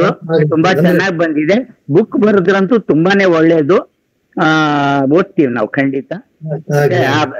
ವಿಷಯ ತುಂಬಾನೇ ಚೆನ್ನಾಗಿತ್ತು. ನೀವು ಉಡುಪಿಯಲ್ಲಿ ಇದ್ದೀರಾ, ಬೆಂಗಳೂರಲ್ಲಿ ಇದ್ದೀರಾ, ಎಲ್ಲಿದ್ದೀರಿ? ಬೆಂಗಳೂರು. ಓಕೆ, ನಾನು ಉಡುಪಿಯಲ್ಲಿ ಇದ್ದೀನಿ. ಸೊ ನಾನು ಬೆಂಗಳೂರು ಬಂದಾಗ ನಿಮ್ಮ ಜೊತೆ ಮಾತಾಡಿ. ಪರ್ಸನಲ್ ವಿಷಯಗಳು ಬೇಡ ಸರ್, ಎಲ್ಲ ಸಂಬಂಧಪಟ್ಟಂತ ಮಾತಾಡಿ ದಯವಿಟ್ಟು. ಅದೇ ಚೆನ್ನಾಗಿದೆ. ಅದು ಯೂಟ್ಯೂಬ್ ಅಲ್ಲಿ ಚೆನ್ನಾಗಿ ಹಾಕಿ ಅಂತ ಅಷ್ಟೇ. No problem. Next Annapurna Subrao ಅವ್ರಿಗೆ ಹೋಗ್ತಾ ಇದೀನಿ. ಅನ್ನಪೂರ್ಣ ಮೇಡಮ್. ಮಹಾಬಲ ಸರ್ ಇದು ಅವ್ರ ಆದ್ಮೇಲೆ. ಸರ್ ನಮಸ್ಕಾರ. ಇವತ್ತಿನ ಕಾರ್ಯಕ್ರಮ ತುಂಬಾ ಚೆನ್ನಾಗಿತ್ತು ಇವತ್ತು. ಯಾಕೆಂದ್ರೆ ಯಕ್ಷಗಾನ ಅಂದ್ರೆ ನಮ್ ಕಡೆ ಎಲ್ಲ ಬಯಲಾಟ ಅಂತ ಹೇಳ್ತಾರೆ. ನಾವು ಹಳ್ಳಿಲಿ ಹುಟ್ಟಿ ಬೆಳೆದವಳು ನಾನು. ನಮ್ ತಂದೆ ನಾಟಕ ಮಾಡಿಸ್ತಾರೆ. ಸರ್ 1 ನಿಮಿಷ ನಾನು ಜಾಸ್ತಿ ಮಾತಾಡ್ಬೋದಾ ಮೇಡಮ್? ಸಾಧ್ಯವಾದಷ್ಟು ಉಳಿದವ್ರಿಗೆ ಇದಾಗಬಾರ್ದು, ಆ ತರ ಪರ್ಸನಲ್ ಬಿಟ್ಟು ನೀವು ಪ್ರಶ್ನೆ ಕೇಳಿದ್ರೆ ಒಳ್ಳೆ. ಖಂಡಿತ ಆಯ್ತು ಸರ್. ಆದ್ರೆ ಹಳ್ಳಿನಲ್ಲಿ ನಾಟಕದ ಜೊತೆನಲ್ಲಿ ಬಯಲಾಟ, ದೊಡ್ಡಾಟ ಎರಡನ್ನು ಆಡಿಸ್ತಾ ಇದ್ರು. ಅವಾಗ ಒಂದು 4-5 ದಿವಸಕ್ಕೆ ಮುಂಚೆ ಎಲ್ಲ ಕಡೆನೂ ಹಳ್ಳಿಗಳಲ್ಲಿ ತಮಟೆ ಬಾರಿಸ್ಕೊಂಡು ಎಲ್ಲ ಪ್ರಚಾರ ಮಾಡೋರು, ಇಂಥ ದಿವಸ ಬಯಲಾಟ ಇದೆ, ಬಂದು ಚಾವಡಿ ಮುಂದೆ ಸೇರಿ ಅಂತ. ಅವಾಗ ಬಂದಾಗ ಅವ್ರನ್ನ ಕರೆಸಿದಾಗ ಅಲ್ಲಿ ಊರಿನ ಹಿರಿಯ ಮುಖಂಡರು ಯಾರು ಇರ್ತಾರ ಅವ್ರಿಗೆ ಬೇಕಾದ ವ್ಯವಸ್ಥೆ, ಊಟದ ವ್ಯವಸ್ಥೆ ಎಲ್ಲ ಮಾಡಿ ಇರ್ತಾ ಇದ್ರು. ನಮ್ಮನೆ ಪಕ್ಕದಲ್ಲಿ ದೊಡ್ಡ ಹಜಾರದ ಮನೆ, ವೇಷಭೂಷಣ ಪ್ರತಿಯೊಂದನು ಅಲ್ಲಿ ಎಲ್ಲ ಮಾಡ್ಕೊಳ್ಳುವಾಗ ನಾವು ಹುಡುಗ ಅವ್ರ ಜೊತೆ ಹೋಗಿ ನಾವಲ್ಲಿ ಇದ್ದು ಅವ್ರದೆಲ್ಲ ವೇಷಭೂಷಣ ನೋಡಿ ಅವ್ರು ಕರ್ಕೊಂಡ್ ಬರ್ಬೇಕಾರೆ 2 ಕೈಲಲ್ಲೂ ಪಂಜುಗಳನ್ನ ಹಿಡ್ಕೊಂಡು, ದೊಡ್ಡ ದೊಡ್ಡ ಪಂಜುಗಳನ್ನ ತಮಟೆ ಬಾರಿಸ್ಕೊಂಡು ವೇದಿಕೆ ಮೇಲೆ ಕರ್ಕೊಂಡ್ ಬಂದ್ರೆ, ವೇದಿಕೆನಲ್ಲಿ ಹತ್ತಿ ಅವ್ರು ಒಂದು ಸತಿ ಕುಣಿದ್ ಬಿಟ್ರೆ ಶಿಳ್ಳೆ ಹೊಡ್ಕೊಂಡು ಹೋಗುವಂತ ಜನ ನಗೋರು. ಅಷ್ಟು ಖುಷಿ ಅನ್ಸೋದು ಆ ಬಯಲಾಟ ಅದೆಲ್ಲ ನೋಡಿದಾಗ. ಅದು ತುಂಬಾ ಖುಷಿ ಅನಿಸ್ತಾ ಇತ್ತು. ಅಂದ್ರೆ ನೀವು ಆಶುಭಾಷಣ ಕಂಠಪಾಠ ಮಾಡಿದ್ದು ಅಂತ ಹೇಳಿದ್ರಲ್ಲ, ಕಂಠಪಾಠ ಅಂತಂದ್ರೆ ಒಂದು ಟೀಮ್ ವರ್ಕ್ ಅಂತ ಹೇಳ್ತಾರೆ, ಎಲ್ಲ ಸೇರಿ ಒಂದು ಅಭ್ಯಾಸ ಮಾಡೋಂಥದ್ದು. ಆಶುಭಾಷಣ ಅಂತಂದ್ರೆ ಸರ್ ಅಲ್ಲಿ ವೇದಿಕೆ ಮೇಲೆ ನಿಂತ್ಕೊಂಡು ಅವ್ರಿಗೆ ತಕ್ಷಣ ಅವ್ರ ಸನ್ನಿವೇಶಕ್ಕೆ ಸಂಭಾಷಣೆ ಮಾಡೋದು ಅಂದ್ರೆ ಸ್ವಲ್ಪ ಕಷ್ಟ ಅಂತ ಅನ್ಸಲ್ವಾ? ಅದು ನನ್ಗೆ ಕಷ್ಟನೇನೋ ಹೌದಾ ಅಂತ ಅನ್ಸ್ತದೆ. ಮಾತಾಡ್ಬೋದಾ? ಉತ್ತರ ಕೊಡ್ಬೋದಾ? ಈಗ ನೀವು ಹೇಳಿದ್ದು ಮೂಲತಃ ಬಯಲಾಟದ ಸೃಷ್ಟಿಯಲ್ಲೇ ಯಕ್ಷಗಾನವೂ ಇತ್ತು. ಆದ್ರೆ ಯಕ್ಷಗಾನದಲ್ಲಿ ಬಾಯಿಪಾಠವನ್ನ ಮಾಡ್ಕೊಳ್ಳೋದು, ಕಂಠಪಾಠ ಮಾಡ್ಕೊಳ್ಳೋದಿಲ್ಲ, ಅಲ್ಲೇನೆ ಕಟ್ತಾರೆ, ಕಥೆಯನ್ನ ಬೆಳೆಸ್ತಾರೆ. ಆಗ ಇವತ್ತಿನ ಅರ್ಥ ಬೇರೆ, ನಾಳೆ ಅರ್ಥ ಬೇರೆ ಇದೆ. ಅದು ಆದ್ರಿಂದನೇ ಜನ ತಿರುಗಿ ನೋಡ್ತಾರೆ. ಅದೇ ಕಂಠಪಾಠ ಮಾಡಿದಾಗ, ಅದೇ ಆಟ ಇದ್ದಾಗ ನಿಮ್ಗೆ ಪ್ರೇಕ್ಷಕರ ಸಂಖ್ಯೆ ಕಡಿಮೆ ಆಗ್ತದೆ. ಇಲ್ಲಿ ಪ್ರೇಕ್ಷಕರ ಸಂಖ್ಯೆ ಕಡಿಮೆ ಆಗುದಿಲ್ಲ. ಇವತ್ತು ಮಾಡಿದಂತ ಒಂದು ವೇಷ ನಾಳೆ ವೇಷ ಅದಿದ್ರು ಕೂಡ ಮಾತು ಬೇರೆ ಆಗಿರುತ್ತೆ, ಕುಣಿತ ಬೇರೆ ಆಗಿರುತ್ತೆ, ಎಲ್ಲವೂ ಕೂಡ ಸ್ಪಾಂಟೇನಿಯಸ್ ಆಗಿ ಬರ್ತದೆ. ಬಯಲಾಟ ಅಂತ ನೀವು ಹೇಳಿದ್ರಲ್ಲ, ಅದು ನಾನು ಹೇಳಿದಲ್ಲ ಯಕ್ಷಗಾನದ ಒಂದು ಅಂಗವೇ. ಅದೇ ಸಿಸ್ಟಮ್, ನೀವು ಹೇಳಿದ ಸಿಸ್ಟಮ್ ಎಲ್ಲ ಕೂಡ ಒಂದು ಕಾಲಕ್ಕೆ ಯಕ್ಷಗಾನದಲ್ಲೂ ಹೀಗೆ ಇತ್ತು. ಆದ್ರೆ ಯಕ್ಷಗಾನಕ್ಕೆ ದೇವಸ್ಥಾನಗಳು ಬಂದದ್ರಿಂದ, ಹರಕೆ ಆಟಗಳು ಬಂದದ್ರಿಂದ ನಮ್ದು ಉಳಿತು. ನಿಮ್ಮ ಈ ಬಯಲು ಸೀಮೆಯಲ್ಲಿ ಏನಾಯ್ತಂದ್ರೆ ಹಾಗಿರ್ಲಿಲ್ಲ. ತಂಡ ಕಟ್ಕೊಂಡು ಪಾಪ ಬೇರೆ ಬೇರೆ ಕಡೆಯವ್ರನ್ನ ಜನರನ್ನ ಕೇಳ್ಕೊಂಡು ಮಾಡ್ಕೊಂಡು ಹೋಗ್ಬೇಕಾದ ಸ್ಥಿತಿ ಬರ್ತಿತ್ತು. ಮತ್ತೆ ವೇಷಭೂಷಣಗಳು ಕೂಡ ಬಹಳ ಭಾರ ಇರ್ತಾ ಇತ್ತು. ಬದಲಾವಣೆಗೆ ತರ್ಕೊಳ್ಳಿಲ್ಲ. ಅದಕ್ಕೆ ಸರಿಯಾಗಿ ವೃತ್ತಿ ರಂಗಭೂಮಿ ಬಂತು, ಆಮೇಲೆ ಚಲನಚಿತ್ರ ಬಂತು. ಇಡೀ ಆ ಬಯಲಾಟ ರಂಗಭೂಮಿಯೇ ಹೊರಟೋಯ್ತು. ಇವತ್ತು ಇದೇ ಅಸ್ತಿತ್ವದಲ್ಲಿ, ಜಾಸ್ತಿ ಪ್ರಚಾರದಲ್ಲಿ ಇಲ್ಲ. ನೀವು ಹೇಳಿದಾಗ ಆಶುಭಾಷಣ ಇದ್ದಾಗ ಹೆಚ್ಚು ಲೈವ್ಲಿ ಆಗಿರುತ್ತೆ ಮೇಡಮ್. ಅಲ್ಲೇ ಕಟ್ಟುವಂತ. ಮಹಾಬಲ ಸರ್ ಧನ್ಯವಾದಗಳು.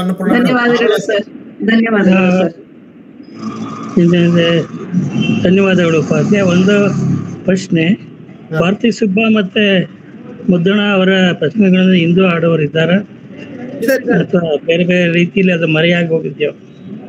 ನೀವು ಕೇಳಿದ ಪ್ರಶ್ನೆ ಒಳ್ಳಿದೆ. ಪಾರ್ಥಿ ಸುಬ್ಬನ ರಾಮಾಯಣ ಪ್ರಸಂಗಗಳಿದಾವಲ್ಲ, ಅದನ್ನ ಇವತ್ತಿಗೂ ಆಡೋರಿದ್ದಾರೆ. ತೆಂಕುತಿಟ್ಟಿನಲ್ಲಿ ರಾಮಾಯಣದ ಪ್ರಸಂಗಗಳು ಜಾಸ್ತಿ, ಬಡಗುತಿಟ್ಟಿನಲ್ಲಿ ಮಹಾಭಾರತ ಪ್ರಸಂಗಗಳು ಜಾಸ್ತಿ. ಪಾರ್ಥಿಸುಬ್ಬನ ಪಂಚವಟಿ ಅಂತ ಪ್ರಸಂಗ ಇವತ್ತಿಗೂ ಆಡ್ತಾರೆ, ಆಮೇಲೆ ಪಟ್ಟಾಭಿಷೇಕ ಇವತ್ತಿಗೂ ಆಡ್ತಾರೆ. ಆದ್ರೆ ಕೆಲವು ಈಗ ರಾಮ ನಿರ್ಯಾಣ ಇರ್ಬೋದು ಅಥವಾ ಸೀತಾ ವಿಯೋಗ ಇರ್ಬೋದು, ಈ ತರದ್ದೆಲ್ಲ ಬರ್ತಾರೆ, ಅದನ್ನ ಆಡ್ತಾರೆ. ಮತ್ತೆ ಉದ್ದಣನ ವಿಷಯದಲ್ಲಿ ಹೇಳಿದ್ರಿ ನೀವು, ಅವನು 2 ಪ್ರಸಂಗ ಬರ್ತಾರೆ. ಮಹಾಕಾವ್ಯ ಬರಬೇಕಾದ್ರೆ ಮೊದಲು 3 ಕೃತಿಗಳನ್ನ ಕನ್ನಡ ಕೃತಿಗಳನ್ನ ಬರೆಯುವ ಮೊದಲು ಬರೆದ 2 ಯಕ್ಷಗಾನ ಪ್ರಸಂಗಗಳು, ಒಂದು ರತ್ನಾವತಿ ಕಲ್ಯಾಣ, ಇನ್ನೊಂದು ಕುಮಾರ ವಿಜಯ. ಕುಮಾರ ವಿಜಯ ಪ್ರದರ್ಶನ ಕಡಿಮೆ, ಅದ್ರ ಆಡ್ತಾರೆ ಕಡಿಮೆ. ರತ್ನಾವತಿ ಕಲ್ಯಾಣ ತುಂಬಾ ಚೆನ್ನಾಗಿ ಆಡ್ತಾರೆ, ಯಾಕಂದ್ರೆ ಅಲ್ಲಿ ಒಂದು ರೀತಿಯಲ್ಲಿ ರೋಚಕವಾದಂತಹ ವಿಚಾರಗಳಿದಾವೆ, ಘಟನೆಗಳಿದಾವೆ, ಮತ್ತೆ ಕುಣಿಲಿಕ್ಕೆ ಅನುಕೂಲವಾಗುವಂತದ್ದಿದೆ. ಆದ್ರಿಂದ ಸಾಕಷ್ಟು ಪ್ರದರ್ಶನ ಕಂಡಿದೆ. ಕುಮಾರ ವಿಜಯ ಸ್ವಲ್ಪ ಅವ್ನು ಫಸ್ಟ್ ಬರೆದದ್ದು ರತ್ನಾವತಿ ಕಲ್ಯಾಣ, 2ನೇ ಬರೆದದ್ದು ಕುಮಾರ ವಿಜಯ ಬರೆಯುವಾಗ ಒಂದ್ ಸ್ವಲ್ಪ ಇನ್ನೂ ಸ್ವಲ್ಪ ವಿದ್ವತ್ ಅವನಿಗೆ ಬಂದಿತ್ತು, ಸ್ವಲ್ಪ ಮಟ್ಟಿಗೆ ಪದ್ಯಗಳೆಲ್ಲ ಸ್ವಲ್ಪ ಗಾಂಭೀರ್ಯದಿಂದ ಕೂಡಿತ್ತು. ಮತ್ತೆ ಕಥೆಯೂ ಕೂಡ ಅಲ್ಲಿ ಆಡುವರಿದ್ದಾರೆ, ಕಡಿಮೆ ಆಡಿದ್ದಾರೆ, ಸಾಕಷ್ಟು ಜನ ಆಡಿದ್ದಾರೆ. 2 ಪ್ರದರ್ಶನಕ್ಕೆ ಬಂದಿವೆ. ನೆಕ್ಸ್ಟ್ ಕೇಶವ ನಾರಾಯಣ್ ಸರ್, ಕೇಶವರ ನಾರಾಯಣ್ ಸರ್. ಭಗವಾನ್ ಅವರ ಸರ್, ಭಗವಾನ್ ಸರ್ ನೀವು ಪ್ರಶ್ನೆ ಕೇಳ್ಬೋದು ಸರ್. ಭಗವಾನ್ ಸರ್ ನಿಮ್ಗೆ ಕೇಳ್ತಾ ಇದೆ, ಪ್ರಶ್ನೆ ಕೇಳ್ಬಹುದು. ಒಂದು ಸಂತೋಷದ ವಿಷಯ ರವಿ ಅವರೇ, ನಮಸ್ಕಾರ. ಆನಂದರಾಮ್ ಉಪಾಧ್ಯಾಯರು ನೋಡ್ತಾ ಇದ್ದಾರೆ. ಹಲೋ, ಪಿಟ್ಸ್ಬರ್ಗ್ ನಿಂದ ಸಾರಿ ನೋಡ್ತಾ ಇದ್ದಾರೆ. ಮಾರುತಿರಾಮ್ ಅಂತ, ನಮಸ್ಕಾರ ಮಾರುತಿರಾಮ್, ನೋಡ್ತಾ ಇದ್ದೀರಿ. ಅವರು ಕವಿಗಳು, ನಮ್ಮ ಕನ್ನಡದ ಕವಿಗಳವರು, ಯೋಗಪಟುಗಳು ಕೂಡ. ಸರ್ ಒಂದು ಚಿಕ್ಕ ಪ್ರಶ್ನೆ ಇದೆ. ಅವ್ರೇನು ಭಗವಾನ್ ಕೇಳ್ತಾರೆ, ಆಮೇಲೆ ಕೇಳಿ. ಭಗವಾನ್ ಸರ್, ಮಾರುತಿರಾಮ್ ಸರ್ ದಯವಿಟ್ಟು ಹಾಗೆ ಸಣ್ಣದ ಸರ್ ಕೇಳಿ, ದಯವಿಟ್ಟು ಕೇಳಿ. ಭಗವಾನ್ ಸರ್ ದಯವಿಟ್ಟು ಮುಂದುವರಿಸಿ. ಆನಂದರಾಮ್ ಉಪಾಧ್ಯಾಯರು ಯಕ್ಷಗಾನ ಬೆಳೆದು ಬಂದ ಬಗ್ಗೆ ಸಮಗ್ರ ನೋಟವನ್ನ ತೆರೆದಿಟ್ಟು ನಮಗೆ ಬಹಳ ಒಳ್ಳೆ ಅರಿವನ್ನು ಕೊಟ್ಟಿದ್ದಾರೆ. ನಮ್ಮ ಕಡೆ ಬಯಲಾಟ ಅಂತ ಅನ್ನೋದು ಯಕ್ಷಗಾನದ ಒಂದು ರೂಪವೇ ಆದರೂ ಕೂಡ ಅಲ್ಲಿ ಒಬ್ಬ ಸಾರಥಿ ಅಂತ ಬರ್ತಾನೆ, ಅವನು ವಿದೂಷಕನೂ ಹೌದು, ಒಂದು ಪಾತ್ರಗಳಿಗೂ ಮತ್ತು ಪ್ರೇಕ್ಷಕರಿಗೂ ಕನೆಕ್ಟ್ ಮಾಡುವಂಥ ವ್ಯಕ್ತಿ. ಅವನು ವಿದೂಷಕನಾಗಿ ತಮಾಷೆನೂ ಮಾಡ್ತಾನೆ, ಹಾಗೆ ಪಾತ್ರಗಳ ಮುಖಾಂತರವೇ ಮಾಡಿಸ್ತಾನೆ. ಇದೊಂದು ವಿಶಿಷ್ಟ. ಇನ್ನೊಂದೇನು ಅಂದರೆ, ನೀವು ಹೇಳಿದ್ರಿ ಚಂಡೆ ಮದ್ದಳೆ ಮೊದಲನೇದಾಗಿ ವಾದ್ಯಗಳಾಗಿ ಬಳಸ್ತಾ ಇರಲಿಲ್ಲ, ಬೇರೆ ಮದ್ದಳೆ ಇತ್ತೇನೋ, ಚಂಡೆ ಆಮೇಲೆ ಬಂತು ಅಂತ. ನಮ್ಮ ಕಡೆ ಬಯಲಾಟದಲ್ಲಿ ಮುಖವೇಣಿ ಅಂತ ಒಂದು ವಾದ್ಯ ಇದೆ. ಅದು ಒಂದು ರೀತಿಯಲ್ಲಿ ವಾಲ್ಗ ಇದ್ದಾಗೆ, ಅಂದ್ರೆ 4 ಸ್ವರ ಇದ್ದಾಗೆ, ಚಿಕ್ಕದು. ಅದ್ರ ಜೊತೆಗೆ ಒಂದು ಶ್ರುತಿ, ಅದು ಒಂದು ಮೇಳನೆ ಅಂದ್ರೆ ವಾಲ್ಗ, ಜೊತೆಗೆ ಮುಖವೇಣಿ. ಇವೆರಡೂ ಬಹಳ ಒಂದು ವಿಶಿಷ್ಟವಾದ ವಾದ್ಯಗಳು. ಮದ್ದಳೆ ಅಂತ ಇದ್ದೇ ಇತ್ತು. ಆಮೇಲೆ ನನಗೆ ಒಂದು ಮುಖ್ಯವಾದ ಪ್ರಶ್ನೆ ಅಂದ್ರೆ, ಈ ತೆಂಗುತಿಟ್ಟು ಬಡಗುತಿಟ್ಟಲ್ಲಿ ವ್ಯತ್ಯಾಸ ವೇಷದಲ್ಲ, ನೃತ್ಯದಲ್ಲ, ಅಥವಾ ಭಾಗವತಿಕೆಯಲ್ಲ, ಅದ್ ಮಾತ್ರ ತಿಳಿಸಿ ದಯವಿಟ್ಟು. ನೀವ್ ಹೇಳಿರಲ್ಲ ಸರ್, ಮುಖವೀಣೆ ಅಂತಕ್ಕಂಥದ್ದು ಮೂಲತಃ ಯಕ್ಷಗಾನದಲ್ಲೂ ಇತ್ತು. ಆಮೇಲೆ ಹಾರ್ಮೋನಿಯಂ ಬಂದ ಮೇಲೆ ನಮ್ಮವರು ಮುಖವೀಣೆಯನ್ನು ಬಿಟ್ರು. ಅದನ್ನ ಕಾರಂತರು ಹೇಳ್ತಾರೆ, ಹಾರ್ಮೋನಿಯಂಗಿಂತ ಕಾರಂತರು ಪಿಟೀಲ್ ಮುಖವೀಣೆಯ ರೀತಿಯಲ್ಲಿ ಬರ್ತಕ್ಕಂಥ ಪಿಟೀಲನ್ನ ಬಳಸ್ಕೊಂತಾರೆ ತಮ್ಮ ಬ್ಯಾಲೆಯಲ್ಲಿ. ಒಂದು ಮುಖವೀಣೆ ಅಂತಕ್ಕಂಥದ್ದು ಮೂಲತಃ ಇರುವಂತಹದ್ದೇ ಯಕ್ಷಗಾನದಲ್ಲಿ ಇರ್ತಕ್ಕಂಥದ್ದು, ಬಯಲಾಟದಲ್ಲಿ ಇರುವಂತಹದ್ದು. ಮತ್ತೆ ವಿದೂಷಕ ಹೇಳಿದ್ರೆ ನಮ್ಮಲ್ಲೂ ಕೂಡ ನಾವು ಹಾಸ್ಯಗಾರ ಅಂತ ಕರಿತೀವಿ, ನೀವು ವಿದೂಷಕನ ಸಾರಥಿ ಅಂತ ಕರಿತೀವಿ. ಸಾರಥಿ ಅಂತಕ್ಕಂಥದ್ದು ಅದೇ ಬೇರೆ ಬೇರೆ ಕಡೆಯಲ್ಲಿ ಬೇರೆ ಬೇರೆ ಹೆಸರಿಂದ ಕರೆದಿದ್ದಾರೆ, ಮೂಲ ಕೆಲಸಗಳು ಒಂದೇ ಅವನದ್ದು. ಇಲ್ಲೂ ಕೂಡ ಅದೇ ರೀತಿ ಇತ್ತು. ಆದ್ರೆ ಇಲ್ಲಿ ಪಾತ್ರಗಳನ್ನ ಪರಿಚಯಿಸ್ತಕ್ಕಂಥದ್ದು ಸಾರಥಿ ಅಲ್ಲ, ಭಾಗವತ ಮಾಡ್ತಾನೆ. ಯಾಕಂದ್ರೆ ಒಡ್ಡೋಲಗ ಕೊಟ್ಟಾಗ ಇಂಥವನು ಬಲಿರೇನಯ್ಯ ಅಂತ ಕೇಳಿದ್ರು ಕೂಡ ಒಡ್ಡೋಲಗದಲ್ಲಿ ಇರ್ತಕ್ಕಂಥ ಒಡ್ಡೋಲಗದ ಪಾತ್ರವನ್ನ ಯಾರು ಪ್ರಶ್ನೆಗಳನ್ನ ಕೇಳ್ತಕ್ಕಂಥದ್ದು, ಮಾತಾಡಿಸ್ತಕ್ಕಂಥದ್ದೆಲ್ಲ ಭಾಗವತ ಇರ್ತಾನೆ. ಅಷ್ಟೇ ವ್ಯತ್ಯಾಸ ನಿಮ್ಗೆ. ಮತ್ತೆ ಎರಡನೇ ಒಂದು ಪ್ರಶ್ನೆ, ಎರಡನೇ ಪ್ರಶ್ನೆ ತೆಂಕುತಿಟ್ಟು ಮತ್ತು ಬಡಗುತಿಟ್ಟಿಗೆ ಹೇಳಿದ್ರಿ. ತೆಂಕುತಿಟ್ಟಿಗೂ ಬಡಗುತಿಟ್ಟಿಗೂ ವೇಷಗಾರಿಕೆಯಲ್ಲಿ ಸಂಪೂರ್ಣ ಭಿನ್ನತೆ ಇದೆ. ಕಿರೀಟ, ಮುಂಡಾಸು ಇದೆಲ್ಲವೂ ಕೂಡ ಅಲ್ಲಿ ಇಲ್ಲಿ ಬೇರೆ. ಬಣ್ಣದ ವೇಷ ತೆಂಕಿನಲ್ಲಿ ತುಂಬಾ ಚೆನ್ನಾಗಿದೆ, ಬಣ್ಣದ ವೇಷವು ಕೂಡ ಬಡಗಿನಲ್ಲಿ ಬೇರೆನೇ ಇದೆ. ವೇಷಗಾರಿಕೆಯಲ್ಲಿ ತುಂಬಾ ವ್ಯತ್ಯಾಸ ಇದೆ. ಹಾಗೇನೆ ಭಾಗವತಿಕೆಯಲ್ಲೂ ಕೂಡ ಸಂಪೂರ್ಣ ವ್ಯತ್ಯಾಸ ಇದೆ. ಅಲ್ಲಿ ಜಾಗಟೆ ಬಳಸ್ತಾರೆ, ಬಡಗಿನಲ್ಲಿ ತಾಳ ಬಳಸ್ತಾರೆ. ಆಮೇಲೆ ಹಾಡಿನ ದಾಟಿ ಕೂಡ ಅಷ್ಟೇ, ಅಗರಿ ಅಥವಾ ಬಲಿಪುರ ಆಡ್ತಕ್ಕಂಥ ವಿಧಾನಕ್ಕೂ ಇಲ್ಲಿ ಉಪ್ಪೂರ್ರೋ ನೆಬ್ಬೂರ್ರೋ ಇವರು ಬೇರೆ ಬೇರೆಯವರು ಆಡುವುದಕ್ಕೂ ಸ್ವಲ್ಪ ವ್ಯತ್ಯಾಸ. ಇವತ್ತೇನಾಗಿದೆ, ಎಲ್ಲ ಒಂದೇ ಆಗ್ಬಿಟ್ಟಿದೆ. ಕಾರಣ ಸಂಪರ್ಕದ ಒಂದು ಜಾಲದಿಂದಾಗಿ ಅಲ್ಲಿ ಕಲಾವಿದರು ಇಲ್ಲಿ ಕಲಾವಿದರು ಅಲ್ಲಿ ಹೋಗಿ ಎಲ್ಲವೂ ಕೂಡ ಮಿಕ್ಸಪ್ ಆದಿದೆ, ಆದ್ರಿಂದ ಹುಡುಕೋದು ಕಷ್ಟ ಆಗ್ತದೆ. ಮಾತುಗಾರಿಕೆಯಲ್ಲಿ ತೆಂಕುತಿಟ್ಟು ಯಾವಾಗಲೂ ಸುಪ್ರೀಂ ಮೇಲೆ, ಬಡಗುತಿಟ್ಟು ಈ ನಡುವೆ. ಹಾಗೆ ನರ್ತನದಲ್ಲಿ ಕುಣಿತದಲ್ಲಿ ಬಡಗುತಿಟ್ಟು ಮೇಲೆ, ತೆಂಕುತಿಟ್ಟು ಈಗೀಗ. ಅಂದ್ರೆ ತೆಂಕುತಿಟ್ಟು ಮೊದಲು ಕಡಿಮೆ ಇತ್ತು, ಕಾರಣ ಅಲ್ಲಿ ವೇಷಗಾರಿಕೆಯಲ್ಲೂ ಬಹಳ ಭಾರ ಇದ್ದದ್ದಿತ್ತು, ಕುಣಿತ ಕಡಿಮೆ ಇತ್ತು. ಇಲ್ಲಿ ಬಡಗುತಿಟ್ಟಿನವ್ರದ್ದು ಕುಣಿತ, ಲಾಸ್ಯ, ನರ್ತನ ಎಲ್ಲ ಬಡಗುತಿಟ್ಟಿನವ್ರದ್ದು ಜಾಸ್ತಿ. ಸೊ ವ್ಯತ್ಯಾಸ ಸಂಪೂರ್ಣ ಭಿನ್ನವಾಗಿದೆ ಸರ್. ಆದ್ರೆ ಜನ ಅಕ್ಸೆಪ್ಟ್ ಮಾಡ್ತಾರೆ, ಎರಡನ್ನೂ ಒಪ್ತಾರೆ. ಅಲ್ಲಿ ಕಲಾವಿದರು ಇಲ್ಲಿ ಹೋಗ್ತಾರೆ, ಇಲ್ಲಿಯ ಪ್ರೇಕ್ಷಕರು ಹೋಗ್ತಾರೆ, ಅಲ್ಲಿಯ ಪ್ರೇಕ್ಷಕರು ಇಲ್ಲಿಯ ಕಲಾವಿದರು ಹೋಗ್ತಾ ಇದ್ದಾರೆ. ಮಾಹಿತಿಗಾಗಿ ಧನ್ಯವಾದಗಳು ಸರ್. ಹಾ, ನಮಸ್ಕಾರ. ಧನ್ಯವಾದ ಸರ್. ಭಗವಾನ್ ಸರ್, ನಾವು ಮಾರುತಿರಾಮ್ ಸರ್, ನೀವು ಕೇಳಿ ದಯವಿಟ್ಟು ಈಗ. ನಮಸ್ಕಾರ. ಪ್ರಥಮವಾಗಿ ನನ್ನ ಗುರುಗಳಿಗೆ ಆನಂದರಾಮ್ ಉಪಾಧ್ಯಾಯ ಅವರಿಗೆ ನಮಸ್ಕಾರಗಳು, ಶಿರಸಾಷ್ಟಾಂಗ ನಮಸ್ಕಾರಗಳು. ನನ್ನ ಪ್ರಶ್ನೆ ಬಹಳ ಸಿಂಪಲ್.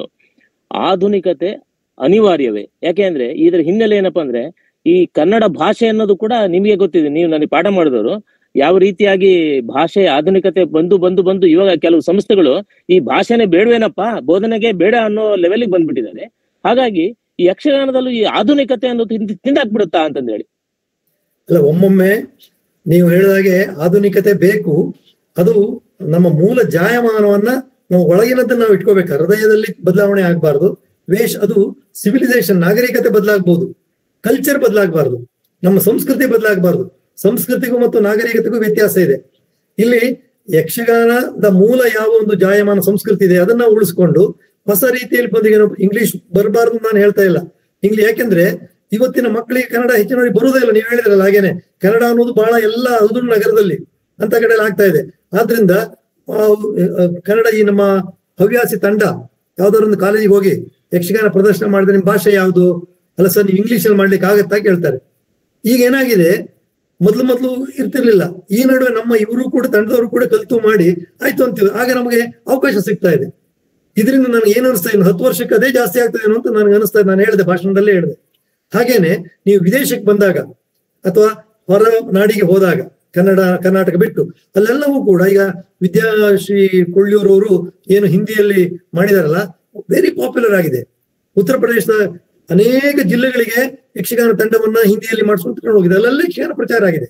ಆ ದೃಷ್ಟಿಯಿಂದ ಸ್ವಾಗತಾರ್ಹ. ಆದ್ರೆ ಅವರು ಮೂಲ ಜಾಯಮಾನ ಬಿಡ್ಲಿಲ್ಲ.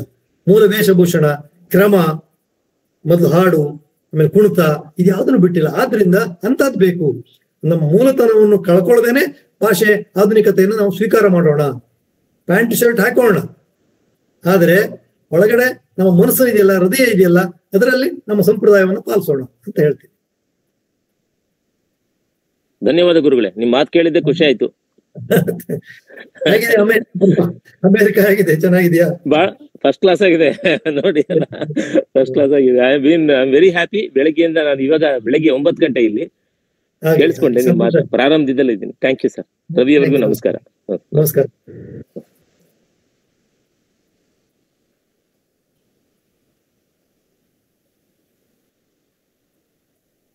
ರವಿ ಸರ್, ನಿಮ್ ಮೈಕ್ ಆಫ್ ಆಗಿದೆ.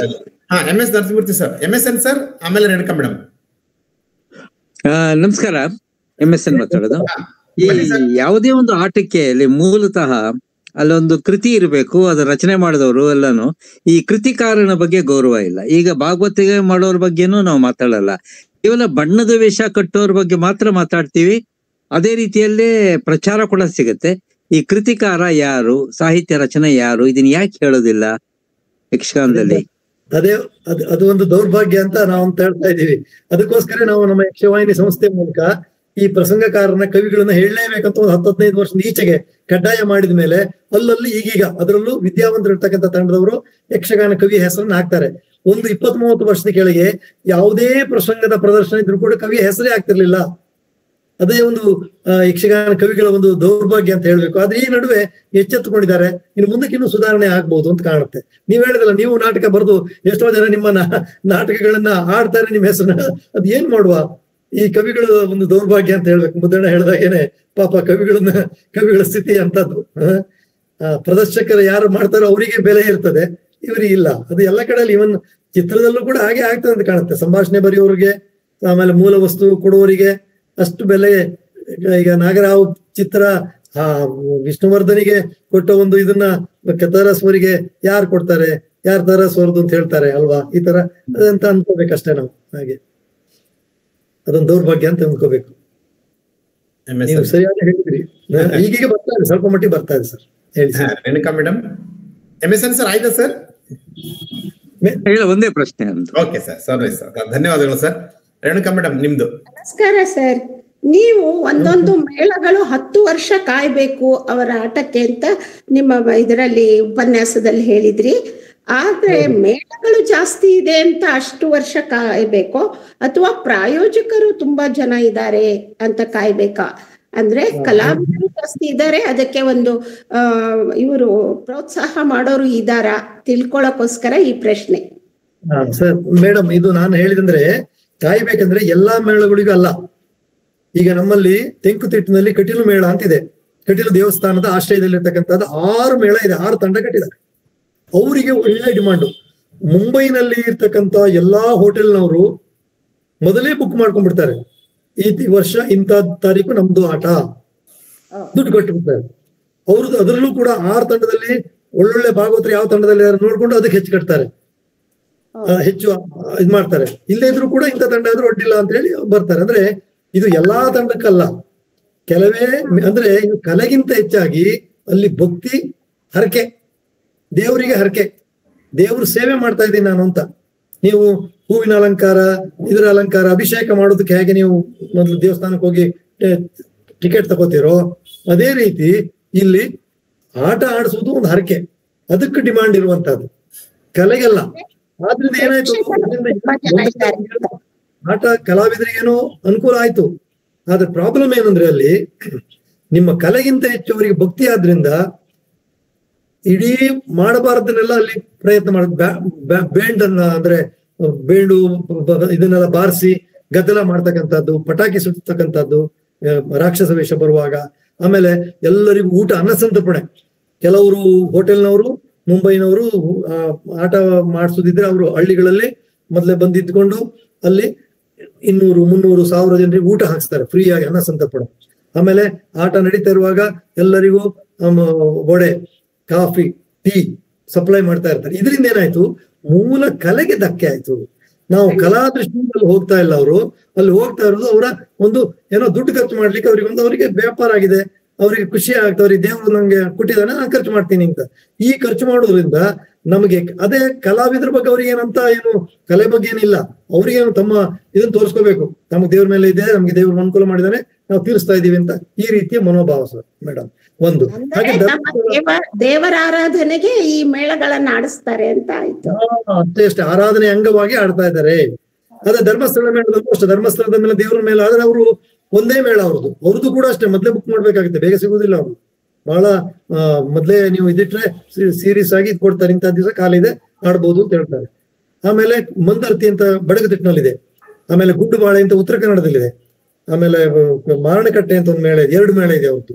ಅವರೆಲ್ಲ ಅಷ್ಟೇ ಮೊದಲೇ ಬುಕ್ಕಿಂಗ್. ಆ ದೇವ್ರ ಮೇಲೆ ಅಷ್ಟೊಂದು ನಂಬಿಕೆ ಇರ್ತಕ್ಕಂಥ ಭಕ್ತಾದಿಗಳು ಬೇರೆ ಬೇರೆ ಇದ್ದಾರೆ, ಊರಿನವರಿಗಿಂತ ಹೆಚ್ಚಾಗಿ ಪರ ಊರಿನಲ್ಲಿರುವವರೇ ಜಾಸ್ತಿ.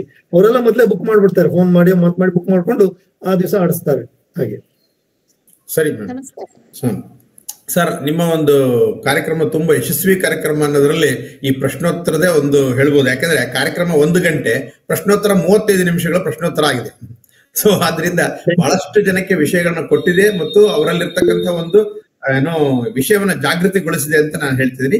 ಇಲ್ಲಿಗೆ ಮುಗಿಸ್ತಾ ಇದ್ದೀನಿ. ದಯವಿಟ್ಟು ಯಾರು ಕೇಳಕ್ ಹೋಗ್ಬೇಡಿ, ಯಾಕೆಂದ್ರೆ ಅವರು ತುಂಬಾ 1.5 ಗಂಟೆಗಳ ಕಾಲ ಅವ್ರು ಮಾತಾಡಿದ್ದಾರೆ ಉಪಾಧ್ಯಾಯರು, ಮತ್ತೆ ಮಾತಾಡ್ಸೋದು ಬೇಡ. ಈಗ ಕೊನೆಯದಾಗಿ ಕಾರ್ಯಕ್ರಮಕ್ಕೆ ಎಲ್ಲರಿಗೂ ವಂದನಾರ್ಪಣೆ ಹೇಳಬೇಕು ಅಂತ ಹೇಳಿ ನಾನು ನಮ್ಮ ಶ್ರೀಪ್ರಕಾಶ್ ಅವರಲ್ಲಿ ಕೇಳ್ಕೊತೇನೆ.